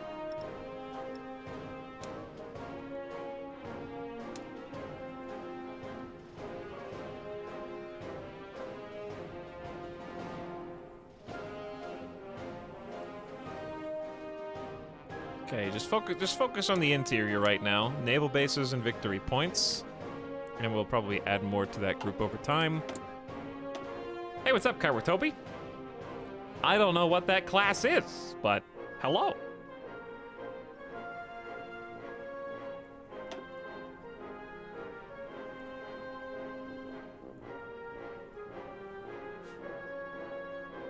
We just got... Oh, fuel refining too. More fuel gain from oil. So I think the way that that helps us is if we're trading for oil, we should be getting... I don't know. How does that work? If we get 20% bonus fuel gain per oil, does that apply to oil that you trade for?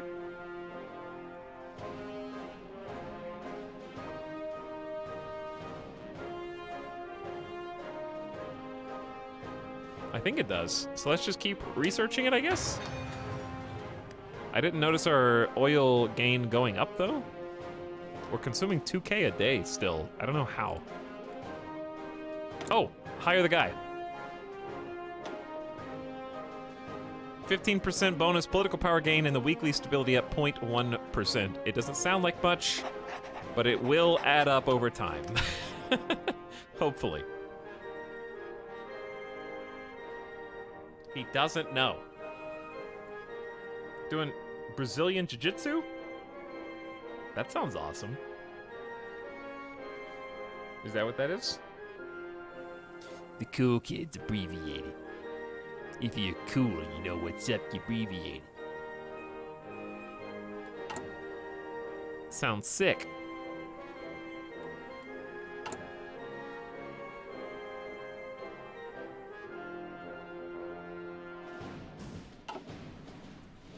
Dude, the sea of green.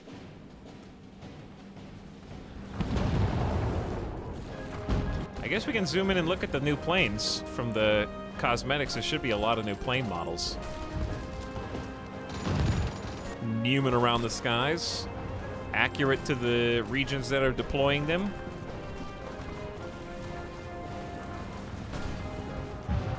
Overrun! I just saw that in huge red letters.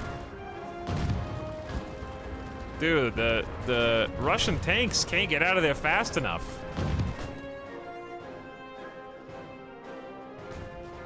They're getting rolled now.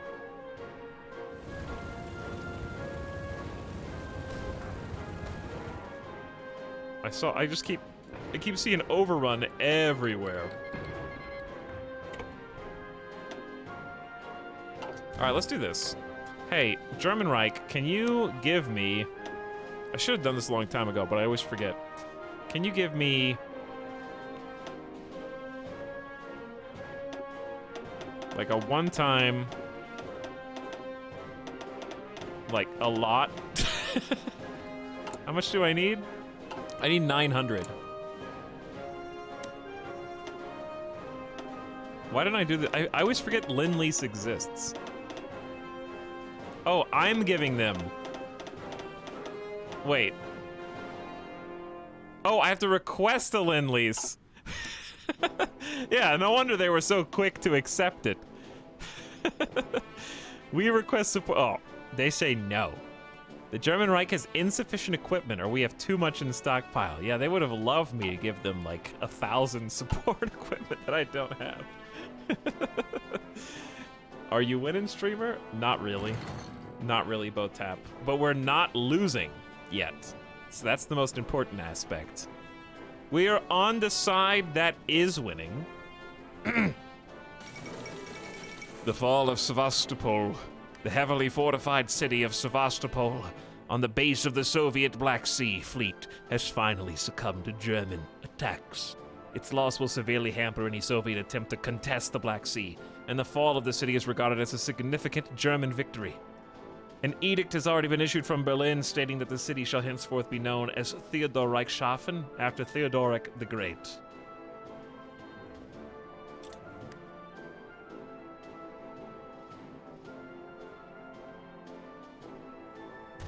The push to Moscow continues.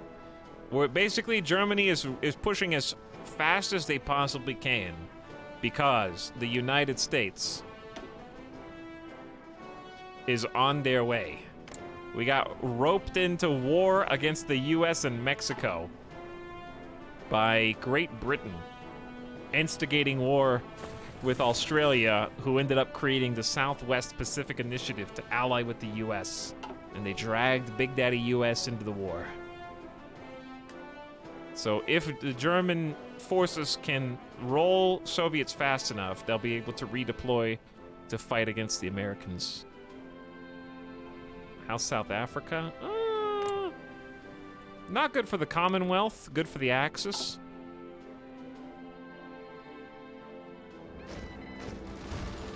They're just trying to get into these mountain positions that they're entrenched in, which is not easy.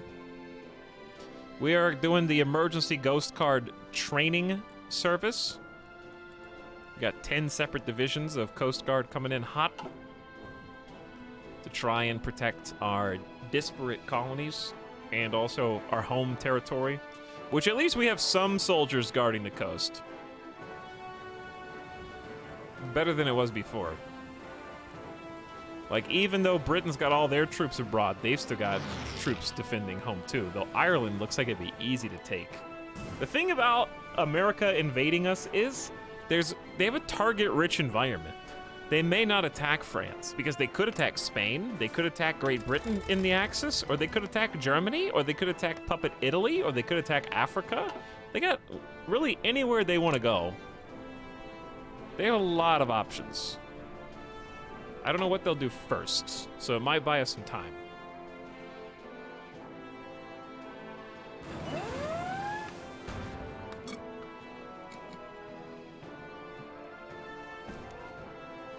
Leningrad's getting ready to fall. They're gonna hold the river. Soviet Union is approaching 5 million casualties. Intelligence suggests that they have less than 1 million left.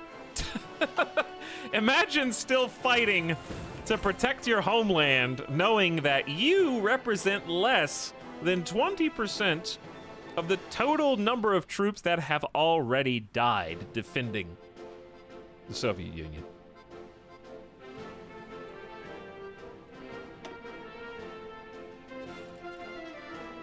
That would be a little challenging.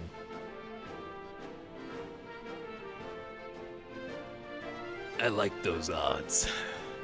But look, they have so much land to retreat into. True. All right, how's construction going? We've got a few synthetic refineries. We are generating now only 1,000 fuel just from refineries, chat. Man, how do you make enough gas? Synthetics aren't enough, even with all the upgrades. Where can I get, like, actual natural gas? The synthetic refineries is not helping. I don't have enough. It's gonna take 5 years just to break even on fuel. I'm just gonna dock the Navy.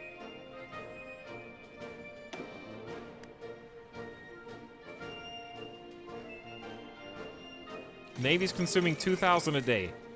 Leningrad, birthplace of the Russian Revolution, has fallen to advancing German forces.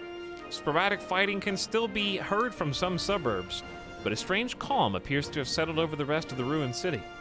Earlier today, columns of German soldiers marched past St. Isaac's Cathedral, whose great dome has been painted gray by Red Army engineers to avoid the attention of marauding Luftwaffe bombers. Despite their efforts, it's riddled with bullet holes and shrapnel impacts. Dude, remember when we did Microsoft Flight Sim and we flew over Leningrad? That was pretty fun. You buy oil. I guess you just buy more. Convoys had just got harder than ever, though.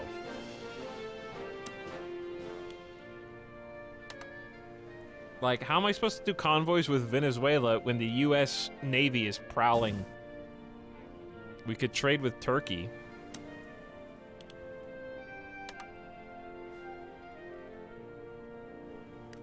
Germany will have plenty of oil soon. They've only got a little bit available.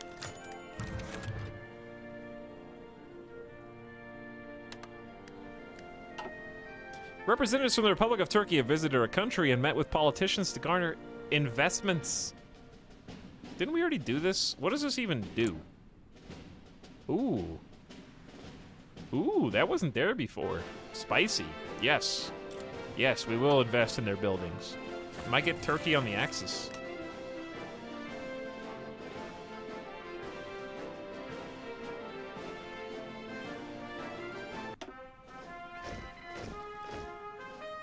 Okay, so now we're actually making positive gas. Gardez vos rangs. Because I'm basically just giving up a bunch of civilian factories in order to acquire more gas resources, which is definitely what we have to do. There's no choice.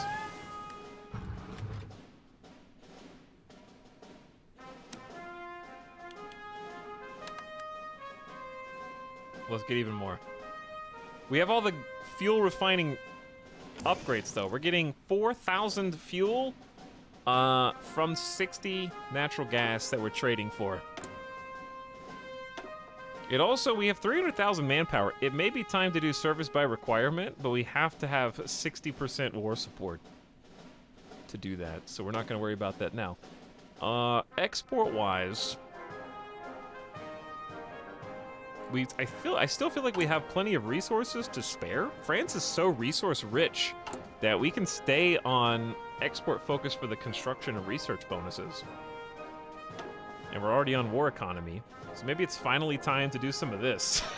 We've put this off for so long, some of it's not even gonna help anymore. Like, I don't need Army XP gain, but I might need Navy XP gain. Just 250 guy is naval XP per day, and we're gonna do fleet and being research. So I say let's go for that. It's 1941. We need to make dockyards.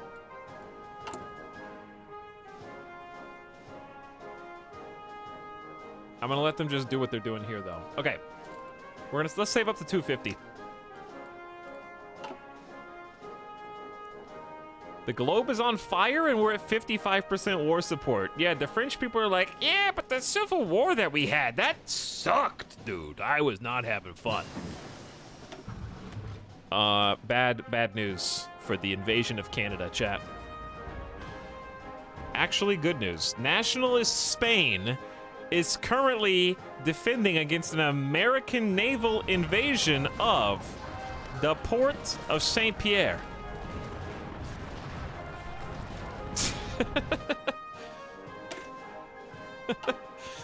Okay, sure. All right, we're not quite ready for the big boat. We're getting there though. Keep the boat research flying. Oh, uh-oh. Moscow! German that was fast! We were just looking at this and I didn't even see it. German panzers have smashed through hastily erected barriers on the streets of Moscow, and half-tracks were seen unloading panzer grenadiers on the Red Square. Thick, billowing smoke from the many fires raging in the suburbs could be seen rising into the air as German infantry stormed the Kremlin. Grenades and flamethrowers were reportedly needed to fight stubborn NKVD holdouts intent on defending every inch of the complex. The Russian capital is now in German hands, but has been left a burning ruin. Unconfirmed reports indicate Lenin's embalmed corpse was safely evacuated. Dude, we haven't helped on this front at all. Attention. But also, Attention. I don't really know what they want me to do. It seems like they've got it in hand.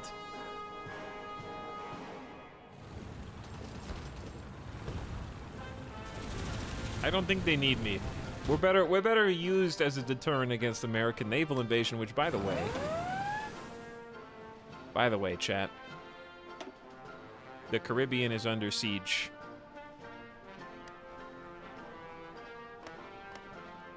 The Bahamas are under attack.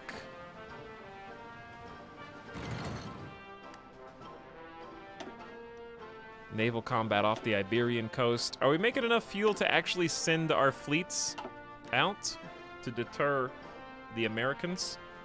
Let's see.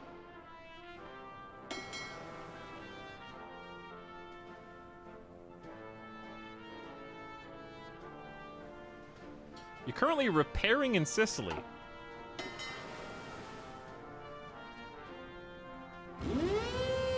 All right, how do you... There we go, remove region.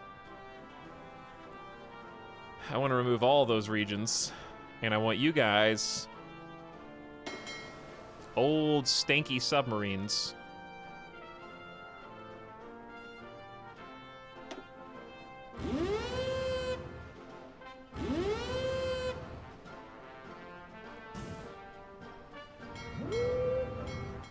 To patrol... Who's gonna take care of the English Channel? I don't know who's gonna take care of the English Channel.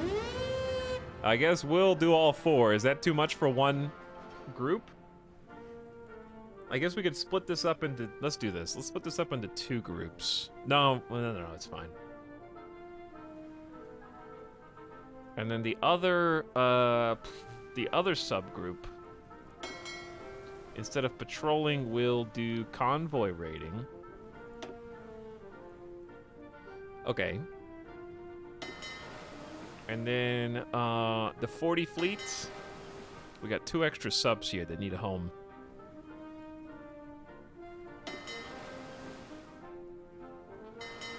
There you go. Okay.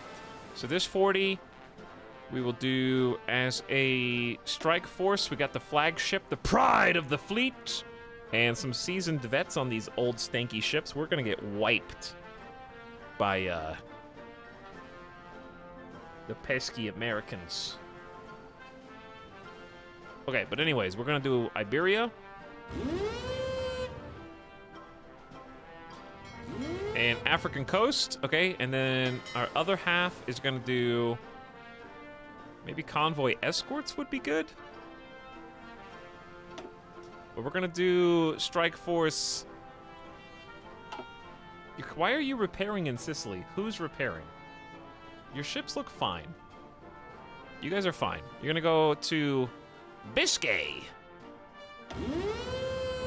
and the English Channel, and we need to delete the old stinky regions. There you go. You have your orders. Didn't see that one coming. The United Mexican States have declared war on Mexico. Joining the fight against Mexico and the United States is Mexico. Okay. Turns out, the Democratic Pan Party, Mexican Republic joined the Axis. Oh, wow, okay. I want to see how this is gonna turn out. Democratic Mexican Republic joined the Axis. Hallelujah. Praise Luis Maria Martinez. I don't think he read the invitation all the way through, is what I'm saying.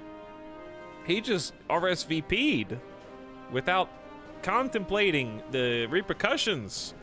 So here's the downside. The downside is that they do share a border with the United States, which means they're gonna come in and crush. But there is a 1% chance that, like, Axis and British forces enter Mexico through the Mexican Republic, boot here in the Yucatan, and move up to fight America, which is hilarious to think about. I hope that happens. Where are the biggest concentration of British forces right now? They seem to be scattered all over the globe. Probably mostly helping down here in South Africa among a couple other pockets. I don't really see them on the Eastern Front either. This is really Germany's fight. There's 50 British forces scattered around. I see a group of 20 here in Tartu. I don't know why. So Second Christiada. The forces of church and revolution have once again come into conflict in Mexico. With the government renewing its attacks on the church, the embattled Catholic parties and social movements are launching an armed rebellion to seize control of Mexico. Cristero militias are reforming after a decade of inactivity, supplemented by defectors from the federal military. They have taken over several rural states and are using these as a base from which to operate. The first Christiada ended with a settlement negotiated between senior revolutionary and church officials thanks to intermediation by the American government. But it looks likely that the violence will end only with the complete destruction of one of the belligerents. Long live Christ the King and Blessed Mary of Guadalupe. That one's actually Guadalupe. Democratic fascist pope. Oh boy. Uh-oh. Nimitz is here. They put Nimitz in charge of 12 submarines. Huh. What a demotion.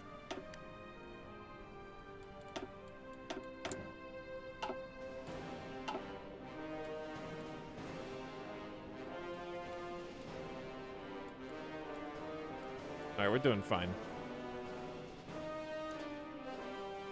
That'll give America something to think about as a distraction for at least a few minutes. I don't expect, well...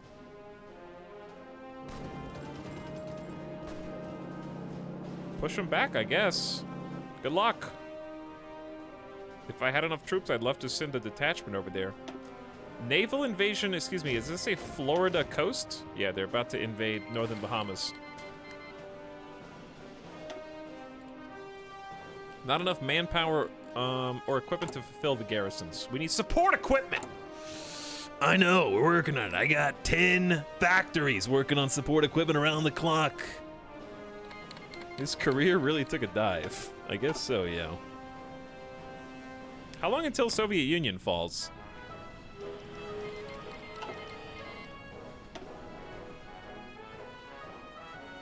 They moved back to Stalingrad. So I guess sometime after Stalingrad falls.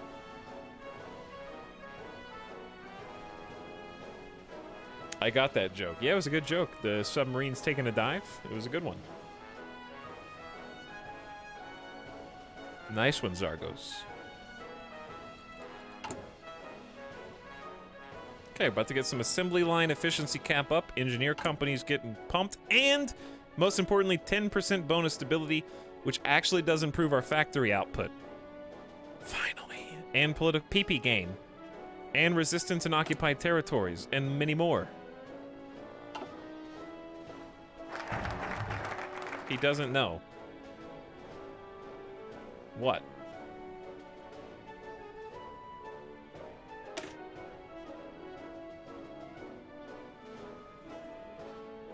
The smallest unit in society is not the individual, it is the family.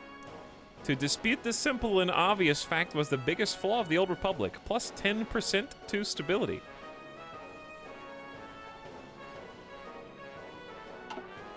We're back to 44.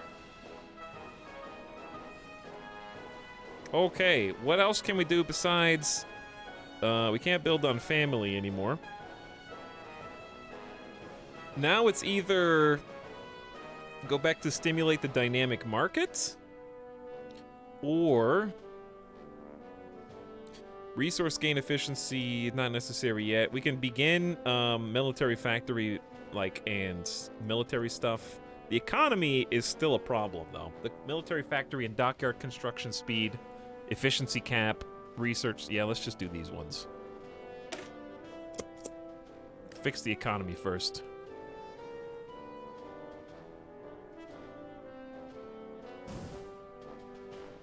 I'm keeping my eyes on the naval invasion warnings.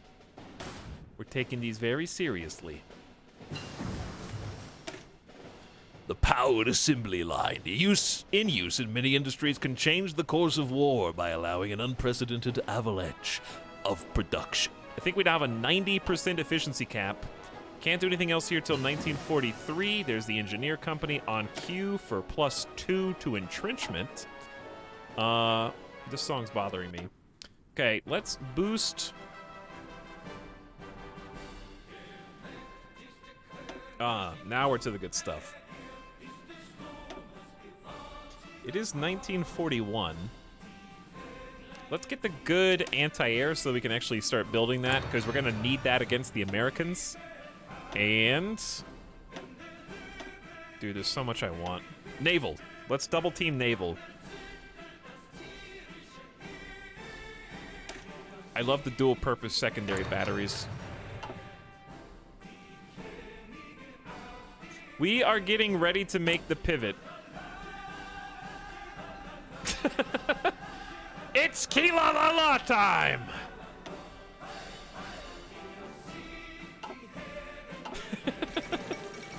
Peru joins the Bolivarian Alliance.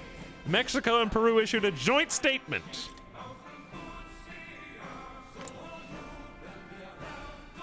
Which Mexico and which Peru? Peru and not our friendly Mexico. Oh no, the United States arrived.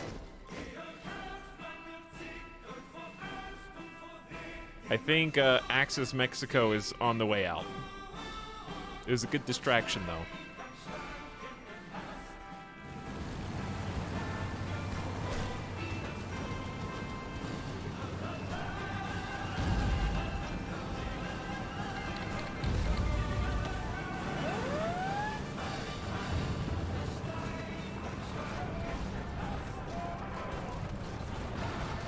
Do you see what I see?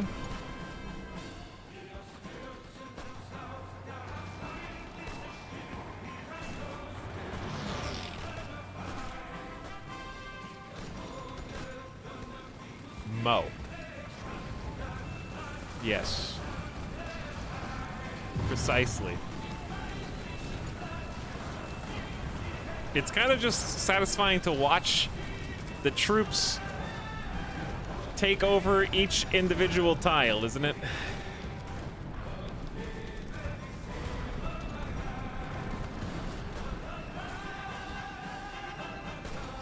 We did our part against Italy. Now it's time to let the Eastern Front glory go to the combined German and single. Who is this? What flag is that? It says German Reich. Well, who is that, chat? My neurons activate when I see green number. Me too. Slovakian expeditionaries to Germany. I see. Wow, they are surrounding Stalingrad. I don't think they're gonna put up a defense, though. Wait.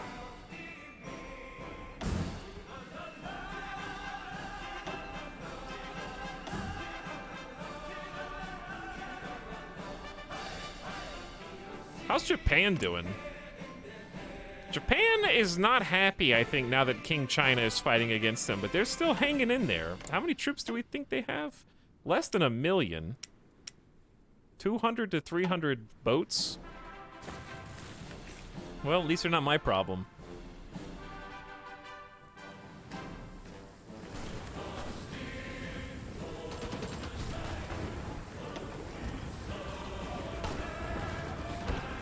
Here we go!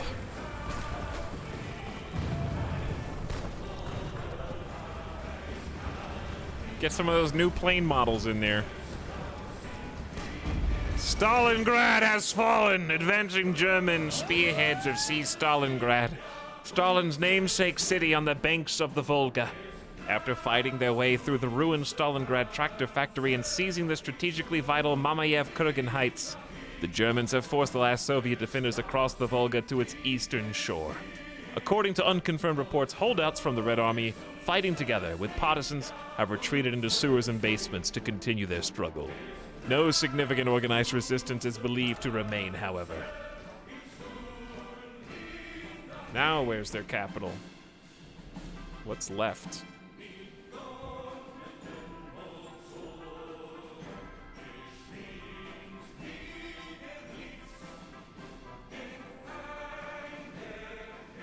Where is it? Oh yeah, you guys are at war with communist China. I forgot about that.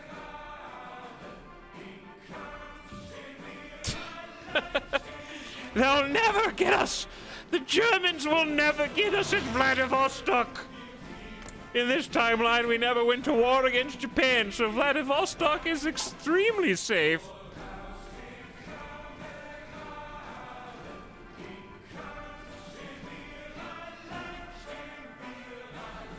How long before the Soviet Union capitulates now? I guess we're gonna find out while we chill. We haven't had any naval battles. Mexico called Peru as our enemy. Also noteworthy, we're actually trading for enough fuel to have positive gas now, which is very nice. We're not used to that.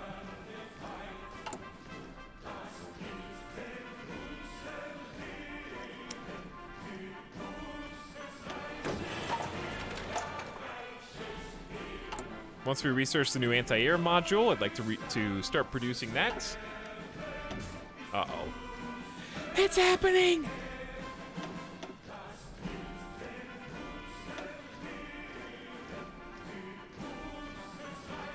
They're going to the Amazon! Attention.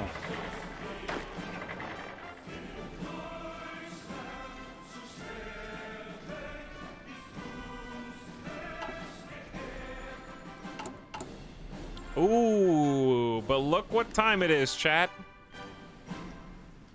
Time for all 10 of the first Coast Guard trainees to emerge from cryogenic sleep training. Boom. All 10 at once. All right, so here's what we're gonna do. Gardez vos rangs. Gardez vos rangs. We need someone with good defense.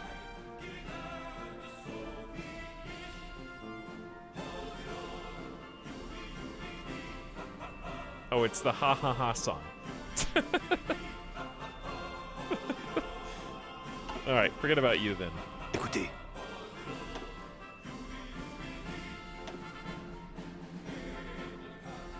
Do I have any generals left? No. All right, new command. I don't want to spend 35 PP. I have to. Écoutez. Écoutez. Okay, so what we're gonna do? We are gonna send a blanket area defense here in our foothold in South America. You know what sucks? France and America are like the same color scheme now. Like, I can tell it's slightly different, but up close, if I don't see the other one, I forget. So we've already lost all of our Caribbean islands.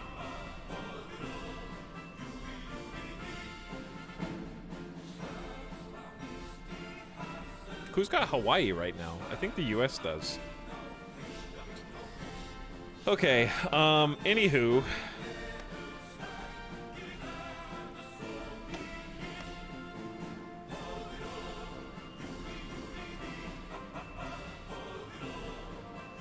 Attention. I'm trying to find all of my, like, distant lands to stop America from invading everything. Wait a second. Who's this? Chat! What happened?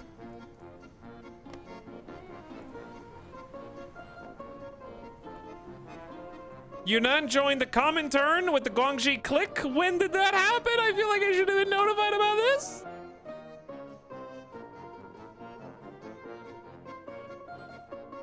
All right. Écoutez. How do I delete all orders? Right click to delete all orders. We got problems. I don't think they're solvable, but we got problems. I'm gonna send this entire squad to hold an unholdable front line. Good luck. Likewise. Aux ordres. Here's what we're gonna do. We're gonna give one shark boy to you. Aux ordres. This is also your problem. You guys get out there.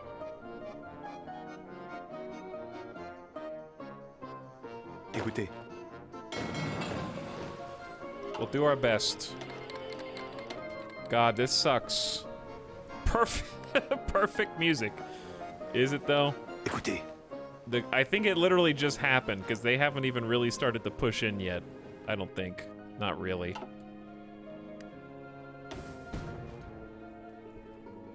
It's happening!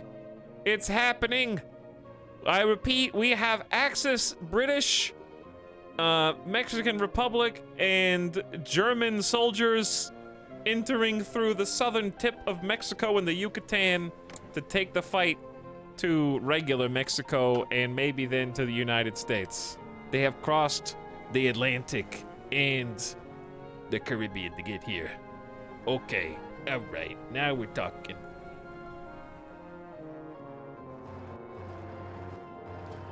We also have some ally backup. I think, yeah, this must have just happened because our allies are coming to this border too now. You know what this means, though? It's not Japan's forces. It's like an independent offshoot of the Soviet Union because it's just a Comintern guys. Heavy battery module for capital ships. We're getting the souped up super guns. What else do we need? Better landing craft for naval invasions will be important, but we don't have to have that yet. We need to do the actual models themselves. So it's time to get the new destroyer hull at last, and then we'll start building it. But we need Navy experience, which is what we're saving up the PP for. Attention. Reinforcements are on the way, for whatever that's worth. What's going on down here? Teeny bit of Soviet Union? Oh man, they're squishing them. The last little bit.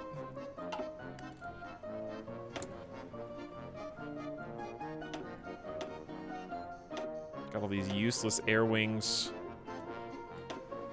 Unfulfilled imports? Uh-oh, we're not getting the oil.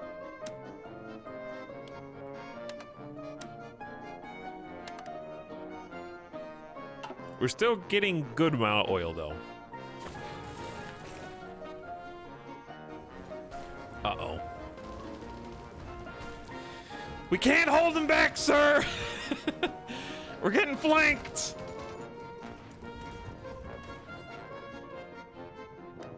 Écoutez.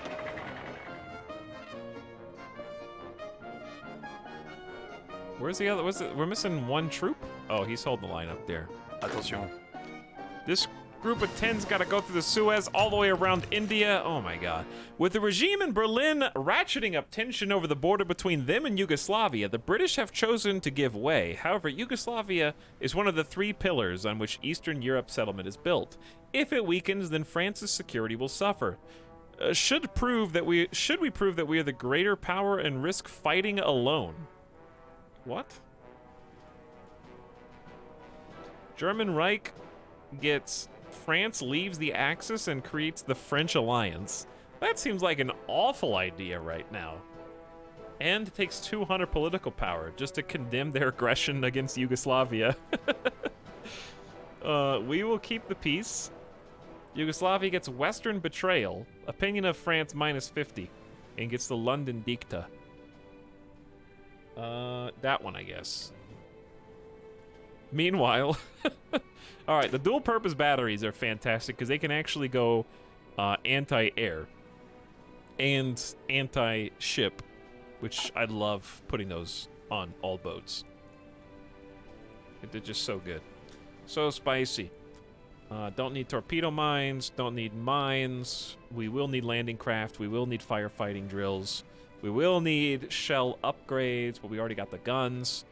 We will need... I don't know if I want to make submarines. Let's go ahead and get the 1940 battleship so we can start. Those are going to take like 4 years to get built, so let's just get started. Let's just get it started.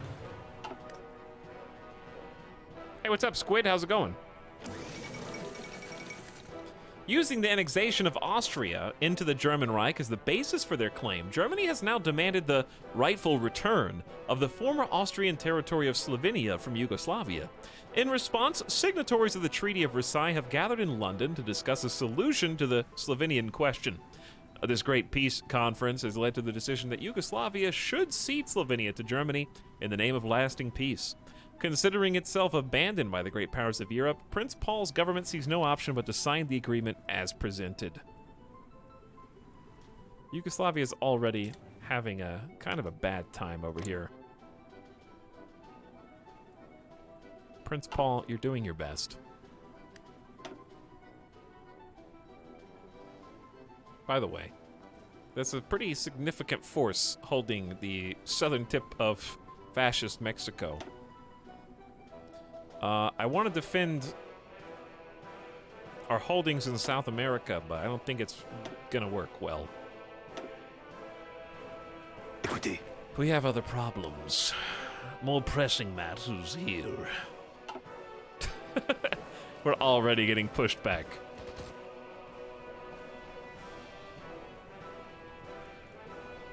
Did you see they're finally reducing the join war clutter? I saw they were doing a lot of things, including changing some of the, like, naval combat alerts have been a little easier to decipher when it's important and when it's not.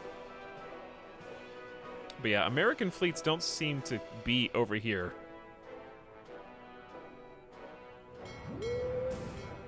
We have dominance over the whole Iberian Peninsula with our small baby fleet.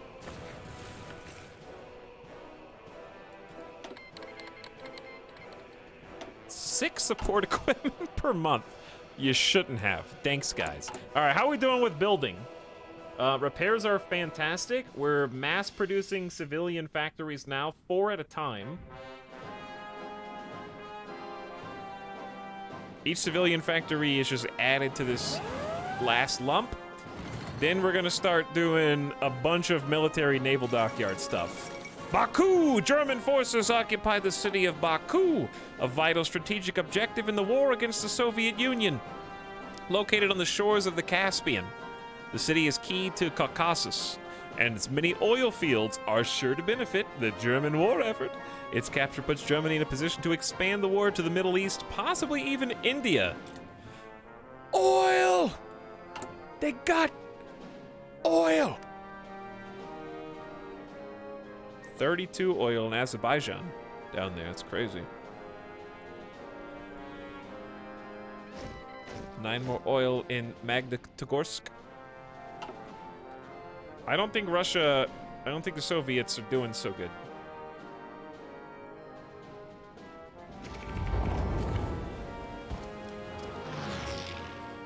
How far to capitulation? I don't know how to see that.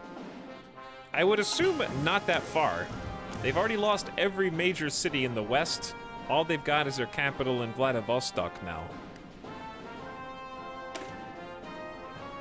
Okay, there's our tier 2 anti-air, which I'm planning on producing basically just to attach to our infantry against the Americans, who love planes, understandably. This also gives us better anti-air for our ships, so it was worth researching for that alone, because we are not going to dominate the skies at all. But significantly better, like 33% better air attack. And we can upgrade it even more. But it's November 1941. That's close enough. I'm going to go ahead and get advanced computing for another 8% research bonus ahead of time. While it's relevant. Ooh, a naval battle. We sunk an American sub. One whole sub, baby. Yeah, I know about the war summary. I just didn't know how to see an individual nation's capitulation. Oh, it's just a bar. Soviet Union is 94% toward capitulation. It controls 24% of victory points and will capitulate when it has 20% or less. They've lost 6 million troops inflicted by the German Reich. Germany's lost 700,000 in turn. That's a lot of death. The Soviet-Chinese war is also almost done. King China's lost 263,000 casualties. Yeah, we didn't really do much against the Soviets. France is really far away from the Eastern Front. We dealt with Italy, you know? The capital of the Republic of China, Nanjing, has been occupied by forces from the Empire of Japan. Despite fierce resistance from the walled city's Chinese defenders, Japanese troops managed to capture Zhongshan Gate and fought their way into the city. Sporadic gunfire can still be heard, and several fires are raging in different parts of the city. But most surviving Chinese forces have either withdrawn or been captured. Along with the capture of Shanghai, this is a significant victory for Japan. Japan's still got a long ways to go. We got our own problems here. Which, by the way, reinforcements Attention. are slowly arriving. Paré. It seems like King China has abandoned their post. Their front is kind of just gone. Paré. I'm gonna move these troops over. Écoutez. Everyone, please clap. Thank you. Paré.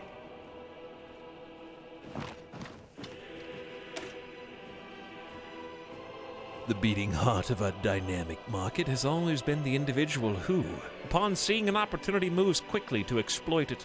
In recent years, this spirit has been smothered with unnecessary regulations. We should roll them back. Gain national spirit entrepreneurship, which grants military factory construction speed up 5% and dockyard construction speed up 5%, will help us soon. Very soon. And let's go ahead and get the last one. Stimulate the dynamic market for a new market dynamism national spirit, helping us with that last tier of industrial research. Another 10% production efficiency cap, and production efficiency will grow 10% faster across the board. Getting those factories, getting that industry spooled up. All right, we can afford to start training more units because we have 31,000 extra infantry equipment. It's the support equipment that we're missing. Also, Jibei Sanma joined the Axis. Who's left there? Oh. Who was this before? Was that always Jibei Sanma and always that big, and now they're just in the Axis?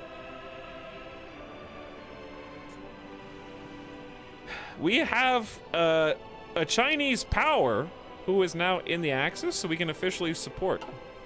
That was just China a minute ago. I feel like they're gonna have not a lot of fun with their but they have 700,000 troops. They might be able to do it. Japan has about that many. That's crazy. In the Japanese-Chinese war, German Reich has lost 1 million troops, but 700,000 inflicted by Soviet Union. Japan's lost 324,000.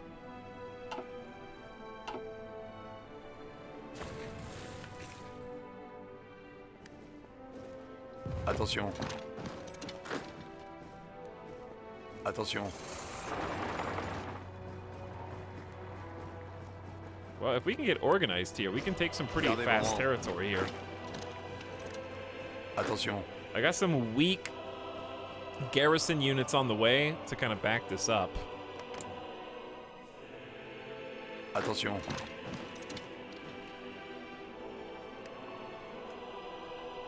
Well, that'll be a big distraction. Good luck, guys. Attention. Okay, we got 4 new full-strength troops. I'm going to put those just kind of in the main homeland defense front. Let's see who's being naval invaded. Eastern Canada is being invaded by America. We lost a convoy. Who cares? Yes, we're producing towed anti... Oh, the anti-air. New anti-air. Fancy anti-air. All right, we're going to need at least 3 factories making those. Probably want to up it soon as well. We're also going to need additional manpower. But the only way to get additional manpower is getting 60% war supports. So we're just going to hold off on mass training any more troops because 200,000 is starting to get a little low.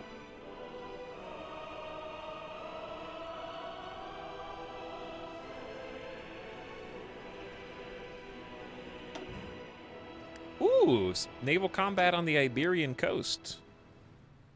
Spicy. Hunting down convoys and American submarines. The subs all got away, though. Sinking some convoys is nice.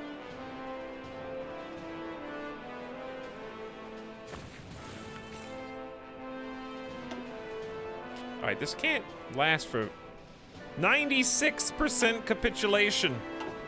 But yeah, it's a good tip. Good tip to know how to do. They're just getting pushed back little by little.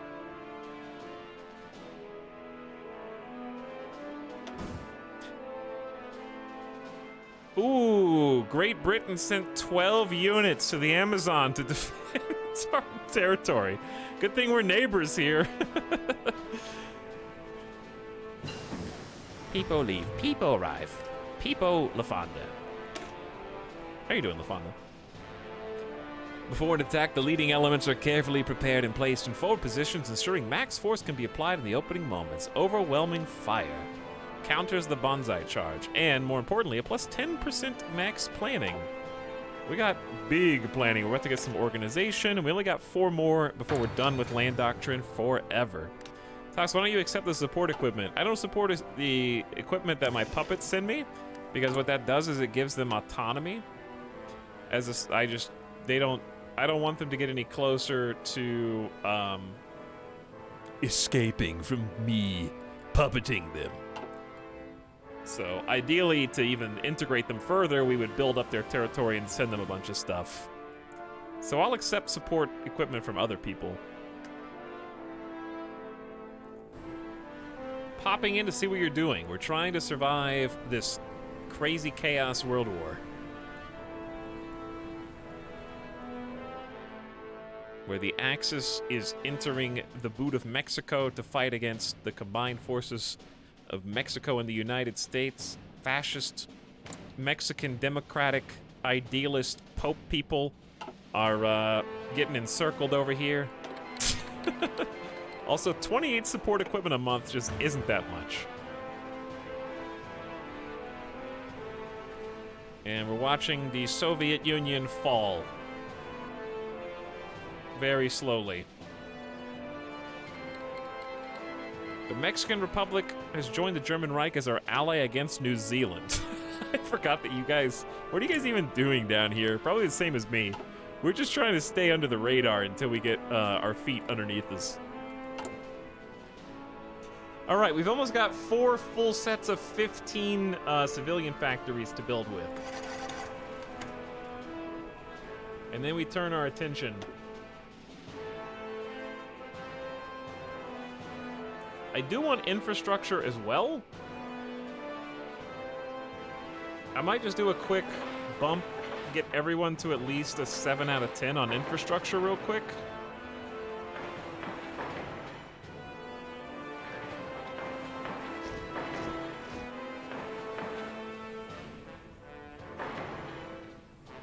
At least on the home turf.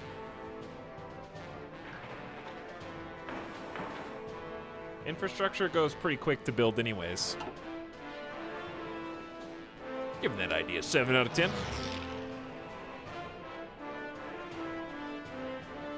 This always happens. The Germans' war was doomed from the start in our timeline, and in Hearts of Iron 4, oh yeah, Germany totally could have won. Well, in this timeline, Germany didn't have to fight against France or Britain.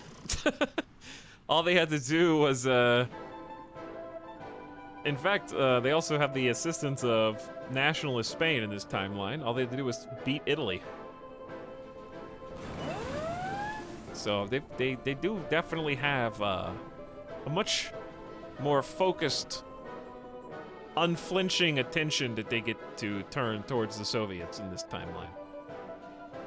There was no fight in the West. They got to just roll through Poland and just keep going. The infamous Mexico-New Zealand War. Indeed. I don't even see the Soviet troops anymore. Germans are literally just having a nice vacation through Zlatoust and Magnitogorsk. Kustane. Learning some different words here. There's no victory points here. That's why it's taken so long, I think. Soviet Union is 100% towards capitulation. It should be literally any time. Uh-oh, it's happening. It's happening! The Soviet Union has capitulated. Hitler has announced the cowardly Soviet nation could no longer withstand the pressure from the overwhelming presence of German forces throughout the country. The Comintern war continues elsewhere.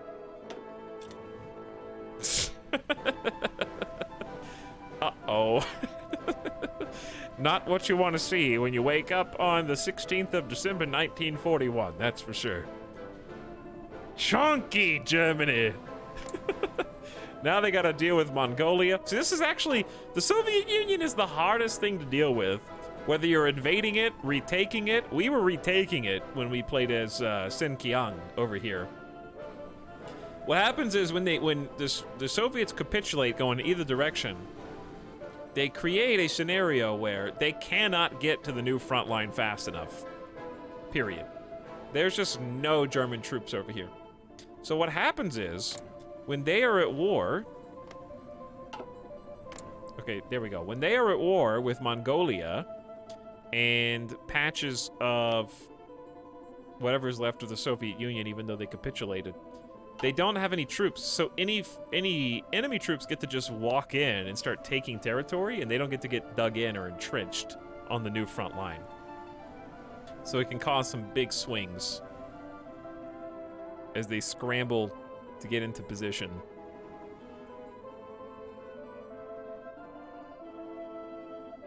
Peace conference? What's going on? Game was solving some kind of equation in the background. Did Rexist Belgium just naval invade Mexico?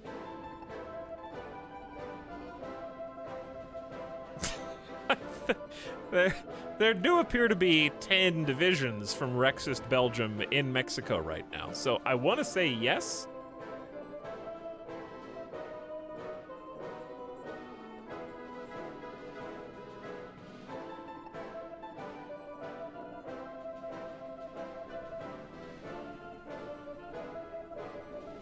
So, okay.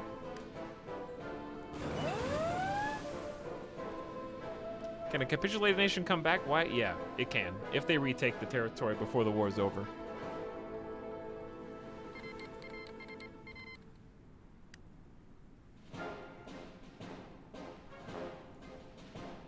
The Mexican Republic has called Jibei San Ma as our ally in the Mexican Civil War. What's up, Jibei San Ma? How you guys doing?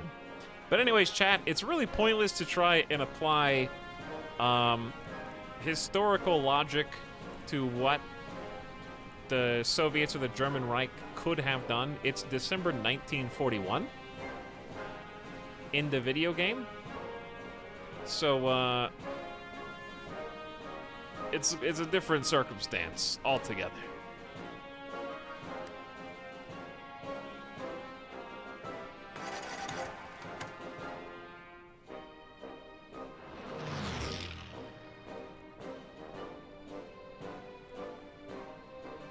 Video games aren't real life. It's a butterfly effect scenario. If the German Reich and France enter an alliance to start their own Axis in 1938, or whatever it was when we did it, then logistically speaking, the entire war machine of the German Reich changes from that point forward in a complete butterfly effect. Sweeping changes that we can't predict using historical means. Great Britain acts, and then the UK joins the Axis. And then Spain joins the Axis. Like, it's totally different. You can't apply historical logic to this scenario. It doesn't work.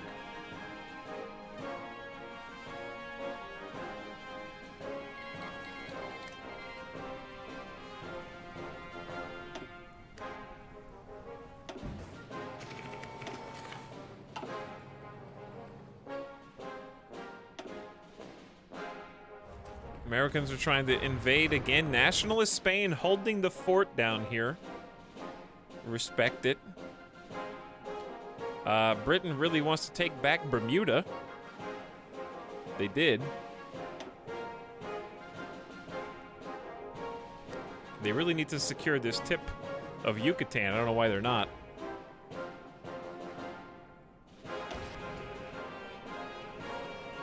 Oh, we have 288 PP. We're trying to save 250 so I could get the really expensive Grand Fleet Proponent for Fleet and Being Research Boost and Naval XP per day. We need that Naval XP per day because we're not really doing exercises. We're not really getting into much combat here, even though we're patrolling the waters.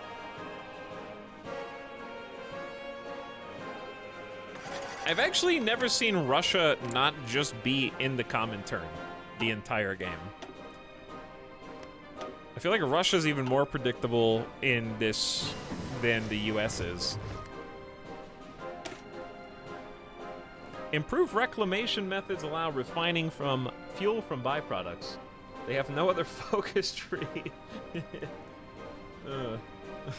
Yeah. Well, that's where the new DLC comes in. Ahistorical's gonna be amazing when No Step Back comes. I'm playing Poland right off the bat once No Step Back releases. I'm looking forward to that.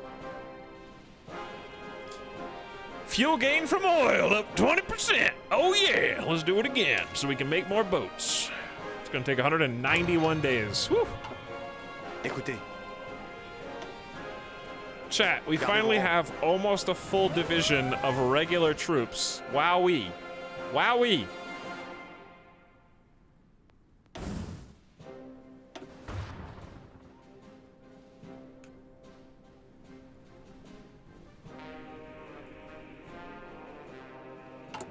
Okay, we're still sitting on a lot of infantry equipment. We're running out of manpower again. We're almost caught up on support equipment. We need to disband the old light tank groups. It's very sad, but it is very necessary. Or at least disband the one that doesn't do anything. Allez, on se bouge. Attention.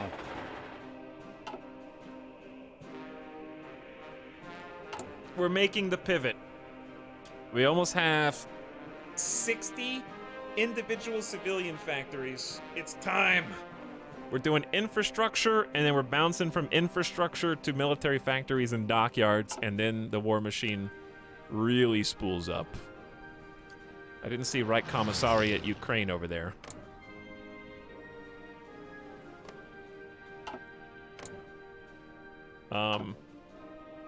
Did I miss something?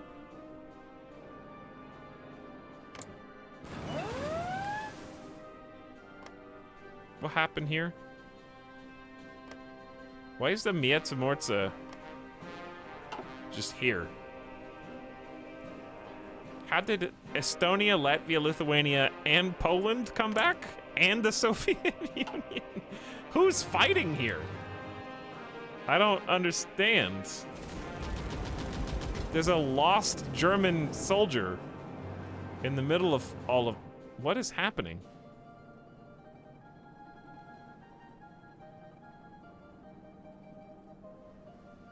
I think when Germany created their puppet states, Ukraine and Russia, the game bugged, and Poland and the Baltics rematerialized.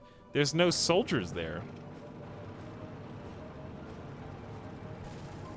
They just appeared out of thin air. How strange. Never seen that bug before.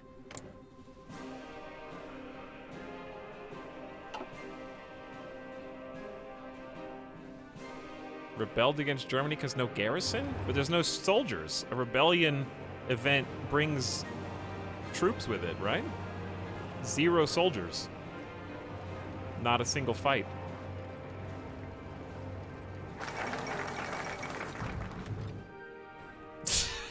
Okay, I thought Russia already fell. Well, Vladivostok fell again, I guess. Yep. The Germans didn't know Vladivostok existed. They just found it, and they're celebrating. Wait, it's been stormed by Japanese troops. Oh. There are no German troops to defend the far east border. So Japan is just like, okay, I guess I get to invade Russia for free. The dynamic market has been proven to be the most efficient form of economic organization, but it's still run by humans, and human beings sometimes need reassurance that their hard work will not be in vain, even though it is. Haha, stupid humans. Computers win. By legislating away some restrictions and giving guarantees, we can help investors overcome their fears and help stimulate our economy. As an artificial intelligence, I have determined that the most efficient way to stimulate the economy is by eradicating all human life. Doing this will decrease demand for money.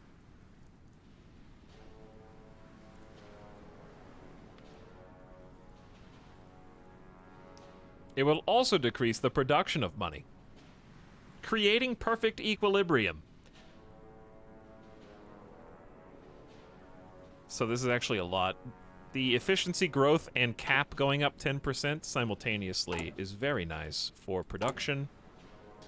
We can have up to 100% efficiency now, and it's just going to increase.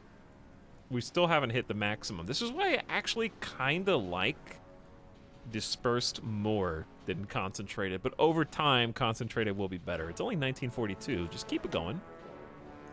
Don't doubt it yet. Well, yeah, we're all the way down this. I don't really need Freedom Front.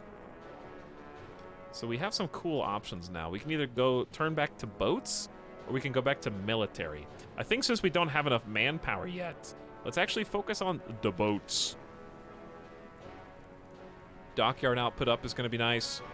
New naval bases. Let's do the naval bases more dockyards. And then we'll do the research bonuses.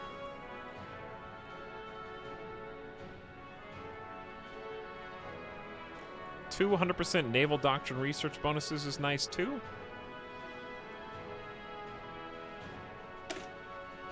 All right, add 9, basic 369, 12 naval bases in various areas, but mostly we're just doing that to get to the dockyards.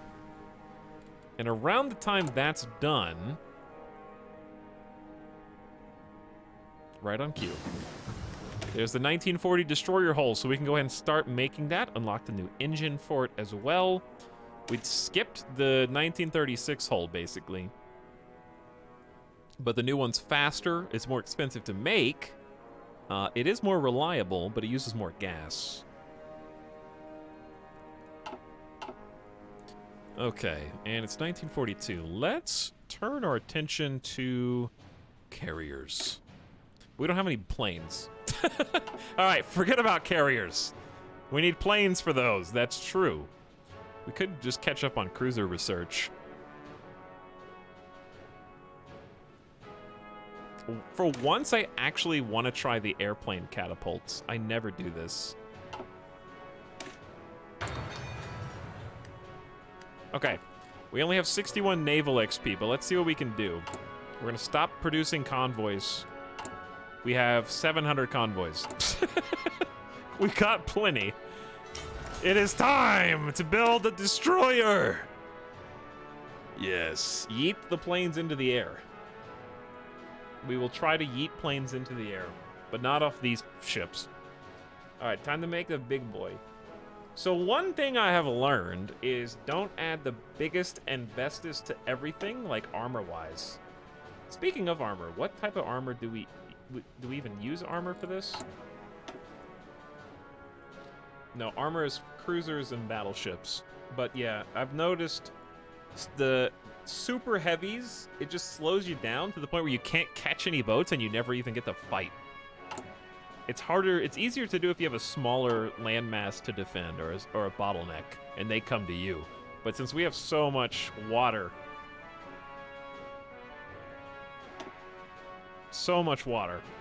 we're not gonna go like super heavy. Okay, dual purpose.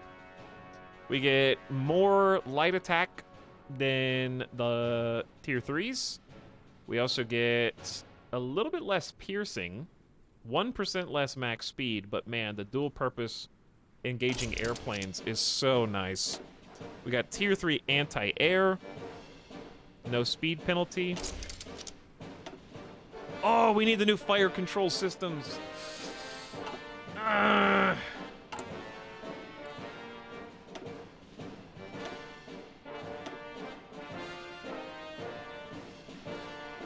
We can just skip to advanced. We don't even need to do these.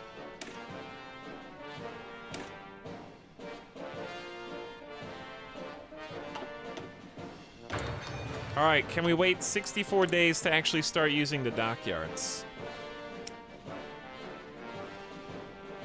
How do you add dockyards to the repair queue? There we go. I'm just gonna make them all repair dockyards right now. I don't think any of our ships are damaged though. Great. Yeah, good job. Germany, you guys are so talented up here. Taking back Poland, Estonia, Latvia, and Lithuania. Which came first, this ship designer or the one in Stellaris? I actually don't know which one came first. Okay, do we need anything else for the ship design?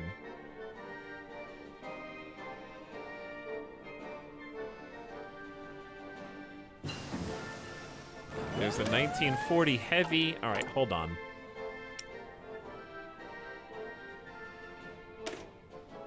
We need fire control. We have sonar. We're gonna have tier 3 torpedoes, tier 3 engine, back guns, guns here, anti-submarine. Okay, so yeah, we don't really need anything else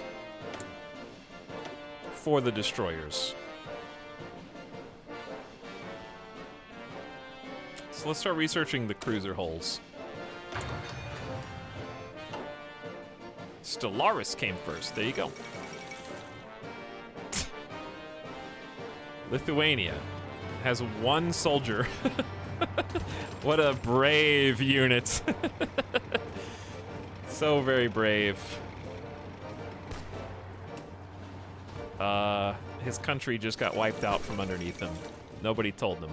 Okay, what the hell is happening here? This is an illegal maneuver! Devs! You can't just be wherever you want to be, Poland, Latvia, Lithuania, and Estonia. We gotta capture you. The AI doesn't know how to stop this.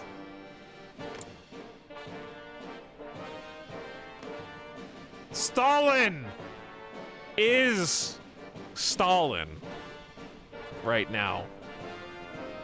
This is the Border Gore DLC. I have no idea what caused this.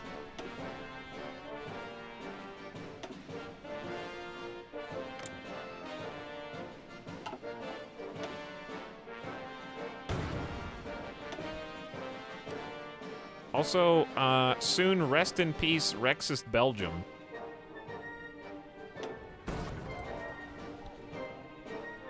Oh, I forgot about this front.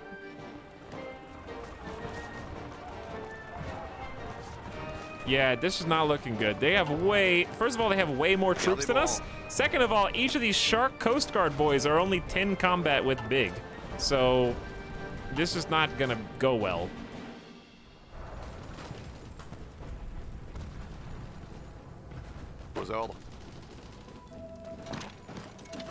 The best thing we can hope for is a good flank here, and then close the border up, because they're moving it back.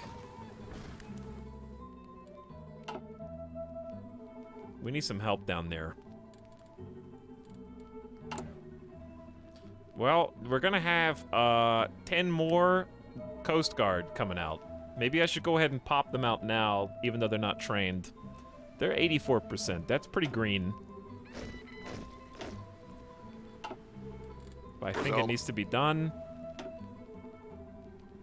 You guys go help. Good luck. This is one of the new songs, isn't it? Yeah, we're running low on manpower now. We get down to 200,000. We need to boost war support. To boost war support, we need to run propaganda. So let's run propaganda against... Yunnan is the cheapest one. King China is the cheapest one. This is only 50 PP. So let's do that. Run some war support. I want some more... We're almost back on stability. We'll get there. I don't know what's going on with this. This is a mess. Also, I need to take a GDB. It's very calming.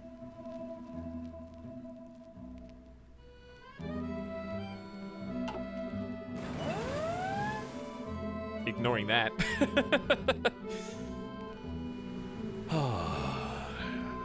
Dark is the night. Allez, on se bouge. Oh, I love how I stopped attacking them and they just decided to move. Paré. Hey, thanks. Why are you guys losing organization? Okay, I'll go in, don't mind me. Horsies. Where did all their troops go? People leave. What is going on? Resistance is great. Everybody's happy now. Attention.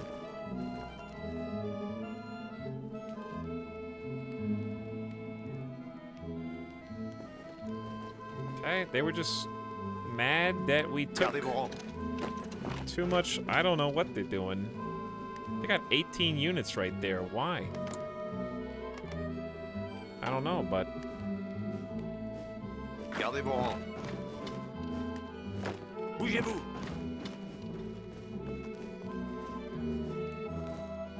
Écoutez. if we can just get there fast Attention. enough. And then reinforcements will arrive. And then we'll be golden, dude. Gardez vos rangs. Just gonna let him walk. Without bothering him. Bougez-vous. Paré. Bougez-vous. Attention. Aux ordres. A little worried for this guy being surrounded on like 4 Aux sides. ordres. Écoutez. Écoutez. I'm just gonna do a little manual invasion here, chat, I guess. This is some really nice music.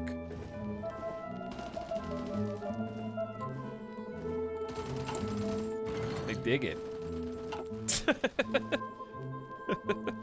Is the game okay? No, the game is definitely not okay. I don't know, I think they've retaken most of this again. I'm just glad I'm not the one that has to deal with it. That's Germany's problem.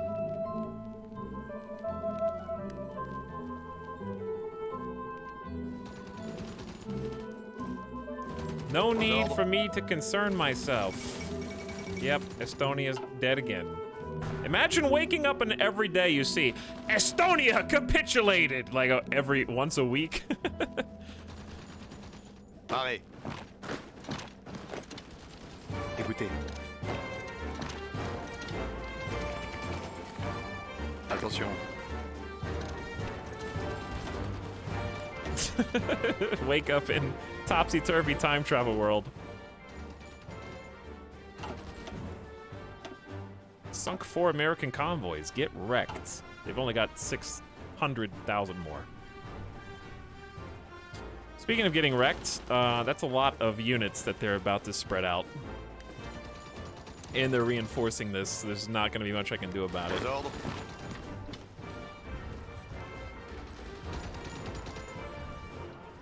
Unless we just get there first. Push him back! Don't let him reinforce! Paré. All together now! We only have 50 combat width in this fight. It ain't much. Pas de Alright, pitié. and then we're immediately gonna stop the ones on the side. Come on, you can do it. We did it. Gardez vos rangs. We did it. Now, hold the line. What about this spot? Attention. I don't know. What about that spot? I didn't think about this spot. Écoutez.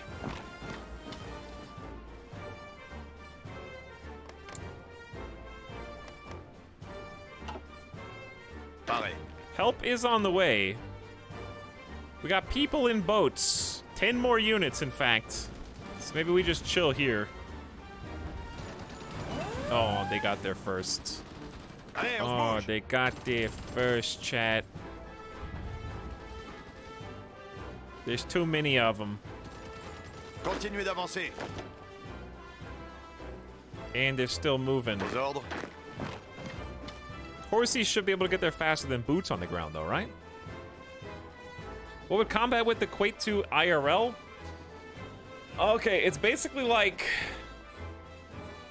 Imagine that the province that they're fighting in is only so wide. So it's like the ability to literally fit that many people fighting in... You know how, like, in old times, you would have invasions in columns? Basically, people... I mean, we still do columns today, but there's not a lot of ground invasions anymore. Tough terrain choke points, causing a large army not being able to use its full force. Yeah. It'd be like, it's like in RimWorld. Yeah, like use RimWorld. It's like in RimWorld where your colonists can't shoot because there's too many people in front of them and they might friendly fire. That's not what it's like. That's how I think about it. Like trying to squish a bunch of people with guns and artillery through a single doorway. Basically, yes. After a long concerted effort to improve cooperation and compliance between our occupation forces and local civilian authorities, we are now ready to put control of Niger back in the hand of a local government. This new government is made up of sympathetic civilians and ready to closely coordinate with us. No, I'm not releasing a single colony. They're just gonna get invaded by America.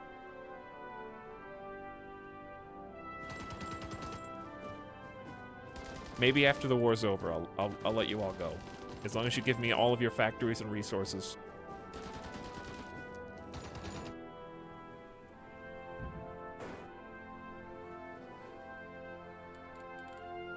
Speaking of, we got 5 more days left on the advanced fire control system. Let's check on possible naval invasions. Republic of Laos. Laos, actually, it's where we're fighting right now. I don't know what that would even do.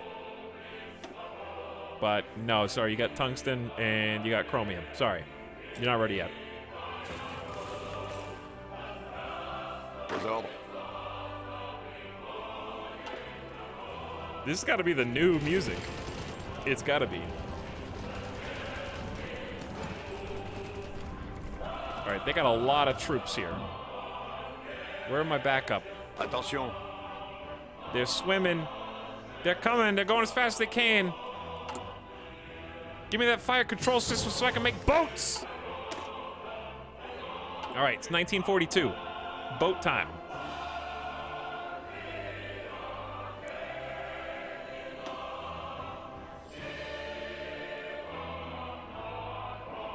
Let's get the airplane catapult.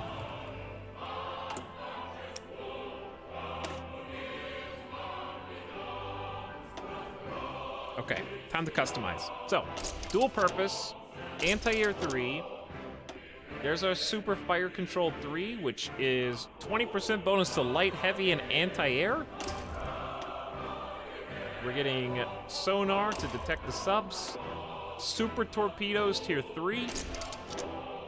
Light engine 3, we're going big time. I can't stop myself. All right, now it gets a little picky.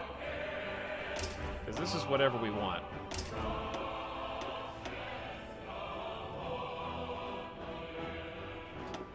Chat, what do you guys like to do with destroyer builds?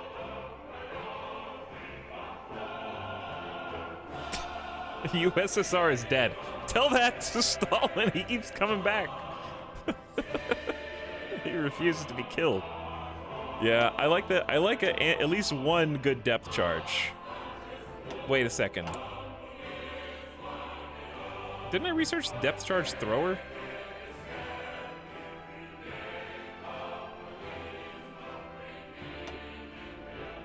Oh, this is it. This is the anti-sub mortar. It just has the same graphic.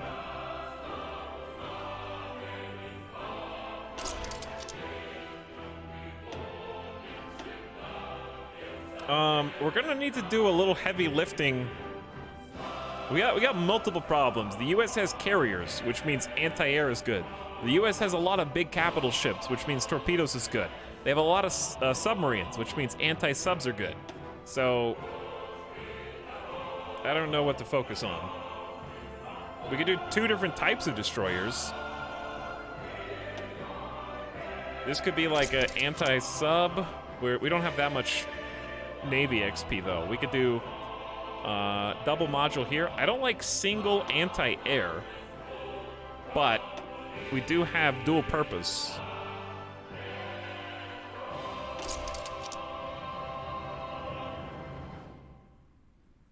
Chat, on a scale of 1 to 10, how bad is this? Dual purpose times 2, 1 tier 3 anti-air, and 2 anti-subs, and have this be the anti-sub one. I don't like only having 1 anti-air.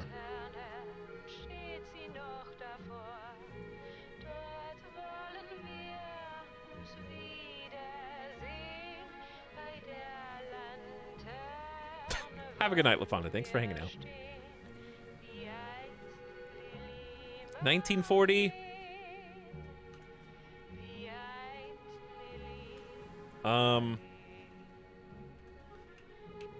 Baguette. What are some more French things we can take? Okay, we're gonna do 37 for that one.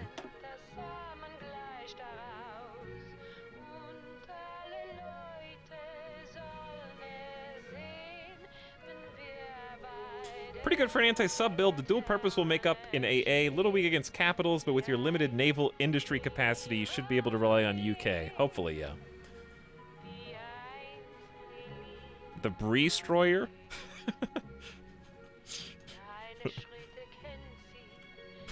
This is stupid.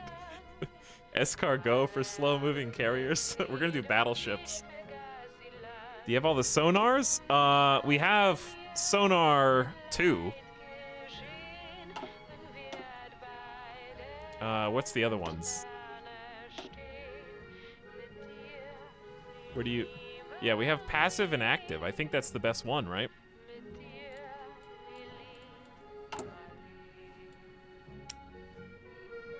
Okay, so create a variant.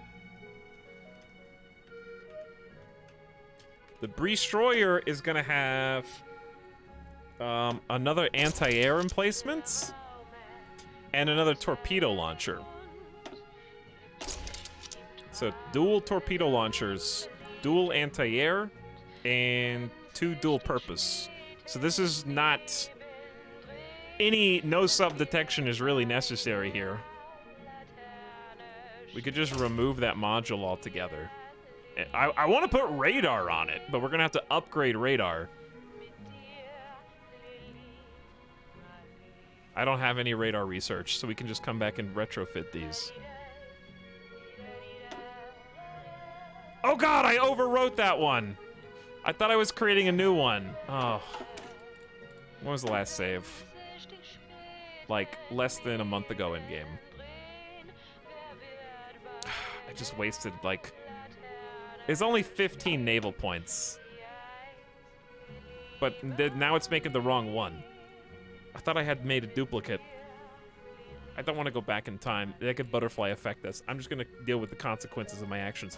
Okay, we're just going to do... We'll just start producing that one, I guess.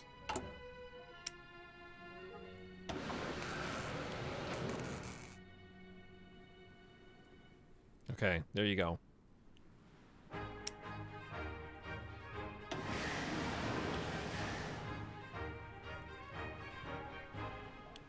You can build obsolete models? I don't think it's an obsolete model, though.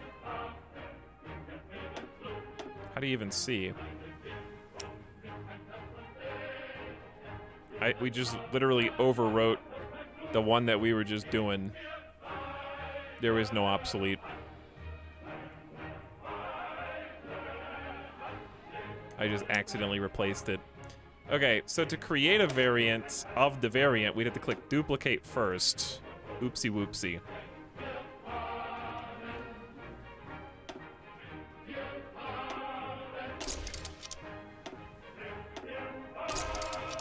And then we would do double sub, double dual purpose, 1 anti-air, and sonar. And I need literally 2 design points.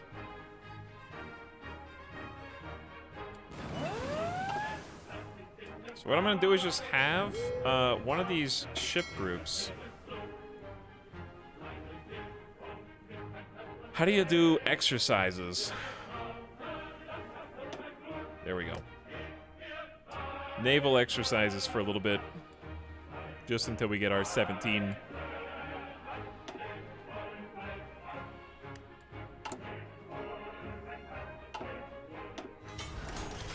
And we can name, I don't know, we can probably name some of these after chat.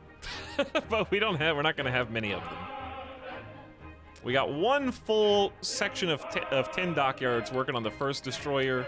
The German Reich just declared war on Yugoslavia, who joined the the Australian-American Alliance. Okay. What is going on? Did you guys finally clear out Poland and the Soviets? We can send some troops over there. I can help with this. All right, we're not gonna have anybody at home for a naval invasion, but... Pareil.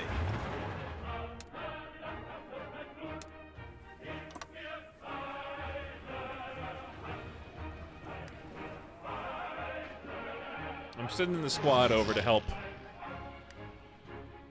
All right, national focus. Can you wait like a few days? I don't want to close this screen, so I can just save this.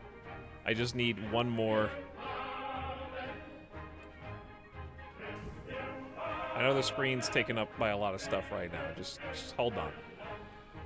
How's this going, by the way? Did we get reinforcements here finally? They're pushing. Continuez d'avancer. Nope, they're not there yet. They're making landfall now. All right, we got 17. Save the baguette.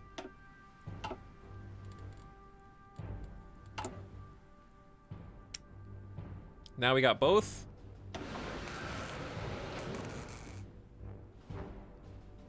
And I guess we can just start producing them in fairly equal measure. The key to global power projection is the ability to maintain a fleet far away from home. We have large colonial holdings already, now we must develop them to serve as refueling and repair bases for the fleets.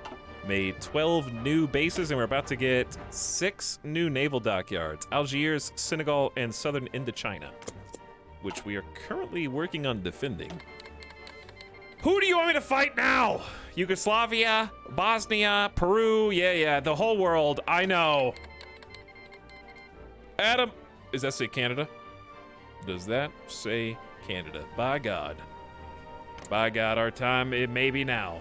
Why are you fighting Canada?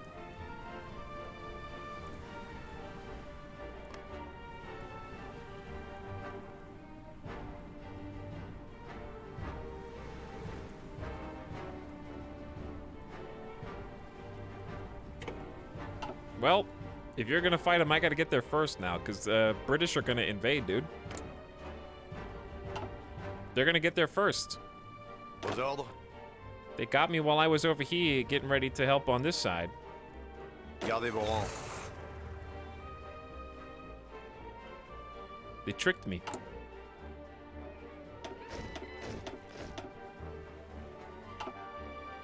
Okay, we're gonna take Écoutez. 4 of these. We're gonna take these 9 divisions. Let's add 10, 11, 12. The Shark Boy needs to go to the other side of the Attention. world. Aux ordres. All right, we're taking these 12 divisions. Aux ordres. We're gonna say halt. And we're gonna sail to the Canadian front line. Simultaneously, we really need, we never did finish Bring Home Quebec. I didn't think it was gonna happen this fast. So I hope 140 days is enough time. It may not be, but I need those dockyards. I need all of it! the German-Canadian War. Is it its own thing? They joined because of South Africa. This is all because of South Africa. How? Yes, Rexist Belgium can join too. All right, chat. We're about to go fight Canada. Flashback to Etalyx saying it's only year blank. We have like plenty of time. Yeah, I mean, it is only 1942. I didn't see the actual world igniting in total United States, Canadian, Mexican, Chinese, Japanese, Australian, New Zealand conflicts so fast. We've only played for 2 years today. Like, in 6 hours, there's been that much level of chaos. It's been unreal. All right, war support's above 60%, which means the British Canadian, German Canadian. We're about to get service by requirement, which is not great for dockyard and factory output or training time, but we're running out of manpowers. We gotta do what we gotta do. There is a certain risk at just sailing convoys across the ocean, as you might expect. We could take, honestly, the strike force hasn't done anything here, so I'm gonna take the strike force out of here. I just figured out why the strike force hasn't done anything. They don't have any map painted. All right, they're gonna do convoy escorts. From Western France.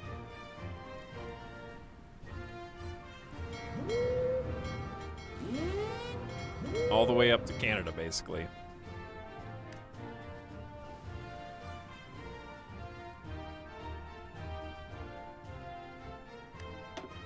I think I did that right.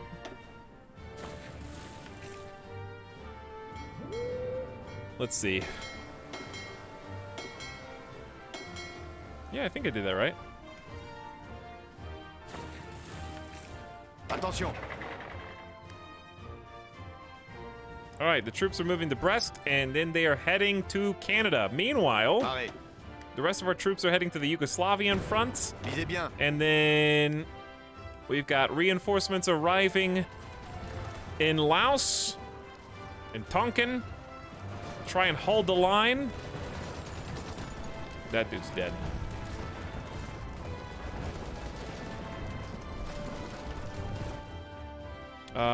We're definitely having some issues. Visez bien. But we got a bunch more units on the way. Chat, how's Czechoslovakia still there? Your Czech's not there. Czech Republic's not there. Slovakia is a German puppet. The time to reclaim Quebec fate has determined. Indeed, it shall happen, or we shall try. But first, let's make a save.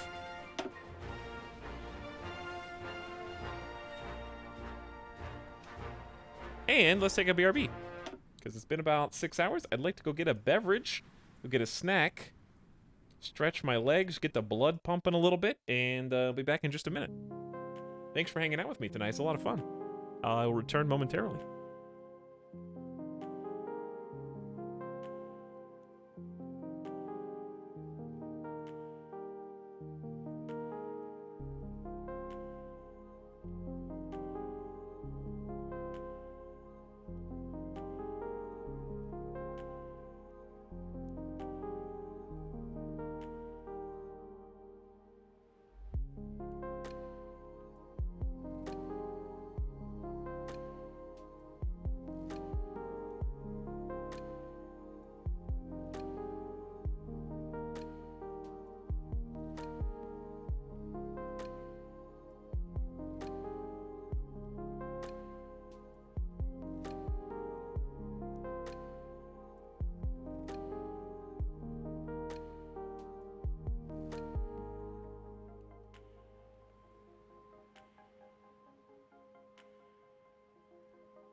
I have one question for you.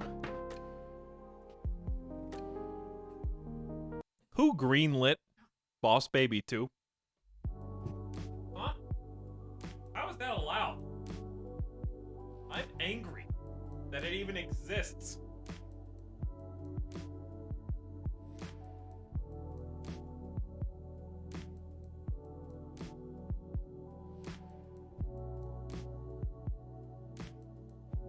I did the thing where you fast forward a movie and skip like 10 to 20 minutes at a time and just watch Boss Baby. And I can honestly, unsurprisingly tell you I don't remember a single thing about it. Other than I resented it.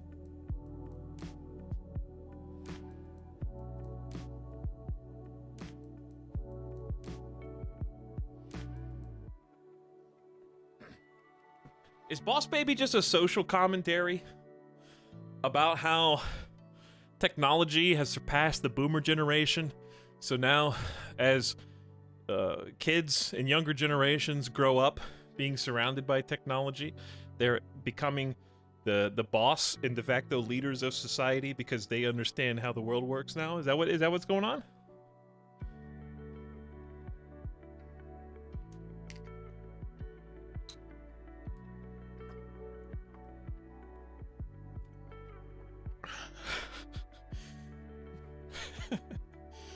Boss Baby is a deliberate puzzle. Also, I'm out of breath because I'm doing squats.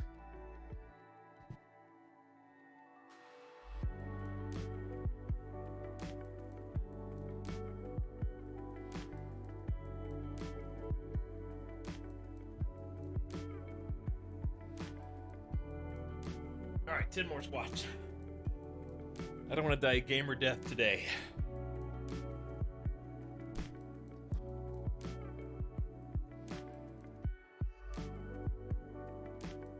I forgot what movie's coming out. Oh! Dude, I'm not going to the movie theater anytime soon, but I hate Disney's streaming thing. HBO spoiled me. I don't want to pay a super $25 premium. I'm gonna be like Disney charges for you to watch movies on Disney Plus as a Disney Plus subscriber. Like enough money for 5 people to watch the movie. I'm not gonna watch it with 5 people. I just want to watch it by myself. Like I want to. When it doesn't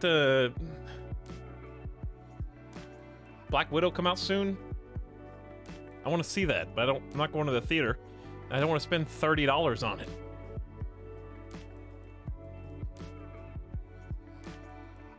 It's like more. Hang on, how much does it cost? Disney streaming Black Widow. Let me see. Let me get the facts. Oh, I wanted to see Cruella too. Like I thought Cruella looked like a fun movie.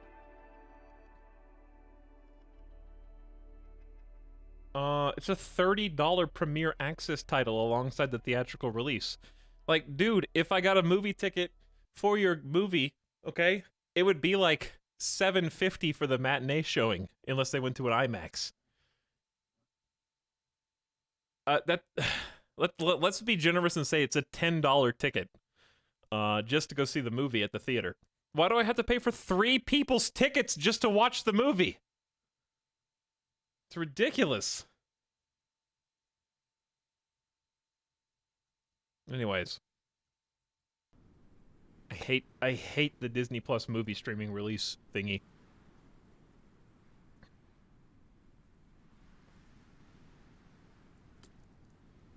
Ugh. I want to see those movies.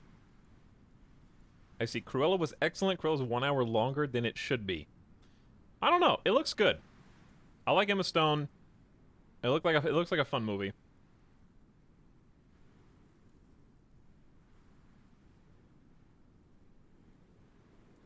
But I don't know. I haven't paid $30 to see it yet. Like triumphant musical return. Alright, was anything going... Oh. Japanese soldiers attacking German-held Java. Oh! They're here! They made it. The Amazon is gone. There's nothing I can do about it. Oh well. Is that actual naval combat? We found some subs.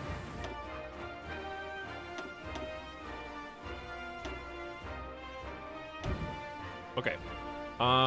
Japanese soldiers took more of New Caledonia, but we are gonna hold the rest with only 2 squads. Hopefully that's good enough. Attention. Meanwhile, the bulk of our standing infantry is on the way to the Yugoslavian front that just opened. Écoutez. And we have 12 units, 12 divisions en route to Labrador. Great Britain and their generous holdings in Canada. We are now officially at war with Canada. We got dragged in. I don't even know who did it. I think it was Great Britain did it. And then we got the war on the Mexican front in here. Did they pocket all of my allies? Uh-oh. My stupid allies allowed the Yucatan to go back-capped. Now they're getting punished. All right, well, I'm paused now. That's what's happening at the moment.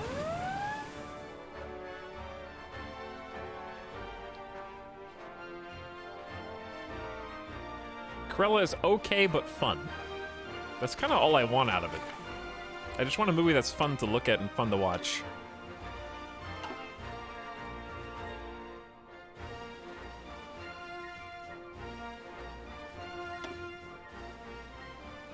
Chad, do you guys get the commercial on YouTube that goes, wait, before you click away, the Republicans are, and then I instantly click skip. Right after, that's all I've heard of the commercial. I was just thinking about it for a second, though, because I just wonder what that nice lady has to say after that. Wait, before you click away. And every time I click on the skip ad button, I think, then perish. And then I click it.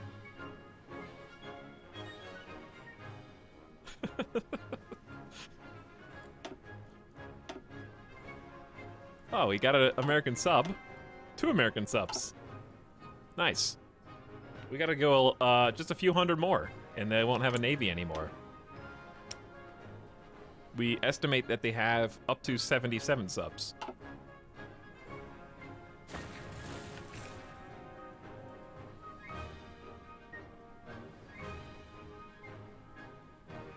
They're not gonna know.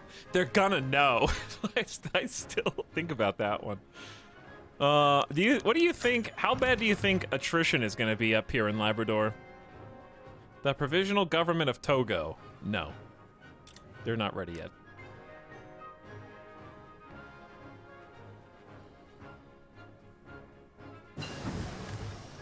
Advanced computers. Beginning to work on computers capable of storing programs and making use of transistors will put us on a path to a digital revolution, where these machines may be used in nearly any field. Okay, so we got that final 1942 era blanket plus 8% research speed bonus. And now we can research to our heart's content. Gearing up for 1943 tech. We don't need excavation. We don't need conversion yet because we just have so much open space to build in. We do need radar and radio detection for the boats, so let's start on that. Computers are just a fad. They'll be gone in 10 years. Those dumb computer things. All right, I rest in peace the Amazon. I'm more concerned with how this is going. They have so many units here, enemy units. The last of the reinforcements are taking their dear sweet time. Okay, one thing I'm noticing is, yeah, infrastructure is not great. In Tonkin, it's a 4.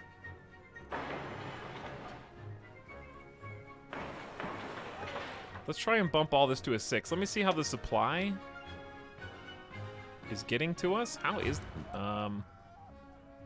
okay, this big red, thick red arrow is not helping me. Is that going through Bangkok or around? It's just crossing India. I don't think that's what? I feel like it comes in from southern Indochina.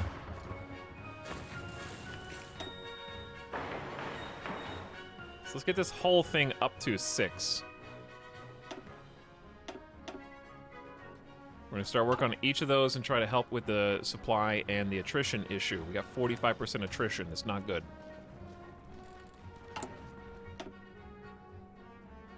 But it'll be done in less than a month for the like each tier. And we're working on them simultaneously. We currently have 61 civilian factories doing work for us, which is awesome. Hong Kong has fallen. The Empire of Japan has captured the British Crown colony of Hong Kong after breaking through the gin drinkers line and landing on Hong Kong Island itself. The situation soon became untenable for the defenders, and the governor surrendered in person at the Peninsula Hong Kong Hotel, where the Japanese had established their HQ. After a brief ceremony, a new Japanese governor was installed who announced new Hong Kong to the world, free of Western colonialism. Japan's getting big. They got some land now. We don't think they have more than 800,000 soldiers left, but still.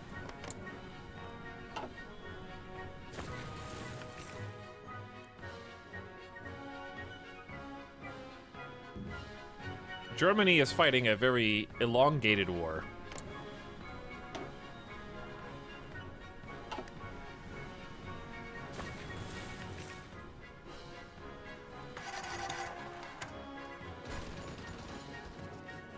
Yeah, we're getting pushed back in a few kind of key areas.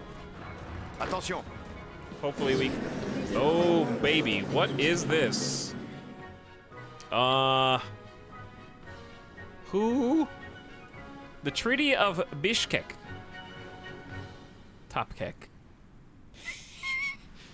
German Reich takes the following Soviet Union states. All of them.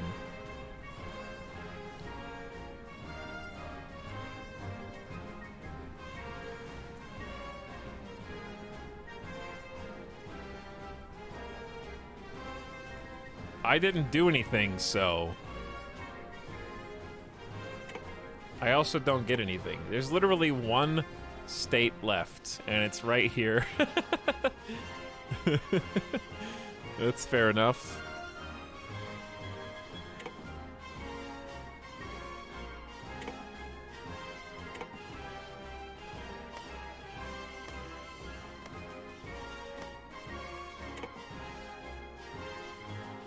Nobody wants it. They really? Germany, really? Really? Yeah, Yes, I will allow the Soviet Union to live. They can have Mosir in this marshy swamp and think about what they've done. Me, the German Reich, will annex all of them. But you will watch as your borders are surrounded by Germans for all time to come. The United States has decrypted our ciphers and started to make information gained from reading our messages widely available that will get combat bonuses against us. Yeah, we don't have any spies, which is hilarious. I didn't get anything out of that, which is totally understandable. I didn't do anything.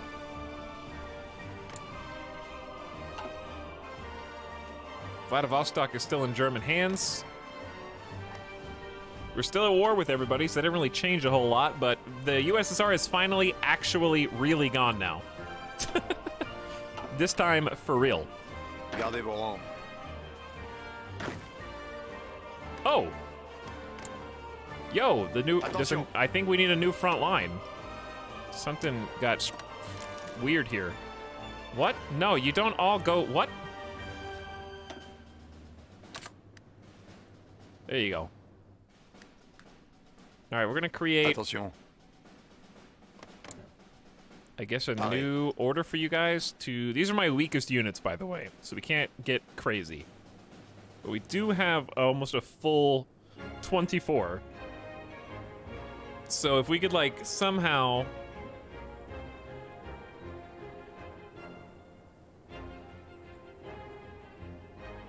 go up here, take Nanning.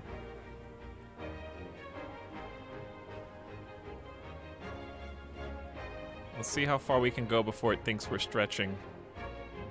Does it go into this western territory too? Or just this? Okay, just that.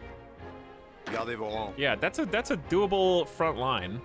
What we would love to do is connect up with China and like group that whole thing up and then have a united front to the east. That'd be best case scenario. Arrêt. So we're gonna let them group. Écoutez. We've arrived in Canada to claim what is rightfully ours. But first, a little about the 1936 cruiser. It's better than the other one. Next, 1940 cruiser.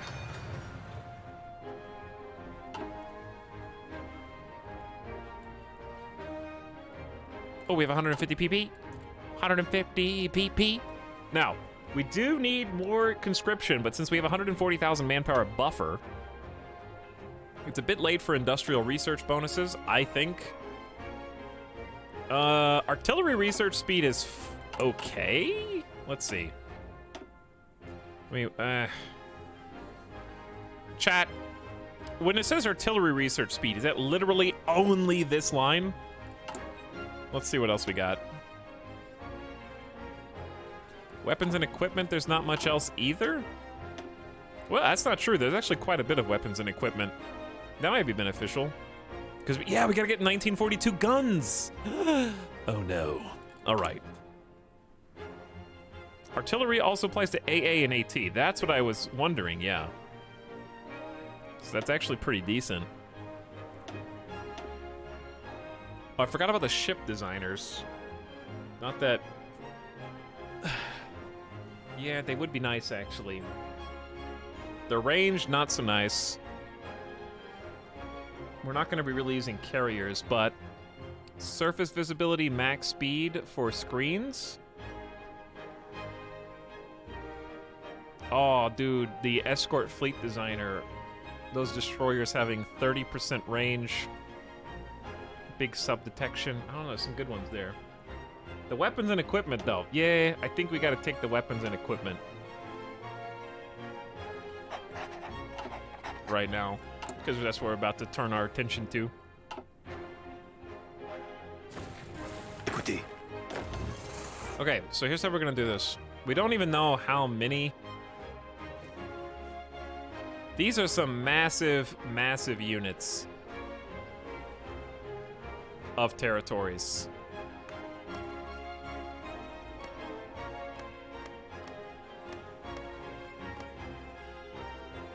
aux ordres. So I think in an ideal world, the offensive line just looks like this. All the way down to that port would be even better. It's St. Lawrence. Attention,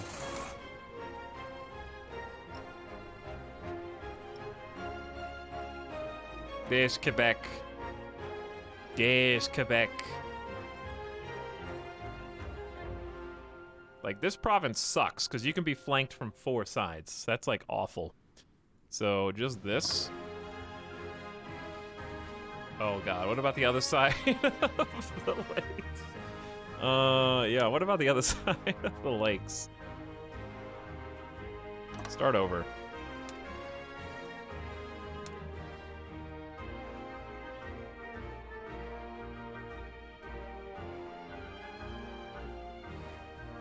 I don't know, these all suck. This is a terrible place to attack. Okay, I think we just stop on this side of the river. And just do a second push. Yeah, I think we do 2 separate pushes, basically. Let's start there. If we can do that. Which we may or may not even be able to. gardez vos rangs.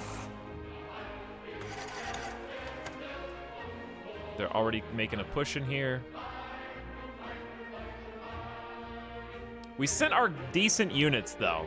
Like, these are our actual infantry templates with 20 regular combat width, so we didn't send the crappy guys to Canada. Gardez vos rangs.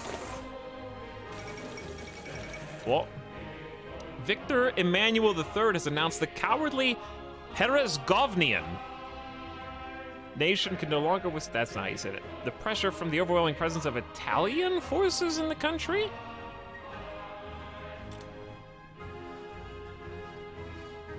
Cool. Écoutez, Also, we're still not even in position here.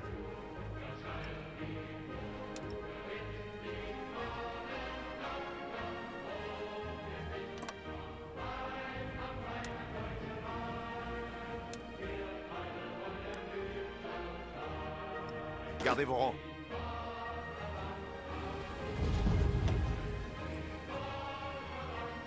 I don't think there's many people moving, though. It's only like a couple people. Dude, there's so many allies here. He says this is easy. Inferior enemy 80%, but some divisions not in position. I don't know when they're gonna be in position, though. I say we just go.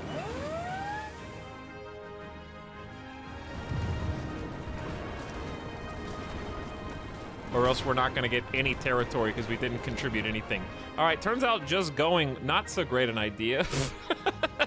I see all those red. Give it a second. Give it a second. There's some winning. Who's this?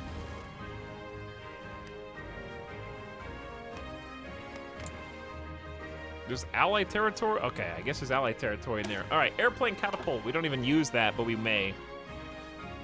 If we want to start making battleships, I don't think we need this super heavy armor.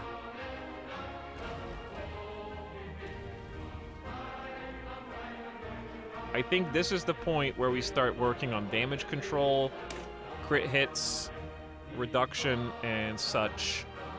But I do need to skip to infantry real quick.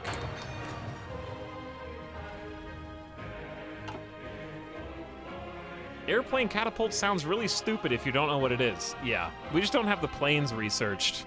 We got 5 research spots, so we're gonna catch up sooner or later. All right, they say this is gonna be easy peasy, so let's just push. We're going for it. All right, we're trying to connect up to China, which was not called, that was Jibei Sanma, now it's China. And they're just kinda gonna let us walk on in, which works for me. We're gonna have a big push that's just gonna go right up to the border with China, and we're gonna be a big help taking some of the load off because they're fighting Japan right there for us. Oh, there's so many notifications on the right that I don't even know how to keep up with them all. Most of them aren't even mine. In fact, none of them are mine because we already lost our Caribbean holdings.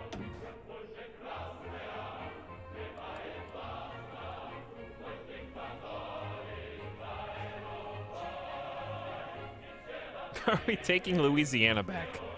We'll see. They're not done setting up yet. We're gonna give them some time to plan their attack. We only have a little bit of attrition.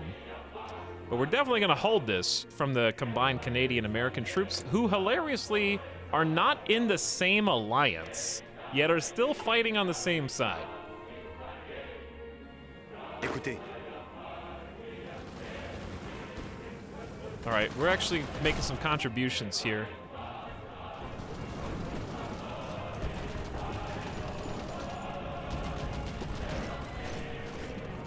He says this plane, what? The second Jubiljana Award? I don't know how to say that. Claiming they are attempting to ensure peace in the Balkans, Germany has presented the Greek government with a demand that they cede any territory claimed by Legionnaire Bulgaria and Kingdom of Italy. With the strong German presence in the Balkans and the threatening approach of both Bulgaria and Italy, Themistoklis Soufli has no choice but to accept. How do you say? Dude, Greek words are insane. Oh, I didn't really realize what happened to the Hellenic Republic. Apparently, in the peace treaties, when they puppeted Italy, they just gave Italy Greece.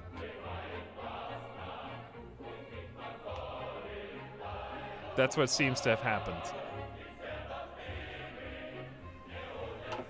attention.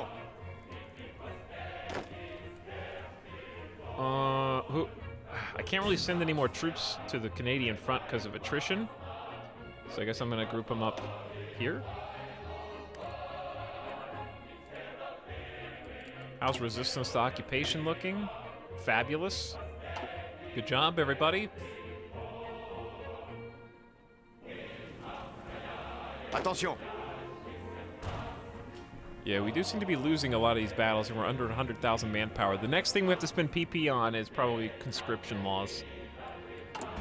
But we're doing good logistically. We have positive support equipment, we have positive infantry equipment, we have positive artillery, positive anti-air. We can actually make some artillery lines soon. The cowardly Dalmatian nation could no longer withstand the pressure from the overwhelming presence of German forces throughout the country. Pareil. And on this side, we have united the border with China, and that kind of killed our offensive line, unfortunately. I hope that is fixed one day. I don't like it. You can't have multiple offensive lines from the same group. You have to make 2 groups. Aux ordres.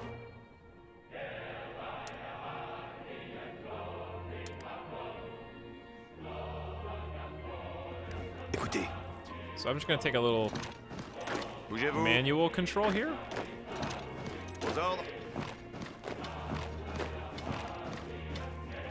And we'll just walk on in, because I don't think they're doing anything. Attention.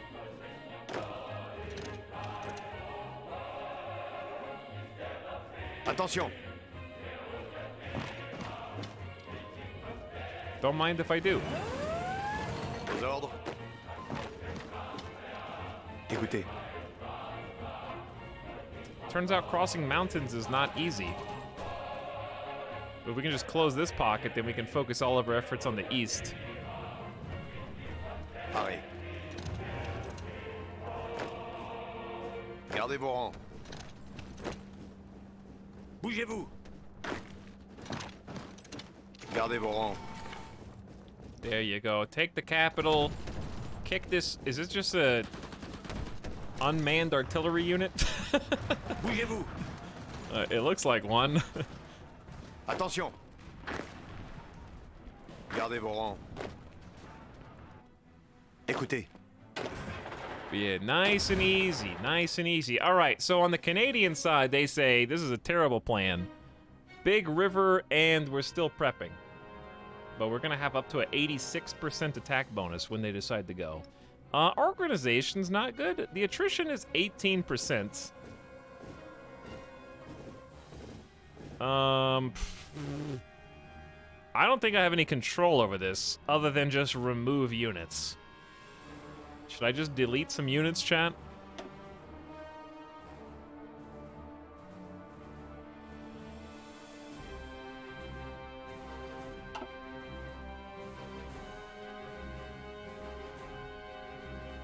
This is the sub sound. Yeah, this attrition thingy doesn't really tell you much, does it? Just says it's affected by attrition. Their strength is good, their organization is bad.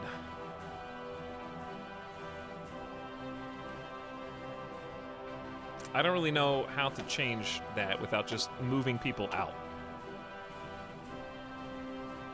Okay, well, let's move out.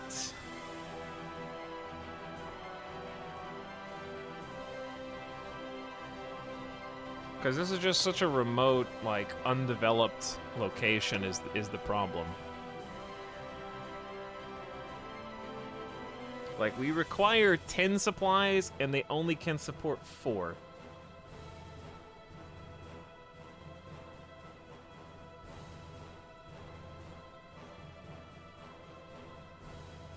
Quebec is remote and underdeveloped? It sure is. We would actually do better if we literally remove, like, half of our units here, unfortunately. Here's what we can do. I'm gonna take 5 out.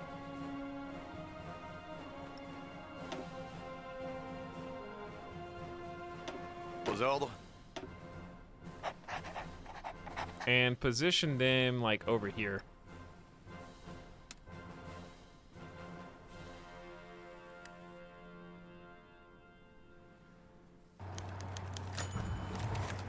No, Cameroon, get out of here. Attention.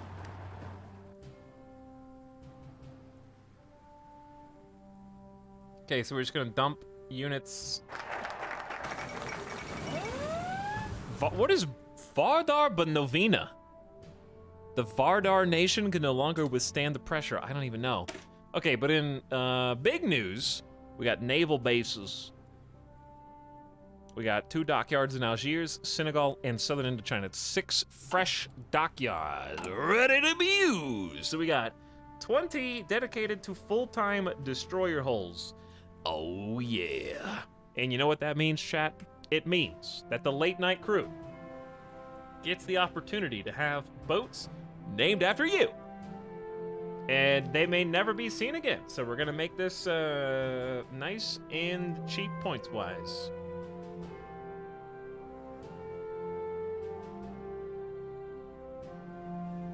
You might honestly never even see the boat. It's gonna take us longer to name it than to do anything else.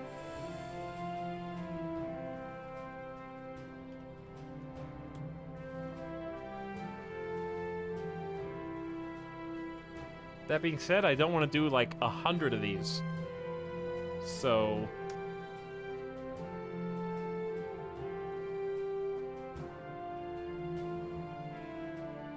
here you go.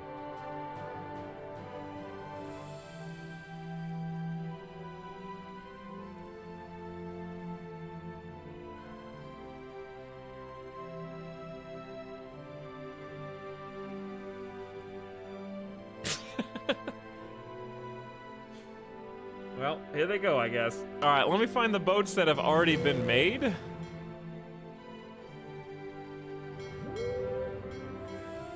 Wait, where are they getting pumped out? Deploy target base in Tuscany.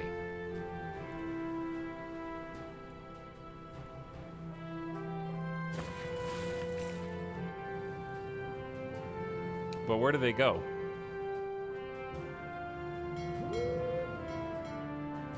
Have we even made any? Maybe we haven't made any yet? It would be very obvious, because there'd be like tier 3 destroyers if we had.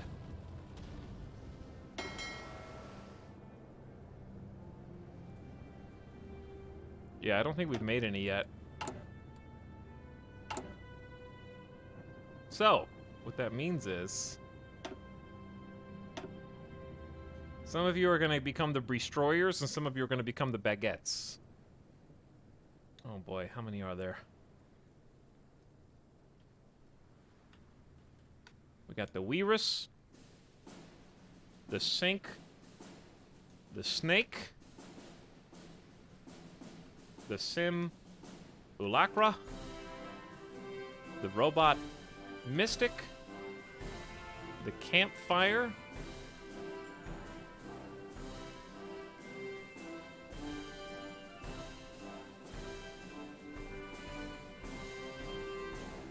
and the Swanshat Sky.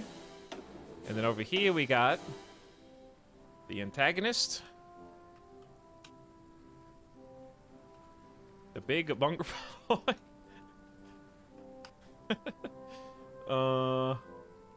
the retrograde motion, the Xenophanes, the Craig M.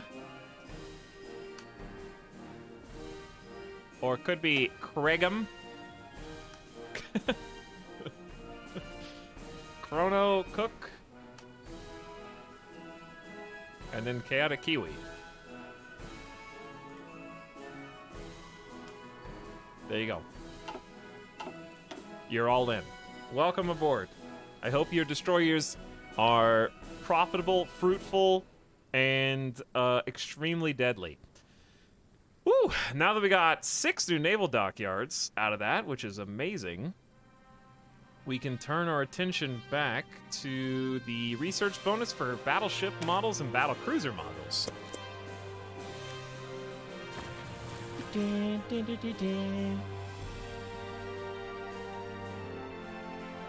Chat, it's name a boat after you, not name a boat after your bad memes.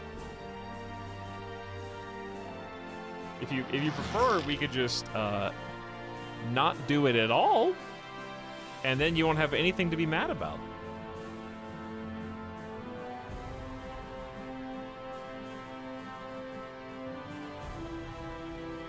It says name a boat, yes, and then read what it says under that, Coronis. Chat has 0 reading comprehension. Didn't this already happen?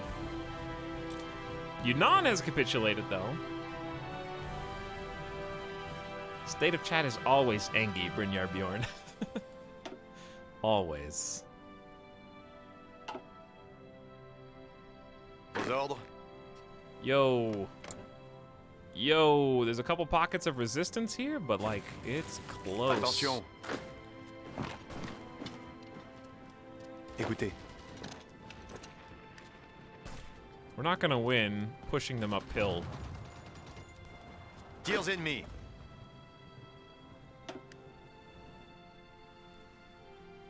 Okay, so here's what we gotta do, because we can't turn our full undivided attention against.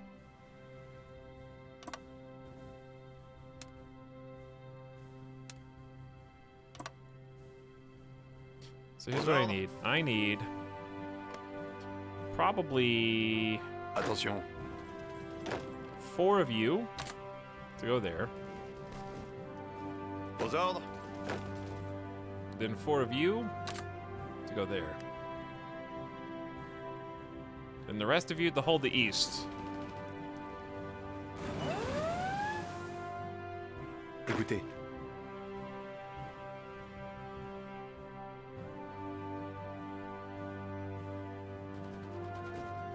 Gardez vos rangs. Which is actually turning out to be pretty easy.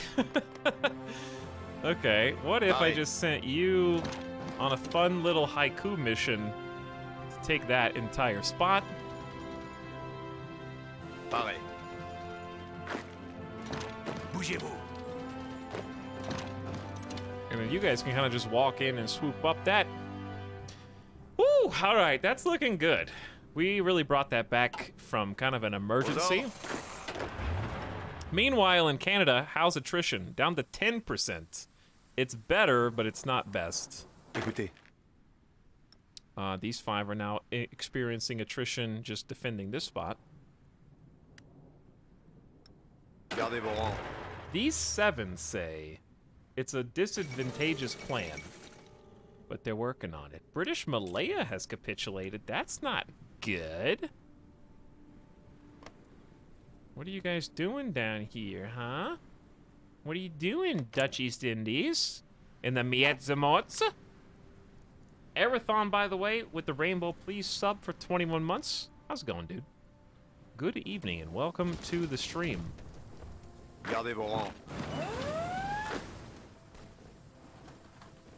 Thanks for the tier 1.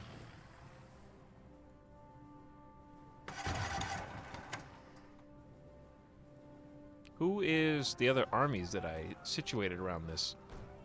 All right, this is gone. Aux ordres. Pareil. So you're gonna walk in and take it. Then we just need to take this spot. These guys are all like green. Their organization is Gardez vos rangs. they're ready to be forcefully removed. They don't even want to put up a fight anymore. Écoutez. But these mountains are so treacherous. This is on like 3x, and look how slow this progress bar is. Across Dolly. It's bad. New developments in chemical engineering allow the refining of fuel from new sources. Sick. Alright, so we got fuel refining maxed. We actually have a pretty good tank. We need some fuel silos to top off even more. It's almost 1943 research time, too. I'll never forget this as a person that didn't even put 15,000 channel points to have a boat named after them. Interesting.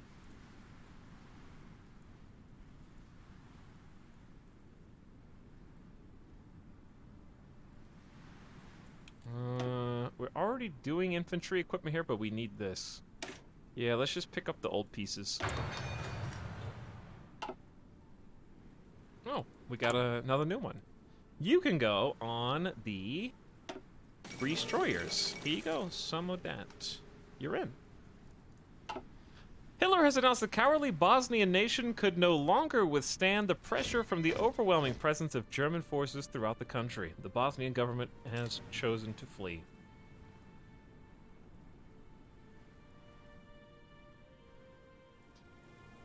Man, my chat types a lot considering they don't know how to read. I wonder if they're just dictating to their parents what to type? I'm not really sure. Paré.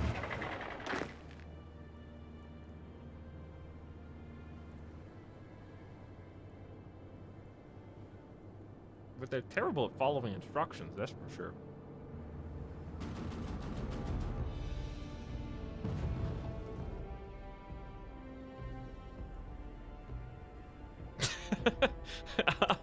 I'm illiterate. Yes, he is actually illiterate. Like, you said the first part, and then your parents put like a director commentary addition to that comment.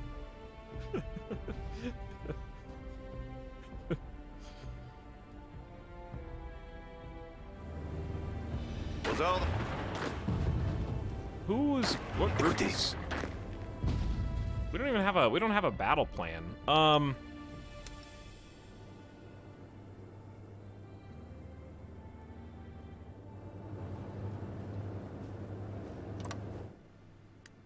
Now we do, and they say, "It's a golden opportunity, sir." Chat, we only have 23,000 manpower. I don't think we can afford this push. I take it back. Everyone stop. We were just kidding about that last fight. Ah, 10 more fish. All right, this Coast Guard is gonna get its own army. I need to reorganize all this after we're like a little bit cleaner. Because we don't even have enough, like, points to put a general down. This is gonna be the actual, like, home mainland France Coast Guard.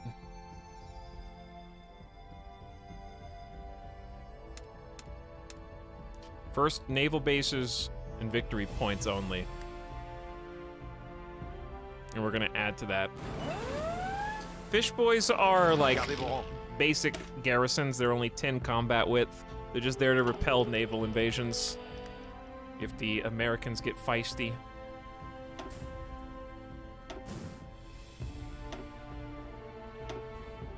Or Japanese, actually.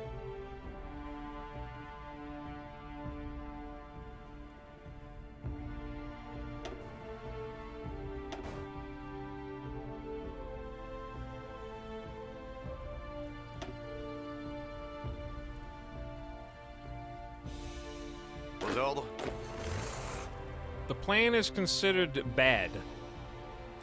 You know what? You're probably right, but I guess we're just gonna hold the Canadian front and hope for naval invasions later. I feel like I'm forgetting or missing something.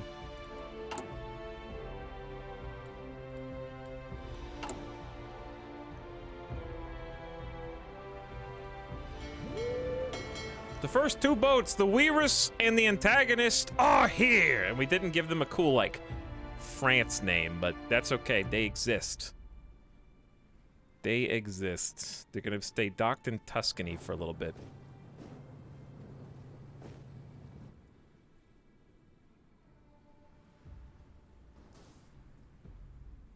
Chat, are you guys okay? What are you guys talking about?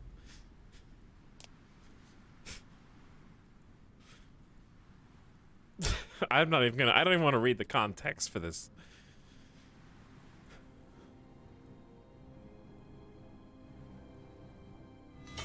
I'd rather not. Oh, I forgot about, that's what I forgot about. Construction. 15, 30, 45, 60. Chat, we've got 73 civilian factories. This industrial prowess will be unmatched throughout the world. We're going to now build up our navy. We have improved infrastructure in mainland France to a 7 out of 10 minimum. Well, we're about to have, okay? Now we're gonna go pump naval dockyards.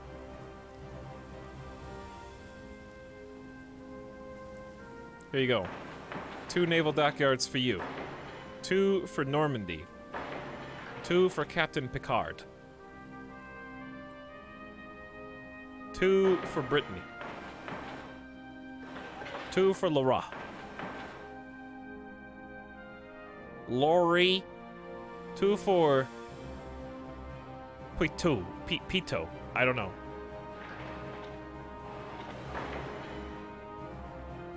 Two for Aquitaine. Dude, I know where Aquitaine is. And two for the Pyrenees. Also, I guess we own Catalonia. I don't know if we get to control Catalonia or not, but I'm gonna go ahead and they've already got 10 out of 10 infrastructure. Do we actually get to use Catalonia?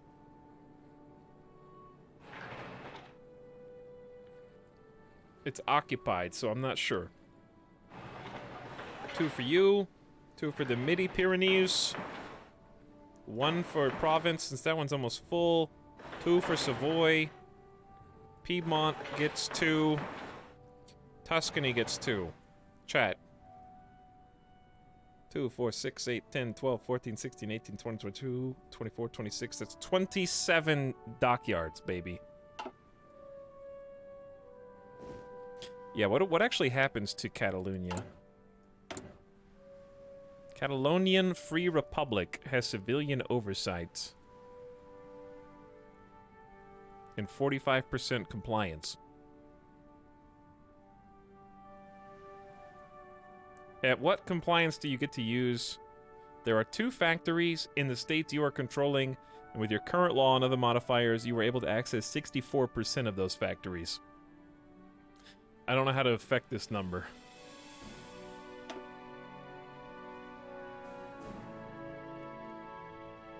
Okay, you want to know a funny story? I didn't know that each one of these had different modifiers to the state. I only thought each of them changed these 3 core numbers. After 200 hours in the game. I just now saw this. Well, that's good to know.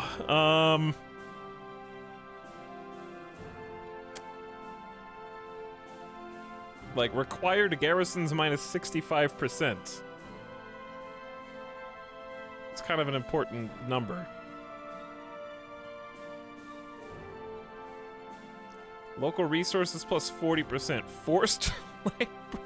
Damage to garrisons plus 30%. Required garrisons plus 50%. Do any of these give you more factories? I learn things in EU4 all the time. Yeah, it's crazy how much stuff there is, Epi. Does anybody actually know about how this is dictated?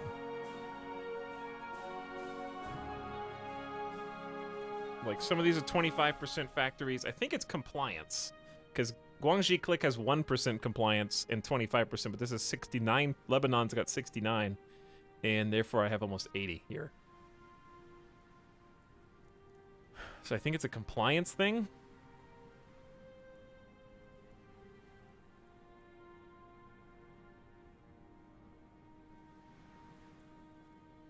No garrison.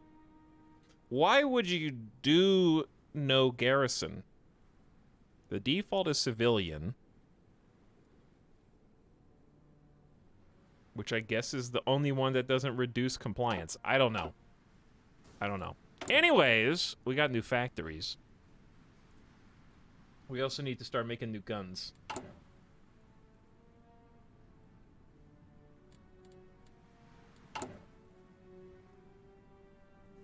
We only have 11,000 extra troops. Okay.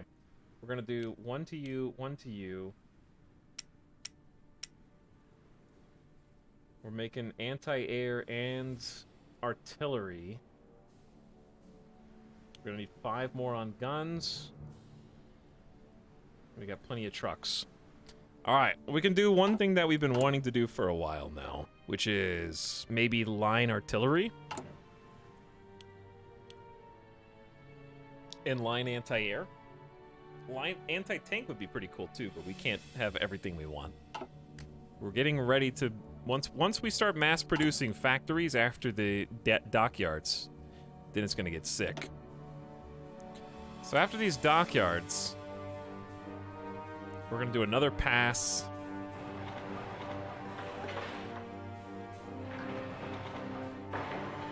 Up to an 8 out of 10.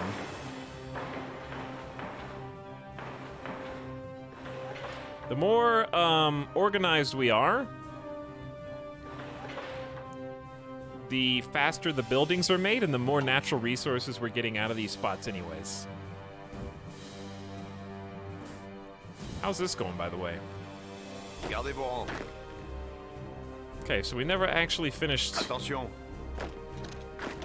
our Vos job. ordres. Vos ordres.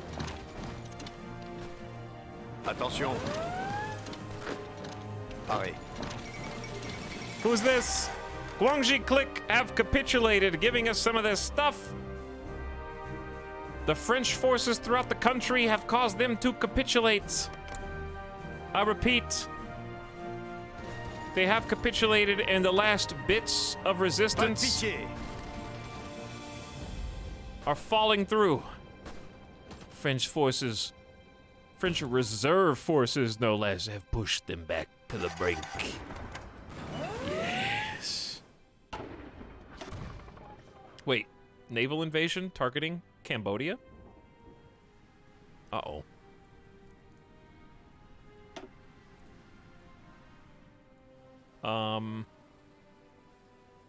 Hey.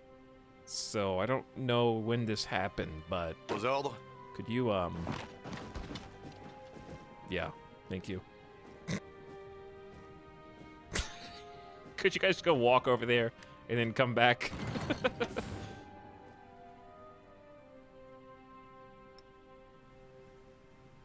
Attention.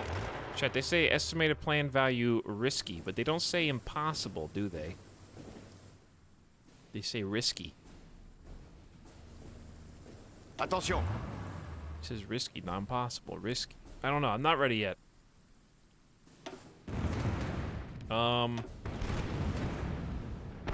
Submarines on the stormy sea. There's too many things over here. I want a developer to write that down, okay? And there's nothing you can do about it. There's just too many things over here. Here's something that can be done about it. No, seriously, I got an idea. Very simple idea. Before I give my idea, I'm making sure that my idea is not already done.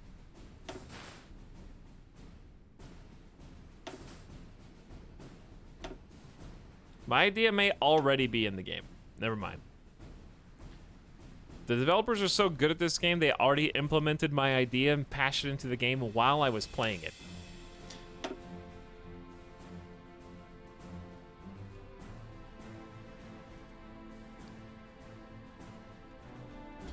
The idea was color coding the naval invasions. I only just realized that red background is, I think, territory you directly control, whereas yellow is territory that is controlled by your allies?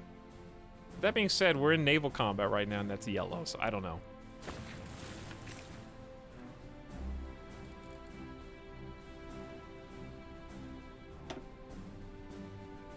Gardez vos distances. I have too many war fronts to focus on. Paré.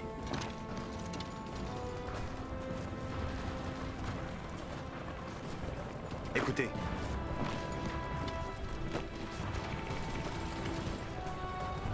We're almost done in this little pocket, and then we can turn our attention to these naval invasions that are pending from Japan.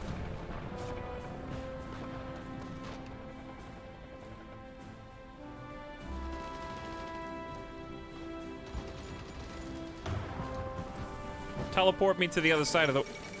What? Following a long and heated conversation with the German ambassador, George Mercurius has announced the Hellenic government will closely coordinate its policies with the German Reich in the future.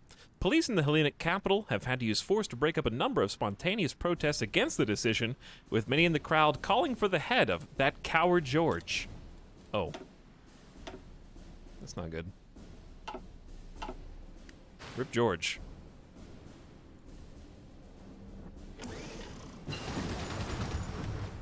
Sick. Sick. Encirclement. 1, 2, 3, 4, 5. There were like 6 divisions getting encircled. And Gardez vos rangs.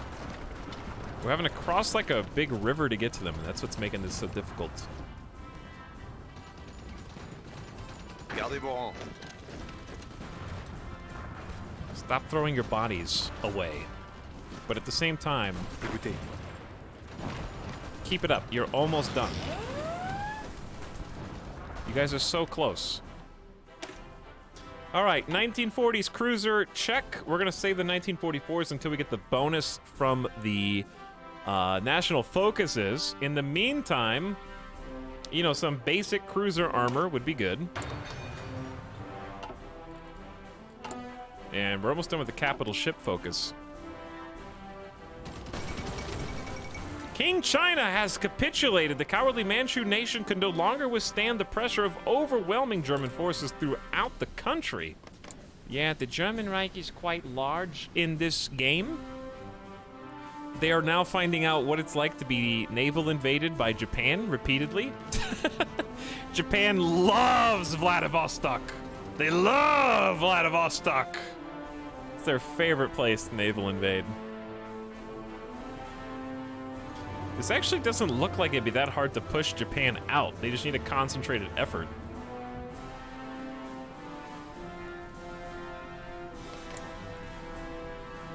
I also have no idea what the US is doing. And we're down to 2,000 manpower. We just need 150 PP. Continuez d'avancer. Once we have 150 PP, then we can start doing better recruiting. Attention. Another 4 Japanese units encircled. Another 3 encircled here. Let's just charge into that. And then send some more in this way. And then that should be that, I think. Paré.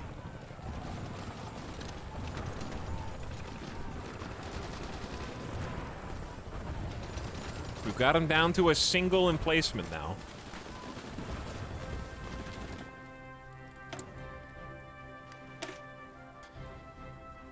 It's 1942, 4 years after we were supposed to develop radar, but now we're capable of detecting ships in the air. Isn't that crazy? Let's do it again. If only we had more French PP.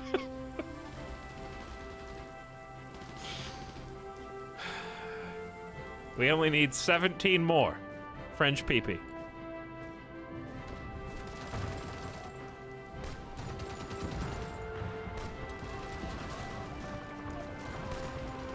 You got this, guys. I want to see how many troops this actually amounts to. Now that we're helping, we should get rewarded once the war is over. I want lands so we can invade Canada properly. Continuez l'attaque. All right, they're down to 2. Then down to 1. And the job is done. Now, what about this one? Gardez vos rangs. I don't know. I don't see anybody. China is getting big. There's only a couple pockets here. Paré. All right, so we have 2 options. Number 1, we got a naval invasion in southern China. Number 2, in the Solomon Sea. I think the Solomon Sea one's fine. These are supposed to be the reserve troops, not the frontliners. But now that they're here, I'm tempted to just put them on the front line and try to fight against Japan here.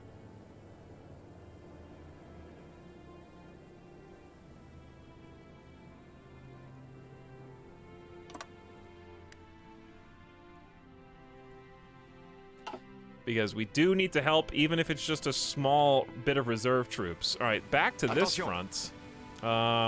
I'm gonna wait to push this offensive until we get more manpower. Additionally, we just got capital ship focus. 200% research bonuses for battleship and battle cruiser modules. Excellent. Now we can get 2 1936 heavy ship hulls, I think, for free. And then we can get the naval doctrine boof. Or we can go do something else entirely. I think for a second, let's go do something else entirely, because I've been wanting to get these free military factories for a while. Long time ago.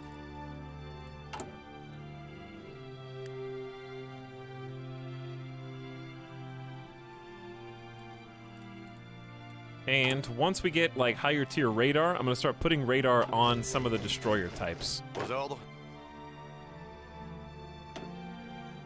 Aux ordres.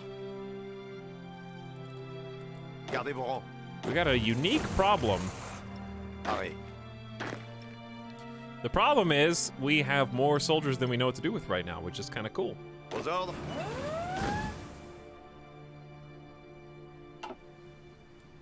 Gardez vos rangs. So we're just gonna create a random spot for them to be dispatched Gardez vos rangs. until we figure out what we do want to do with them. All right, I'm gonna create an offensive line in Japanese-controlled China.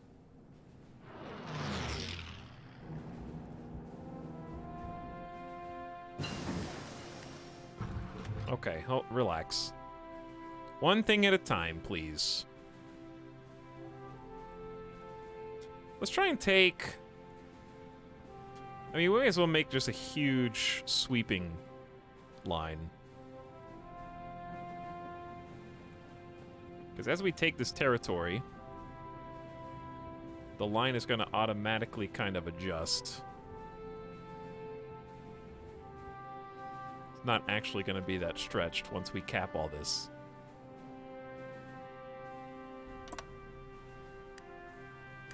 Okay, what's going on here?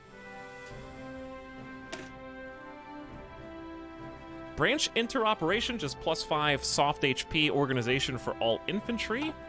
And then we go to assault breakthrough. We're using breakthrough a lot because we're doing a lot of offensives. And we finally got improved infantry equipment for another 5% bonus against infantry. And now we get the 1942 weapons that we were supposed to get a long time ago. Is China an ally? Much of China is, yes. Interestingly, this China joined the Axis. It was Jibei Sanma.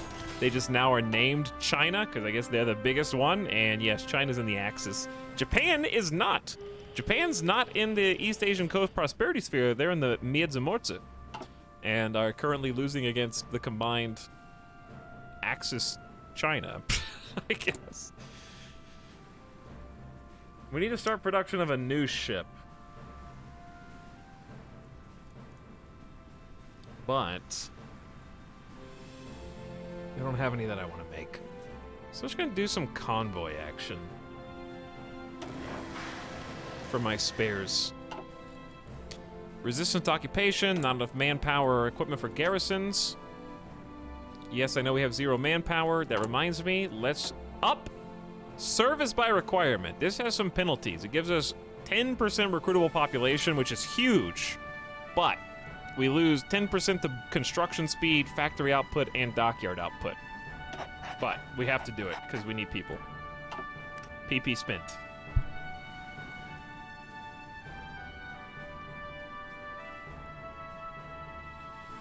Japan is actually not on Team America. America's on Team Australia. Canada's on their own team. They joined the North American Alliance, and then the US left them in the dust. But since we're at war with both Canada and the United States separately, they have military travel permissions, so they're on the border. Mexico is also in their own alliance, even though they're also at war with us. Australia and New Zealand are in different alliances. Australia's in an alliance with America after abandoning New Zealand's Commonwealth alliance. So it's the alliance side of this game has been very messy to keep track of. But the short version is Axis Europe is at war with everyone else. And we should be closing down this little Attention. spot soon. I'm going to go ahead and launch my plan. It's a good plan. We're going to start this engagement. It says 60% to our advantage. And I really, now that we have manpower to try to refill the people that die on the front lines here, should be fine. We're recruiting a little bit each, like, day. 0.009% mobilizing per day. Total manpower modified to 75% due to worker shortage. How do you solve worker shortage?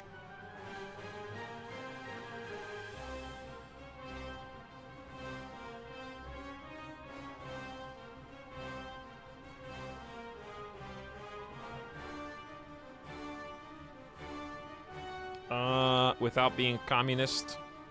You might not be able to as a fascist. I don't know. Because I see encourage immigration, but that's under popular fronts.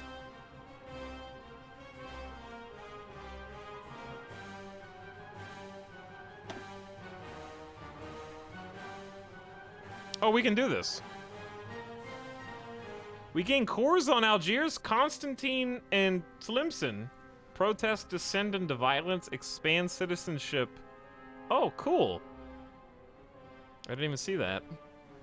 Well, we might do that after we do begin rearmament.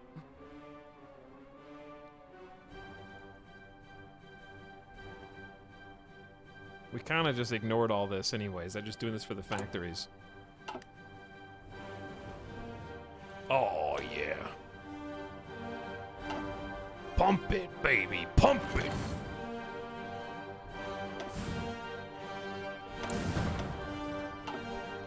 Gardez vos rangs.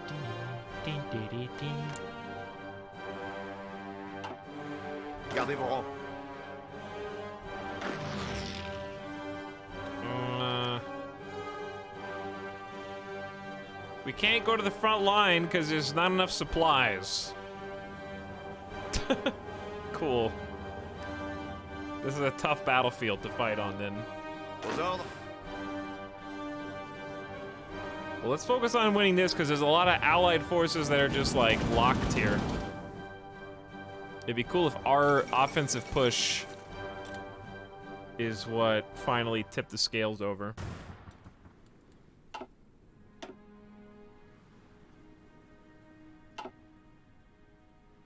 Chat, anybody playing Hearts of Iron right now? If so, what nation you doing?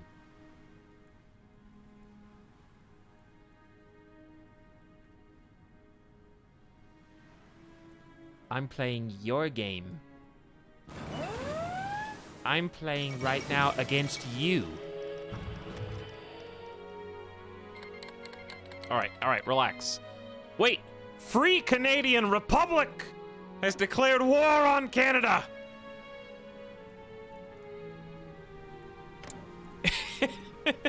They are weak. Imperialist Canada has risen up against Canada. This really is the, like, monarch timeline, isn't it? It went fascist to monarch real fast. Craneball says, France communist started by puppeting all my releasable nations. How did that work out for you? Did it work? Did it go good?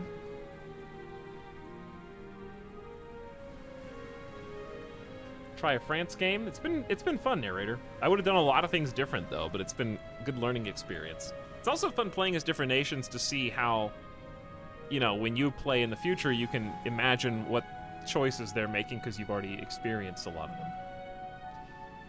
Research the Quebec. Oh yeah, we do have to do the Quebec one still. I wanted to try the game for a while, but sadly don't have much time for it. Vicariously experiencing it is also well and good.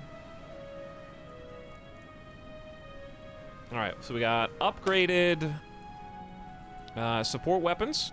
We can keep going, I guess. We may as well. We're doing a lot of infantry attacks right now, so more defense and breakthrough is good. Netherlands moves government to Batavia. I don't know where the Dutch even were. The Netherlands have been gone for ages. All right, so once we finish begin rearmament, then we'll do the Quebec option. Seems like we still have time. Imperialist Canada. Yes. Does that mean Imperialist Canada gets rights to Canada? We'll see. Well, that's an interesting... I guess Quebec is still on the table. We may not just get Alberta in Northwest Canada. We'll see what happens there. Continuez d'avancer. Imperialist civil war in Canada. Pro-imperial elements in Canada have risen up in open revolt against the government, demanding the immediate return of the nation as a dominion of the British Empire.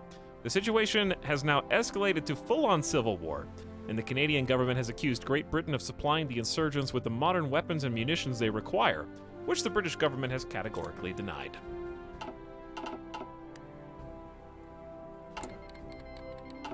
Imperialist Canada is going to be our ally in a bunch of different wars in a moment. Gardez vos distances.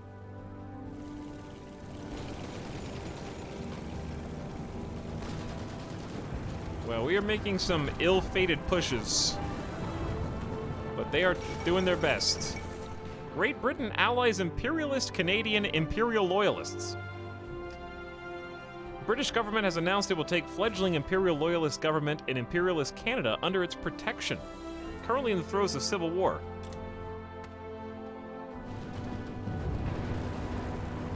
They're definitely losing some ground here. It'd be cool if the Allies helped. Serbia's the biggest holdout still left. Autonomous region of Kosovo has capitulated. Okay. Well, that's good. Well, that's why we're in the area.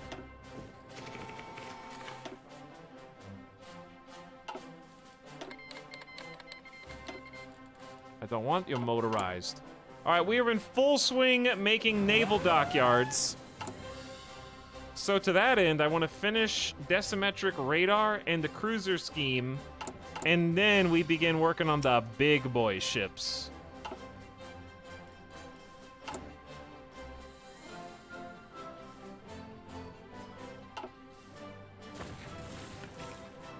We probably should have already started on them, but it's a little tough to get this ball rolling. Welcome aboard the Sink, the Snake, and Big Bunger Boy. All four of our top of the line destroyers ready for action.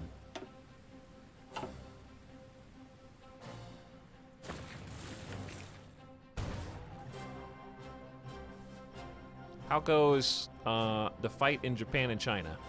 Gardez vos rangs. He says, terrible idea. Estimated plan value minus 80%. It's just the attrition and the infrastructure here is so bad that we almost may as well go home. So, you know what? Fine. I will. I wanted to help out more here, but it's just we can't even get in.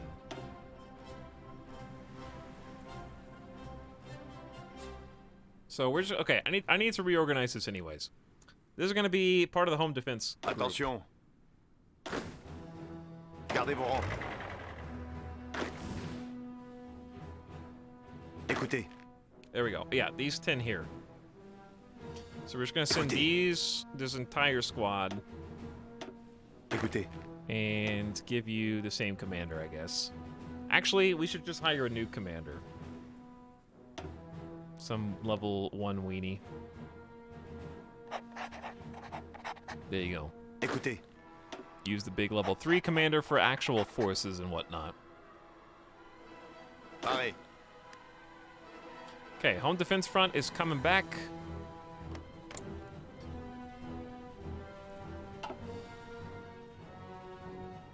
I need to create a separate one for Africa.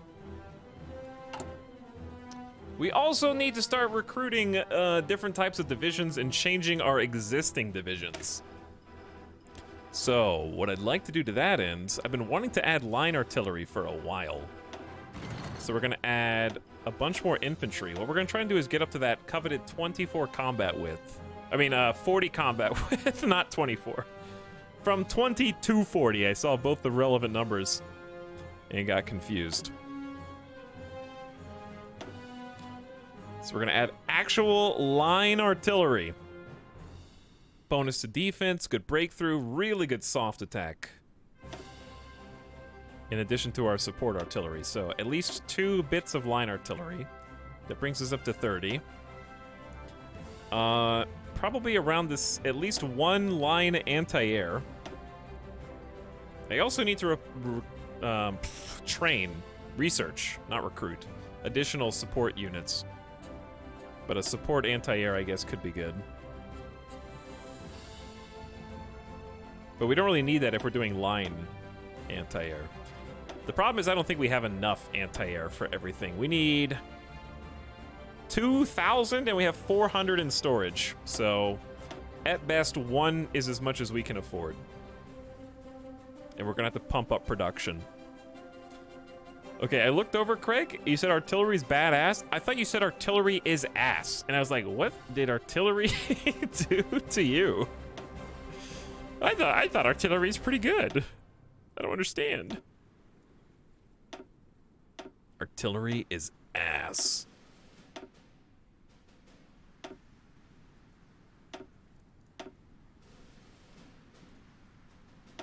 Okay, this is gonna be the squad. 40 combat with the golden number. It's gonna be, we're gonna require 17,000 guns. We have 37,000 in storage. We need 3,600 towed artillery. We have 1,400 in storage. Not enough. We need 1,000 anti-air. We have 400 in storage. Not enough. So what we're gonna do is kind of gradually do this little by little. Because it's gonna cause some issues.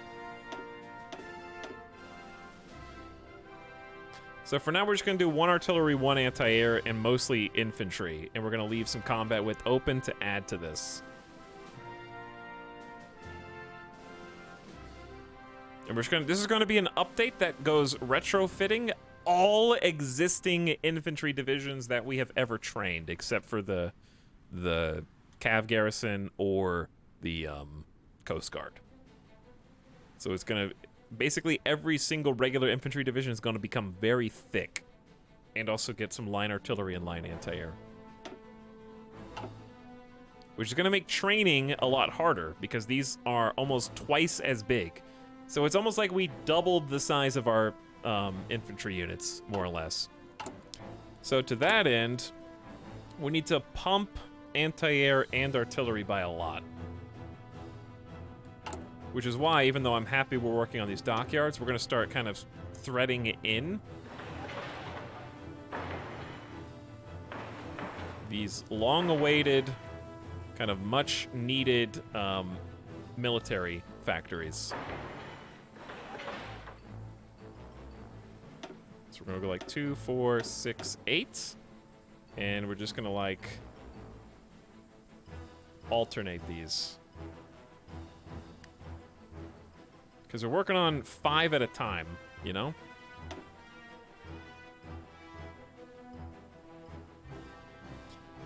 I also want...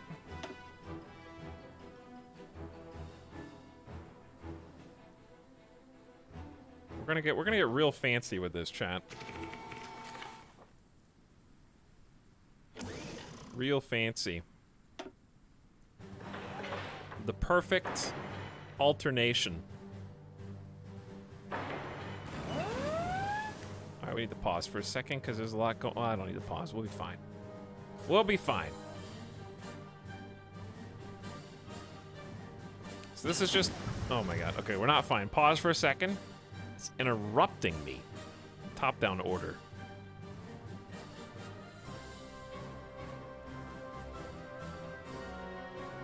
Extremely balanced. There we go. All right, basic cruiser armor for the cruisers that we're about to start making. It's gonna slow the ships down, but armor and HP is nice. And we have 100% bonus on the heavy ship hull. What did I say we needed to research first?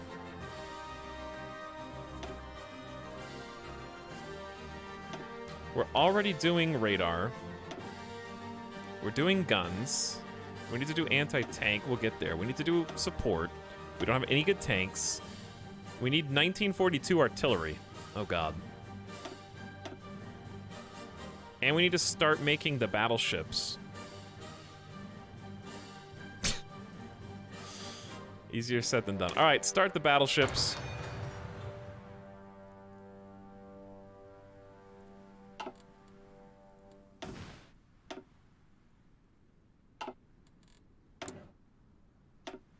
And we got free dockyards too. We'll get there. Working on it. Didn't we just listen to this? No, this is main. Was this the main theme of Hearts of Iron Classic?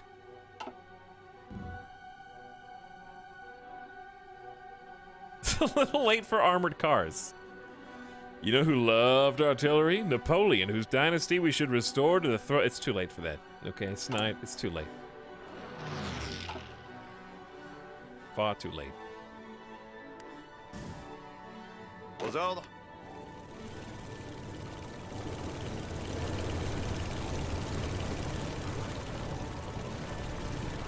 Yugoslavia is kind of entrenched in here, huh? Continuez d'avancer. Bougez-vous. I can help them out a little. All right, we got decimetric radar. Only tier 1, but I think we have to start on this. Let's keep pumping radar. So now we're gonna make a new type of ship.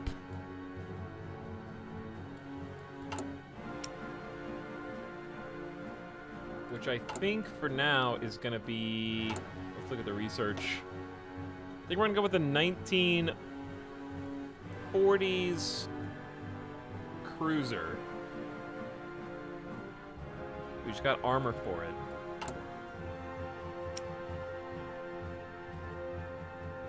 So we can choose between heavy and light cruisers. So I'll probably do some light cruisers for now. Wait, do we have to research these separately? How does this work? Maybe it's 1940 heavy cruiser. How do you make a light cruiser, chat?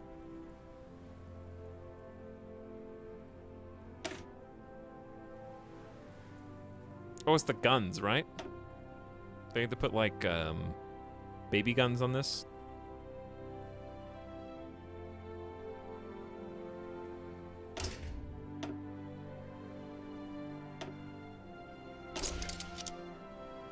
So where does it say whether it's a heavy or a light cruiser?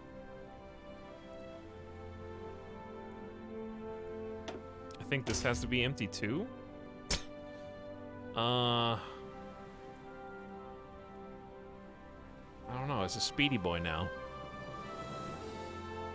But did I forget to take anything off?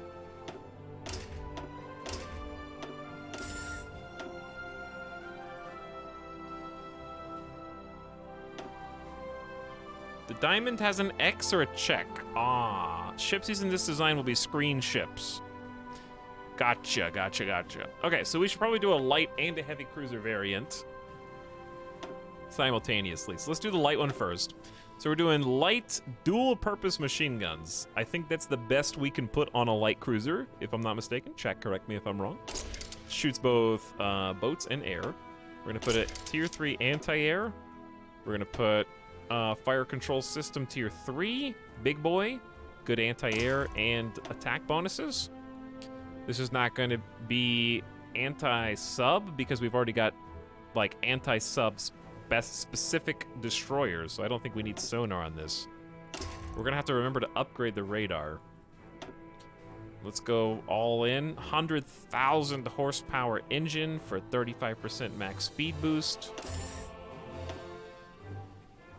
I think you can do dual-purpose secondary batteries.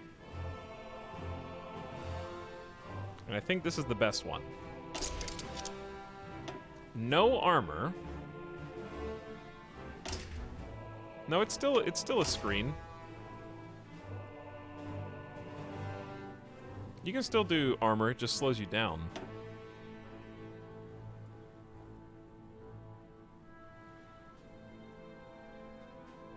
I think Cruiser Armor 2 is probably fine if you've got the level 3 engine put in, but yeah, it's going to increase production time even more. Alright, then on the top of the deck, you don't have to fill all these in. In fact, filling all them in is going to increase the time. I'm just so greedy. Chad, how do you guys like to build your boats? Do you leave splots open, or are you greedy like me, no matter how long it takes for them to come out of the oven?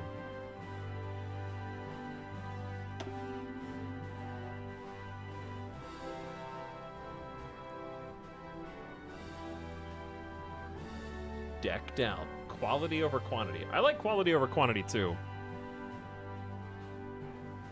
I don't make them to begin with. Well, that's why you'll never win at sea, and I will.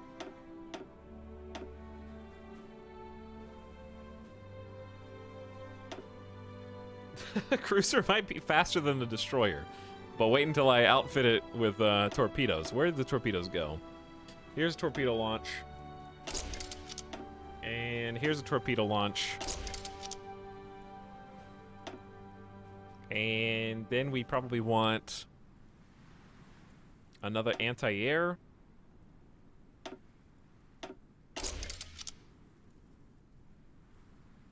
Why would I want to see if I can't even build factories on it? Well, this took 30 factories to research and develop how to make this. So if you think about it, this was on the factory, so the factory's like still tied to, right? You know what I'm saying? I want to make the scout aircraft, but I don't have any researched. I'm still gonna do the stupid float plane thing and just try to use it. All right, and then for my last trick, no anti-sub warfare at all. Dual-purpose machine guns. We got double torps, 2 dual-purpose, 2 anti-air, dual-purpose secondary as well. Big guns. Lots of guns on this thing. Chat, give me a French light cruiser. So as long as this has, it'll be a screen ship, it's a light cruiser. Give me a light cruiser French terminology. What's the best you can come up with right now?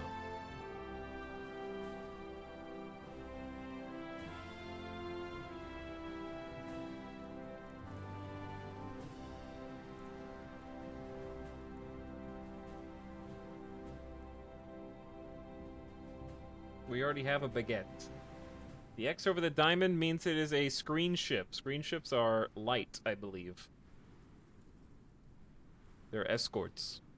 I just learned that myself, Strilocust.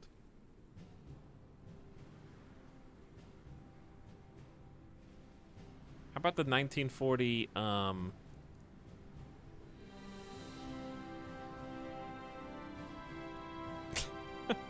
the omelet. Does it even mean anything? The best one was the destroyer name that you guys came up with. The Breestroyer. That was a good one. The fondue. But why?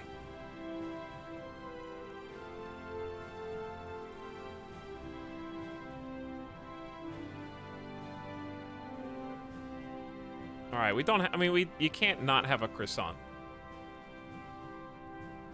Please name it Tom Cruiser. You guys are like the people who watch The Office and then go around telling all your friends I declare bankruptcy and like trying to see if they laugh or not. On repeat, just every single day.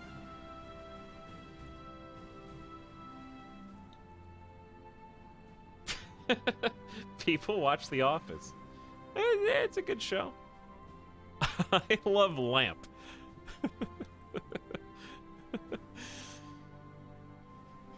Yeah, it is the I love Lamp of this chat right now.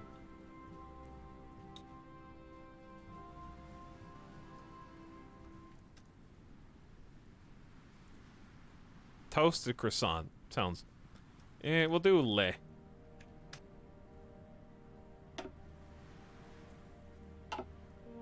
There you go. We got a... Wait. There it is. Only 5,364 production. That's nothing. I mean, it's a lot. It's a lot. It's a lot. But hey. We got it off the ground. We don't have any more naval XP. Are we still doing exercises?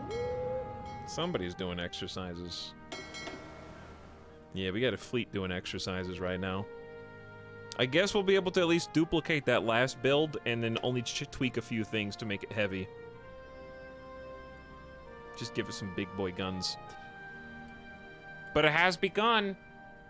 There any more name a character people who want to be the first cruiser that comes out? The croissant? There's not going to be that many cruisers. This one won't be ready until May 1943, but we'll be thinking about you. Me, well then put your points up. The 20-year armistice Marshal Foch predicted in 1919 is rapidly coming to an end, and the world is looking increasingly likely to erupt into war in the next few years. 4 fresh military factories, all for us.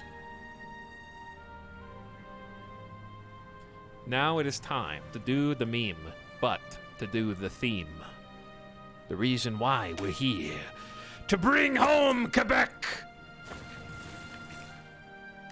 It has begun, 70 days! Alright, you guys, when it rains it pours, I guess. Hold on.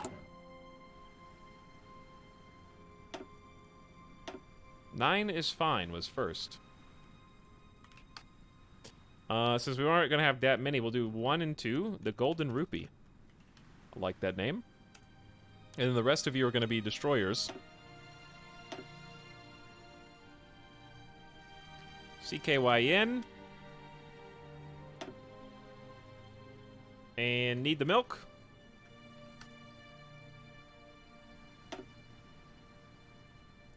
And rapid recline. And Cod the Donk. Alright, may you guys serve our French Navy faithfully. We've already got 4 top-of-the-line destroyers out. We're gonna make an elite high-tech super fleet. We're building military factories, infrastructure, and naval dockyards in fairly equal measure.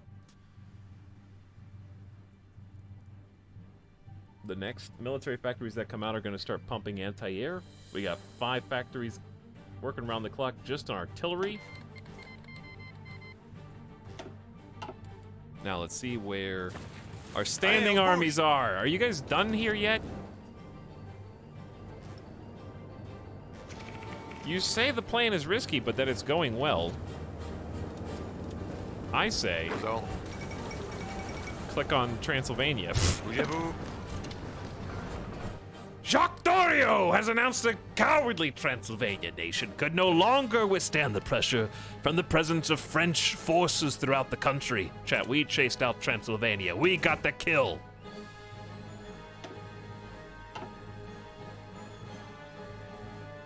Also, I'm scared that there's like naval invasions happening. They did a naval invasion of New England. To that I say, push the Canadian advantage. Attack. They don't wanna. They're affected by attrition. Shut up and roll out. Bougez-vous. Gardez vos rangs. Bougez-vous.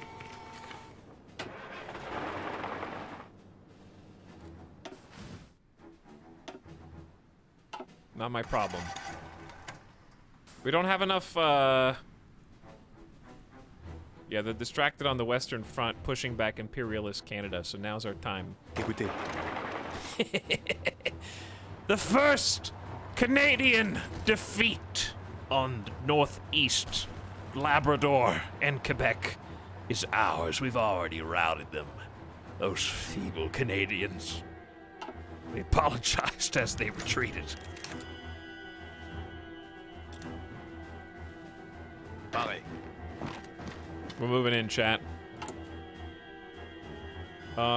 We can't go too fast because we need the bring home Quebec thing to trigger first.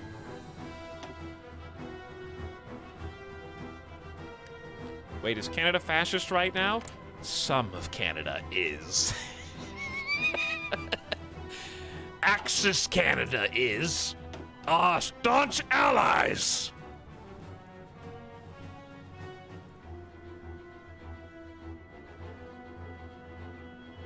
Now let's see the first leg of Canada fall. Hopefully we get some more supply as we go. Oh! Japanese Gardez forces vos rangs. have landed. Pareil. We must push them back. They're trying to take it. Luckily, I kept the dock. I kept the port. That's right. All right, you guys stay there. I knew something was fishy. Behold, rolling out in Canada, no less.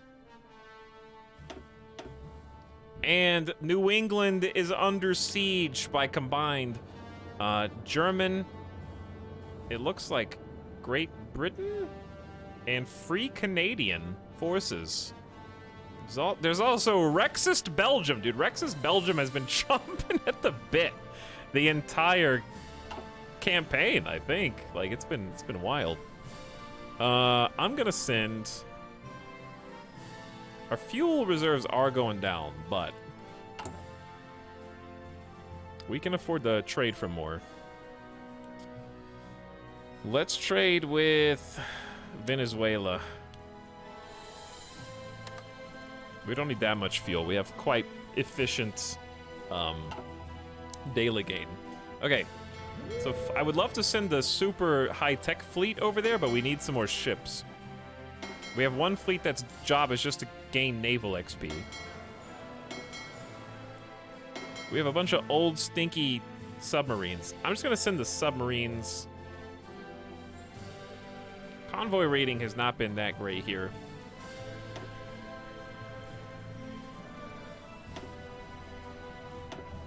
Remove all regions from this fleet.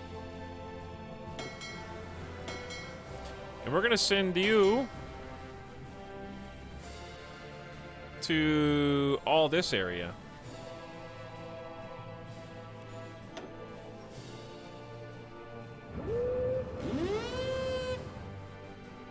It's a little risky. We don't want to get too close to America. But I'm looking for, like, their shipping lanes. They don't really trade with anybody.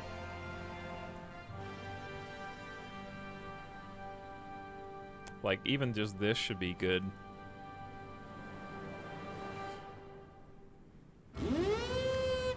Alright, maybe down there. There they go. Moving to assigned fleet location. Just doing some convoy raiding. I'm probably going to lose a bunch of subs, but they're old, stinky subs anyways. Scary sounds. They're cool sounds.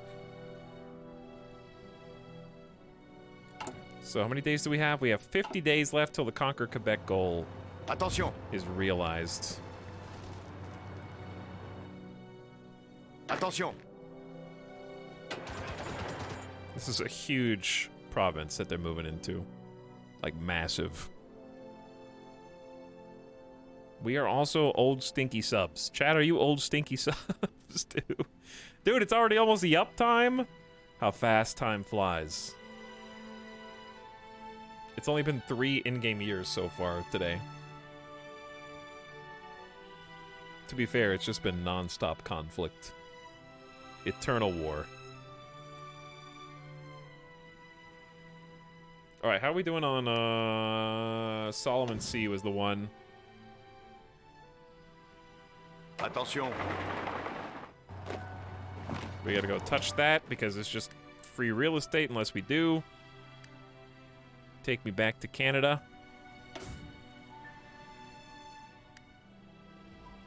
They tried to, like, put up some forces real quick here, but I don't think it worked too well. My, attrition is not looking any better, dude. How am I gonna get supplies here? Gardez vos rangs. We need to get another port.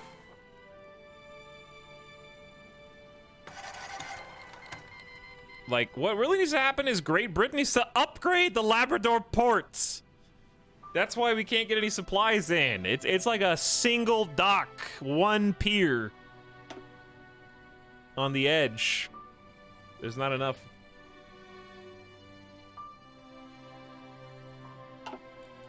British infrastructure. Yeah, three of our subs got sunk like that. Not cool. America fleet scary. We'll just go up here instead. Away from their main force.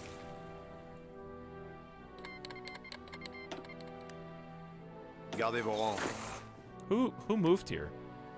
Écoutez. Écoutez. Gardez vos rangs. Bougez-vous. Parez. I'm confused. Someone's supposed... What? Japan, what are you doing, dude?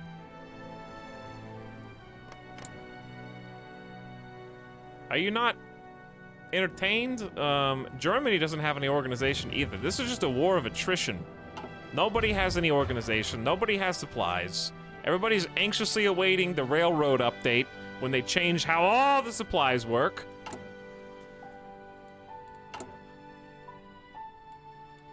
There's gonna be choo-choo trains in the game. It'll completely revolutionize. I don't know what this is. Vos ordres. Oh yeah, I forgot we're still trying to take Serbia. We still haven't taken Serbia. Écoutez. They're working on it. Look, they're pushing them back. Who's this? This is Croatia, the last holdouts in Croatia. And we're leading the charge.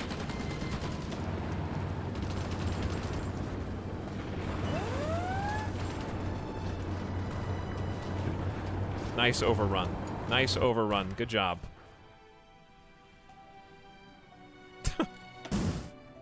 No, the subs are not supposed to sink. They're supposed to go a little underwater. But we're not supposed to lose 5 subs in a single fight against 10 American early destroyer hulls. That's not ideal, no. Bad. Very bad. Oh my god, they sunk 7 in one volley? I'm about to pack those subs up and go home, dude. Oof. Wait. No, you can stay. But you... How about just patrol? That's it. Patrolling is, easier, right? Low max speed, low surface detection. We'll make this a lot easier for you. No more losing, like, losing 7 subs in a single volley is, incredibly irresponsible. I don't even know who the new nation is that you want me to fight. Yes, sir, we've received a telegram. Okay, go ahead and relay the information. Yes, Germany wants you to join the war. Okay, which one? Yes, sir, it's not specific, but I do know that Communist China, some guy named Banovina of Herzegovina, which could be made up, Canada, Peru, Vojvodina, Serbia, the United States, and more. What? Yeah, I'm already at war with most of those people. Yes, sir, but there's one buried in there, and it's up to you to figure out which one of them is new and does not belong in this list. I'll just fight all of them. I don't care. Just leave me alone. I'll fight the whole world. You're exhausting me, servants. Like, why is he not my secretary? Why is he my servant?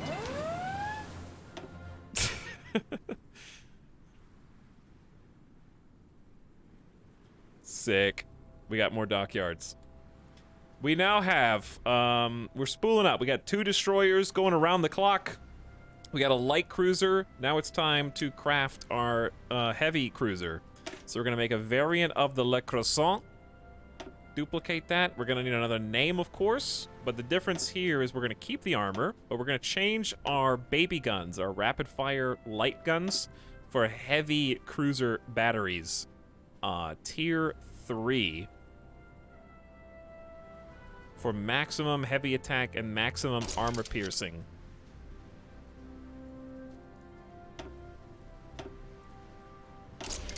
Thick, medium batteries. Additionally,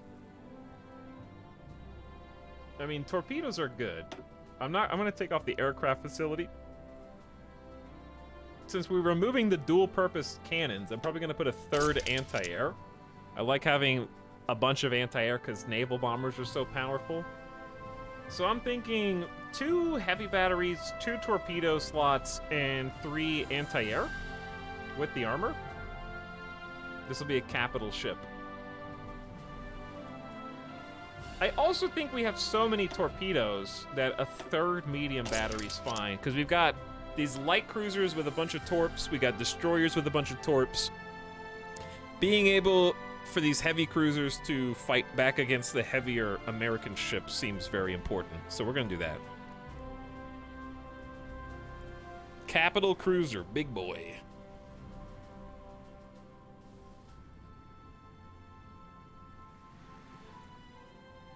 Stinky Hay. Gooch, is that you? 1940 Stinky. 1940,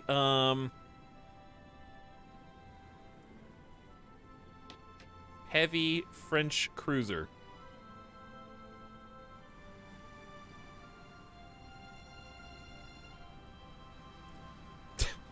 Le macaron. I might just do that. Why would it be like a little macaron? Oh yeah, we did want to do the escargot. I'll do that for the battleship that we do. We need 24. Oh, I need 6 more. All right, chat. We're gonna have to leave this page open because I don't want to design this again. I wish you could save these as drafts. Like a save draft would be cool. We'll just ignore the extra free dockyards for a few days.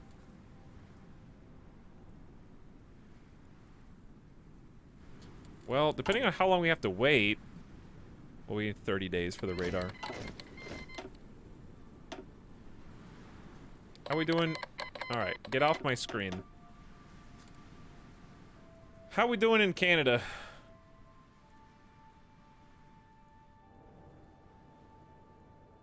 Speaking of, Bring Home Quebec needs 30 more days. We should slow down in Canada until then. Écoutez. Oh boy. The home defense front grows. We should actually probably take these 10 and create another home defense front though. Specifically just to defend Africa. God, this takes up so much space. We only need 5 more points.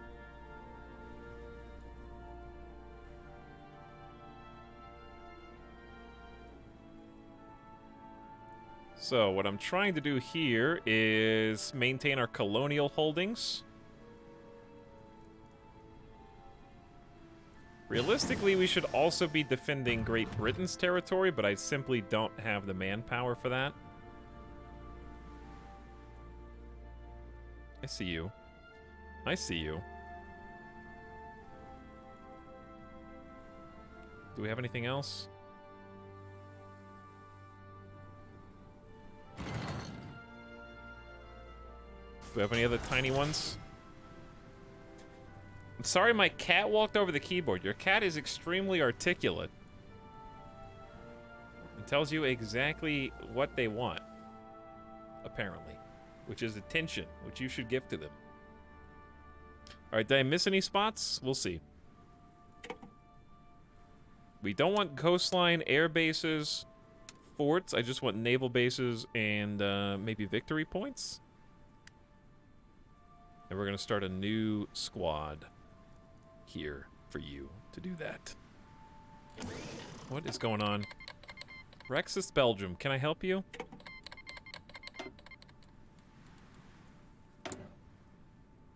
We do have free military factories. Okay. We're going to need more artillery.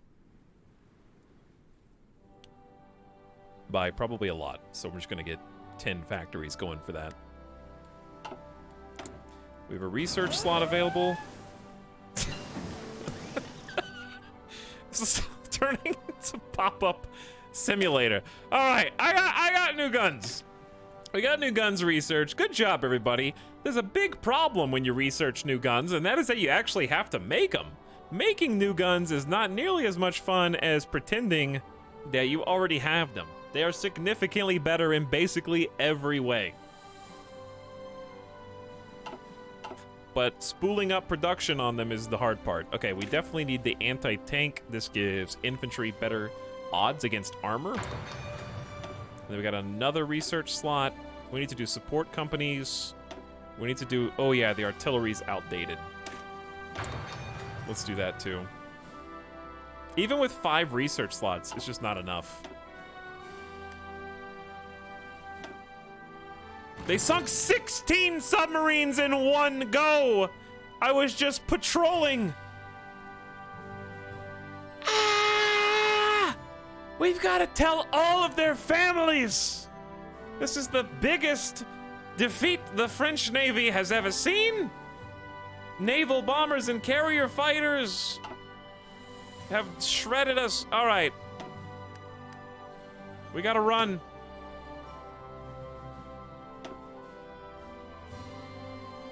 Hey, we killed 1 submarine though. That's really cool. Good job, guys. Ah oui. You should be proud.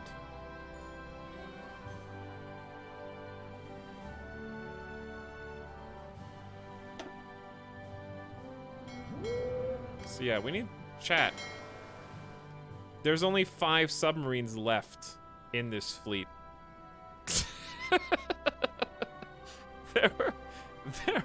there were like 30. This is maybe the worst admiral ever. He's got 4 defense. Well, we may as well just leave him out there to die at this point, to be honest. They're not going to do anything else for us. Turns out unupgraded submarines aren't very good. Did you guys know that?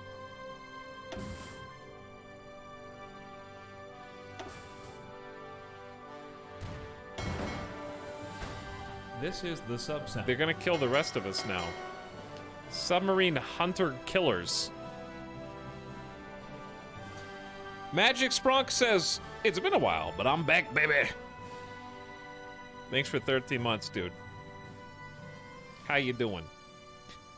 Yeah, I haven't updated any of my submarines. I'm sorry. Welcome, the retrograde motion and the simulacra, the baguette and Brie destroyer. We have 6 destroyers in our new and improved super navy. And exactly 24 Navy XP, so we can finally get rid of this screen. La Macaron. Heavy exists. And we are going to begin production on that immediately. 1940 thick cruiser. You can only have, I don't know why, but you can only have 5 dockyards attached to a single heavy cruiser. Interestingly. They don't want you to make them very fast. It takes till 1940. Oh, we only have 2 dockyards, but yeah, we're gonna do this times 2.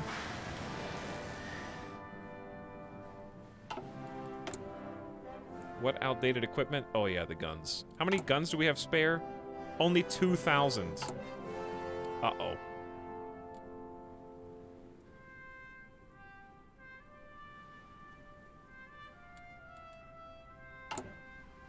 Yeah, we're gonna need more guns. All right, let's add 5 more factories to infantry equipment before we switch it over.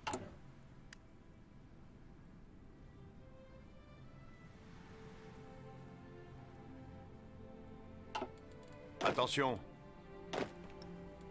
Attention. Okay. The reason for that shortage is because our units are incredibly thick now.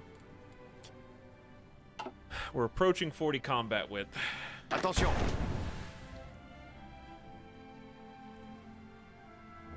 Dude, we got a foothold in New Brunswick and St. Lawrence. Nova Scotia. It's not us. Écoutez. We're gonna come in from this side of Canada here in a second. I'm just trying to stall. Because we about to get the Bring Home Quebec notification. Oh, yeah. Attention. We're having some problems with organization. Oh, they snuck in behind. What? How did 6 Americans naval invaded Labrador? Oh my God. They have attrition. You guys, please. Attention. Écoutez, Wait, is this not passable? parez. Why does this battle... Dude, Canada's fielding 8 combat with divisions? So a single one of our divisions is 4 times larger than theirs. That explains a lot. You're trying your best, Canada. Or something, I guess. There it is! The province lost long ago will in time be ours. This currently has no effect, but that's okay. All French-speaking people in the world will eventually be reunited with the fatherland. It will be a hard time. Okay, we got improved radar. Tier 2 radar is pretty good. Let's go tier 3.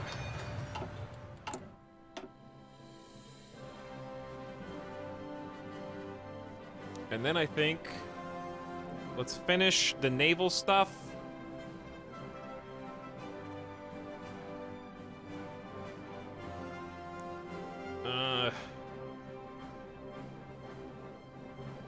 I get this is mutually exclusive.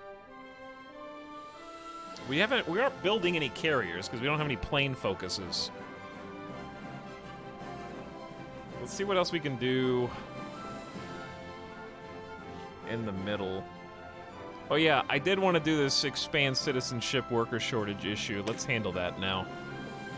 Gain cores on Algiers, Constantine, Tlemcen. That's huge. Cores is fun. It's exactly what we're gonna do, Etalyx. Burma. Great Britain declared war on Burma. All right, well now we can start being a little bit more reckless here. Attention.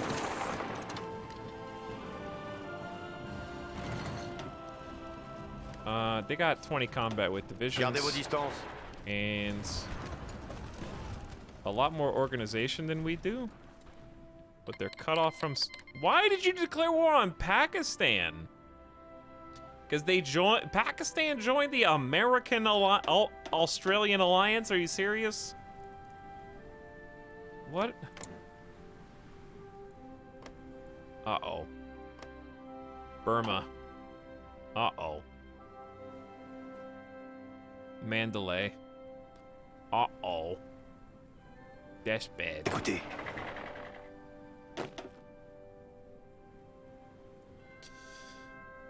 We're gonna have to send some dudes over there.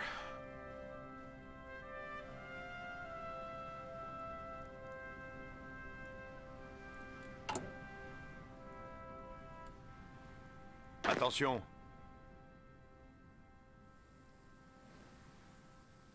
How many, though? How many? We're training 10 at a time. How many do we actually need to send?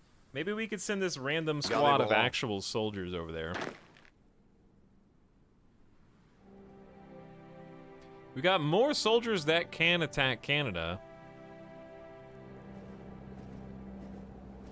How much supplies, or how many supplies are being used here?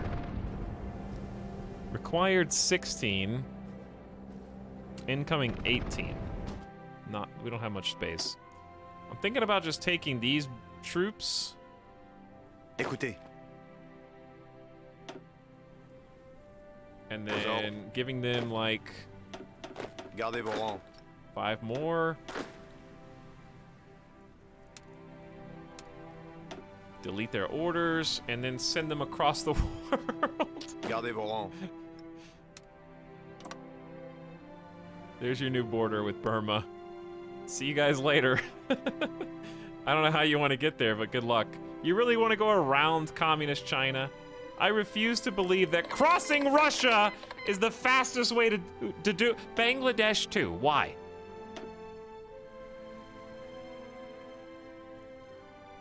Crossing the entirety of Russia can't be the fastest way to get there. But also, I'm not gonna micro that. Just go. Do what you're gonna do.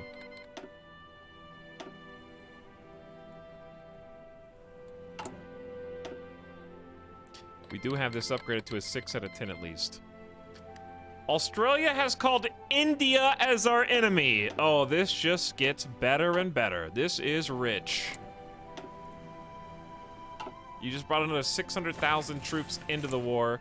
You got India, Pakistan, Burma, and Bangladesh to all join the Southwest Pacific Alliance. Somehow. Now it's really a world war. Woo! That's a lot of extra soldiers and a lot of treacherous terrain.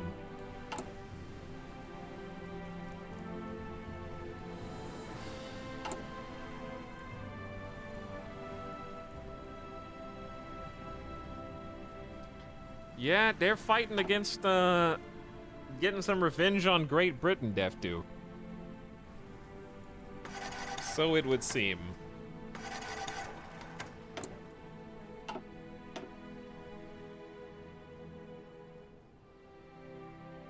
I don't know how to kick the Americans out of this spot. Pareil. I also don't know how to get this attrition issue handled. We are very weak right now.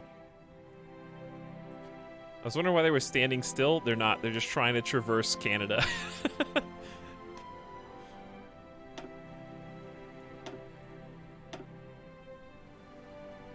10th of January. It's only 1943. I feel like this is much further developed than usual in 1943. We still haven't even finished the Yugoslavian War. Visez bien. And I don't know if that's because it's just that difficult and grueling, or if we're just dying for no reason. So I'm gonna throw a little pause on that for a minute.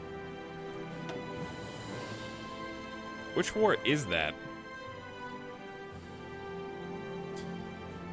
We are 333,000 casualties inflicted upon us by Serbia.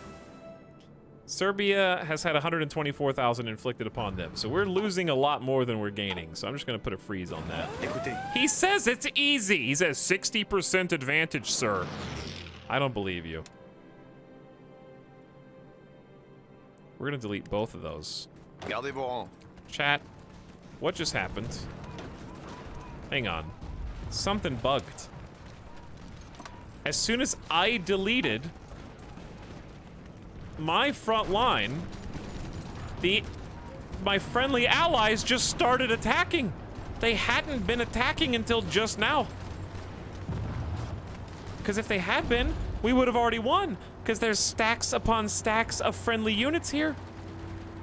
They only just now started to move. Look, and they're just rolling in.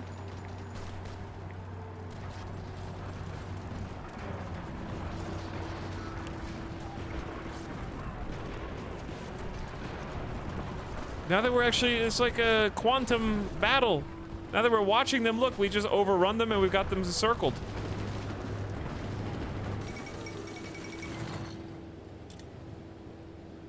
Gardez vos rangs.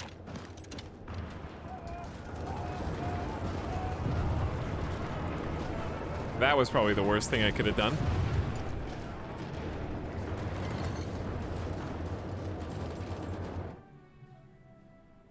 Well, we definitely sacrificed a lot to do that.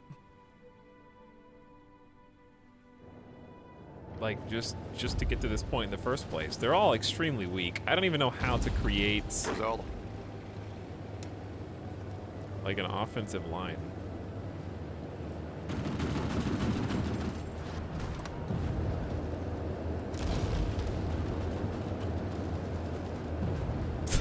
They're only gonna work if I don't work. That's how it appears, yes. Total encirclement, though. All right, we got the ability to modify the government. We are not really making civilian factories and refineries anymore, so I'm probably gonna replace this dude with the one who gives us military factory, dockyard, and fuel silo construction speed, which we're using now a lot.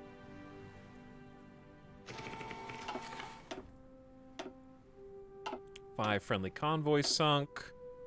2 Canadian convoys sunk. Oh, the Americans. They ran out of organization, and we just killed 6 American divisions simultaneously just by capitalizing on that. Wow. I wonder how much that amounted to. Let me see if I can find our war. The South African War? Yeah, we just got a casual 100,000 Americans gone fishing in Quebec for American soldiers. Okay, it might not have been that many, but it feels like it was that many. They've only killed 17,000 of us. Gardez vos rangs. Yeah, we need to retake that, group up. Supplies are rough here. It'd be cool if you could do, like, airdrop supplies with planes or something. That'd be sick. I have no idea how that would work. All right, I'm ready to finish this mess with Serbia.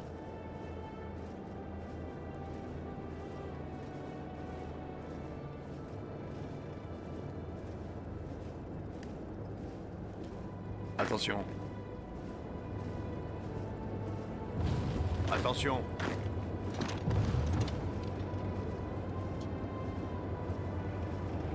I'm gonna try a little something here. Aux ordres.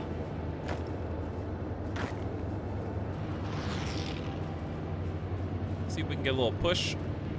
They're pretty weak, even though there's 4 units of them. Bougez-vous.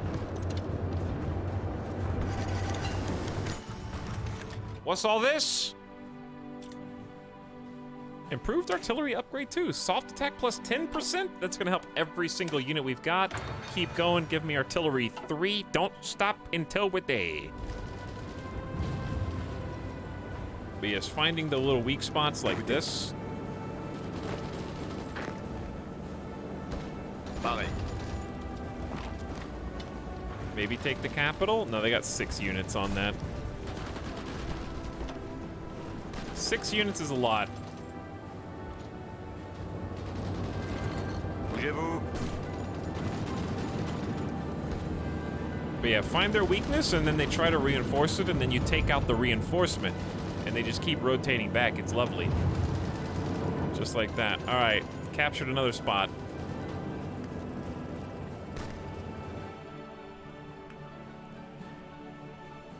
Whew. My brain hurts, chat. My brain hurts, but I'm determined.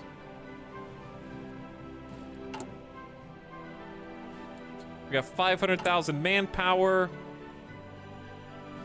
Extra guns. We're short on trucks. Uh-oh.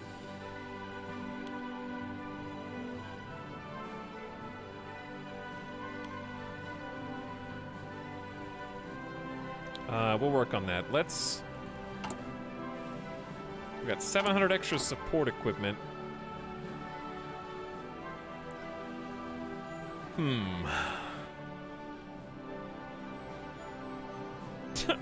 Germany is grumpy.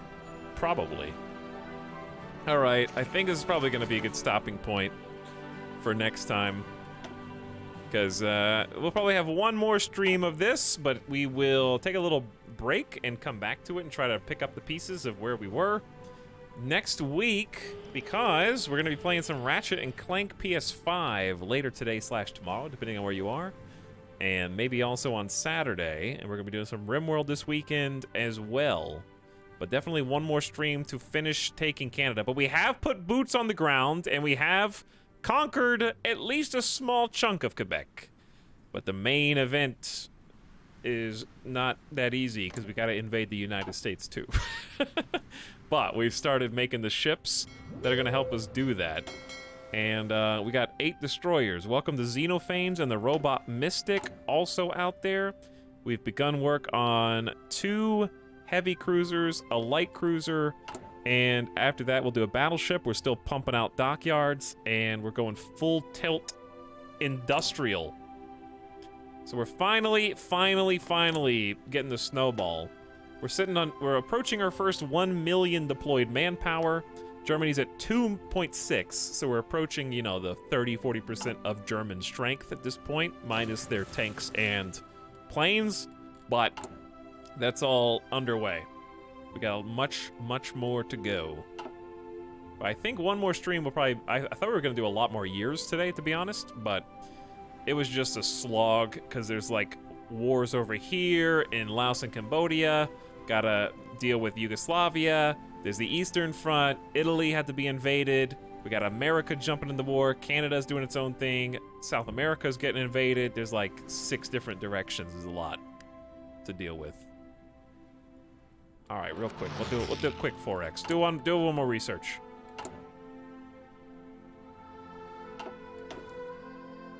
I can't stop. I know I need to stop, but I can't stop. I don't know what we're gonna do about this. I think the key is just go through Canada a different way. Like, they got a foothold. They're almost to, you know, they're getting close to Boston. They're coming up in Maine right now, chat. I think it'd be fun to do, like, a naval invasion of Mexico and then try and just take Mexico and then push up to the southern U.S. border. But to do that, we need naval superiority. So that's where the ship production over the next few years really comes into play. But we've actually did that. I'm shocked. We went from no ships being built to 5 separate lines of ships being built in relatively short order. Did Australia do a naval invasion of China? Why, yes, that is exactly what I don't even know. We're still trying to defend Laos and Cambodia. Pareil. We got soldiers coming from across the world trying to get here. There's a few people just holding the line for us in the meantime, China included. Just trying to go. There's a lot of chaos going on. But anyways,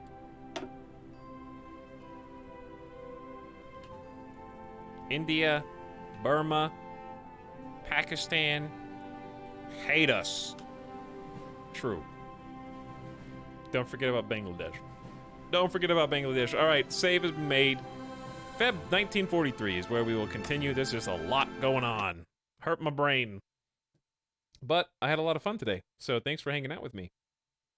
I hope you enjoyed it. Maybe tomorrow camera will be working, but we're going to check out. I'm looking forward to changing gears, changing pace, and trying some new video games. Should be fun.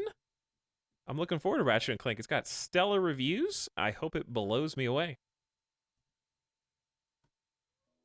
But I hope your ships, don't worry, will return. Your ships will, I guess, get their first trial by combat once we get a couple cruisers to support them. They're probably going to sit in dock for a while until we have somewhere around like 20 or so destroyers, maybe like 6 cruisers. Would love to have a battleship included with them, but we may not be able to wait. But yeah, once we have like, I don't know, 20 destroyers and 6 cruisers, we might send them out and see what they can do.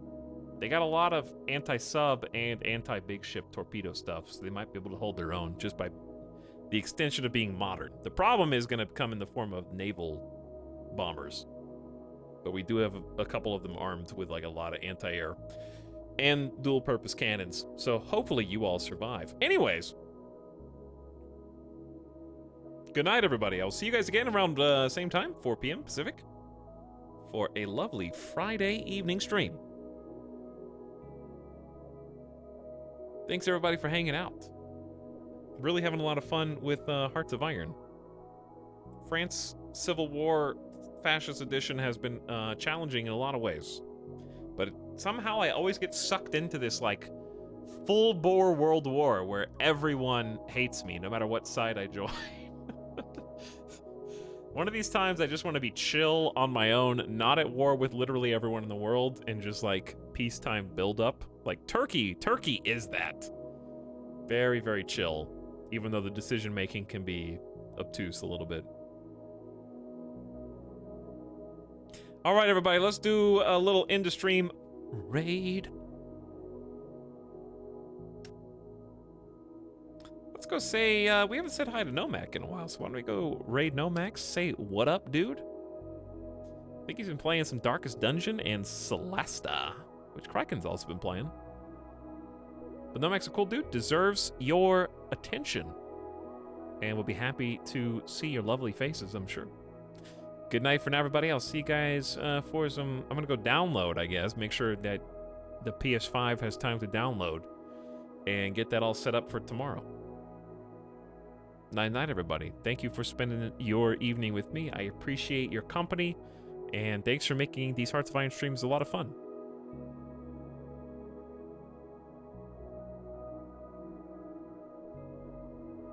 I'm gonna go eat some leftover sloppy joes and think about making like a crock pot pork shoulder or something tomorrow.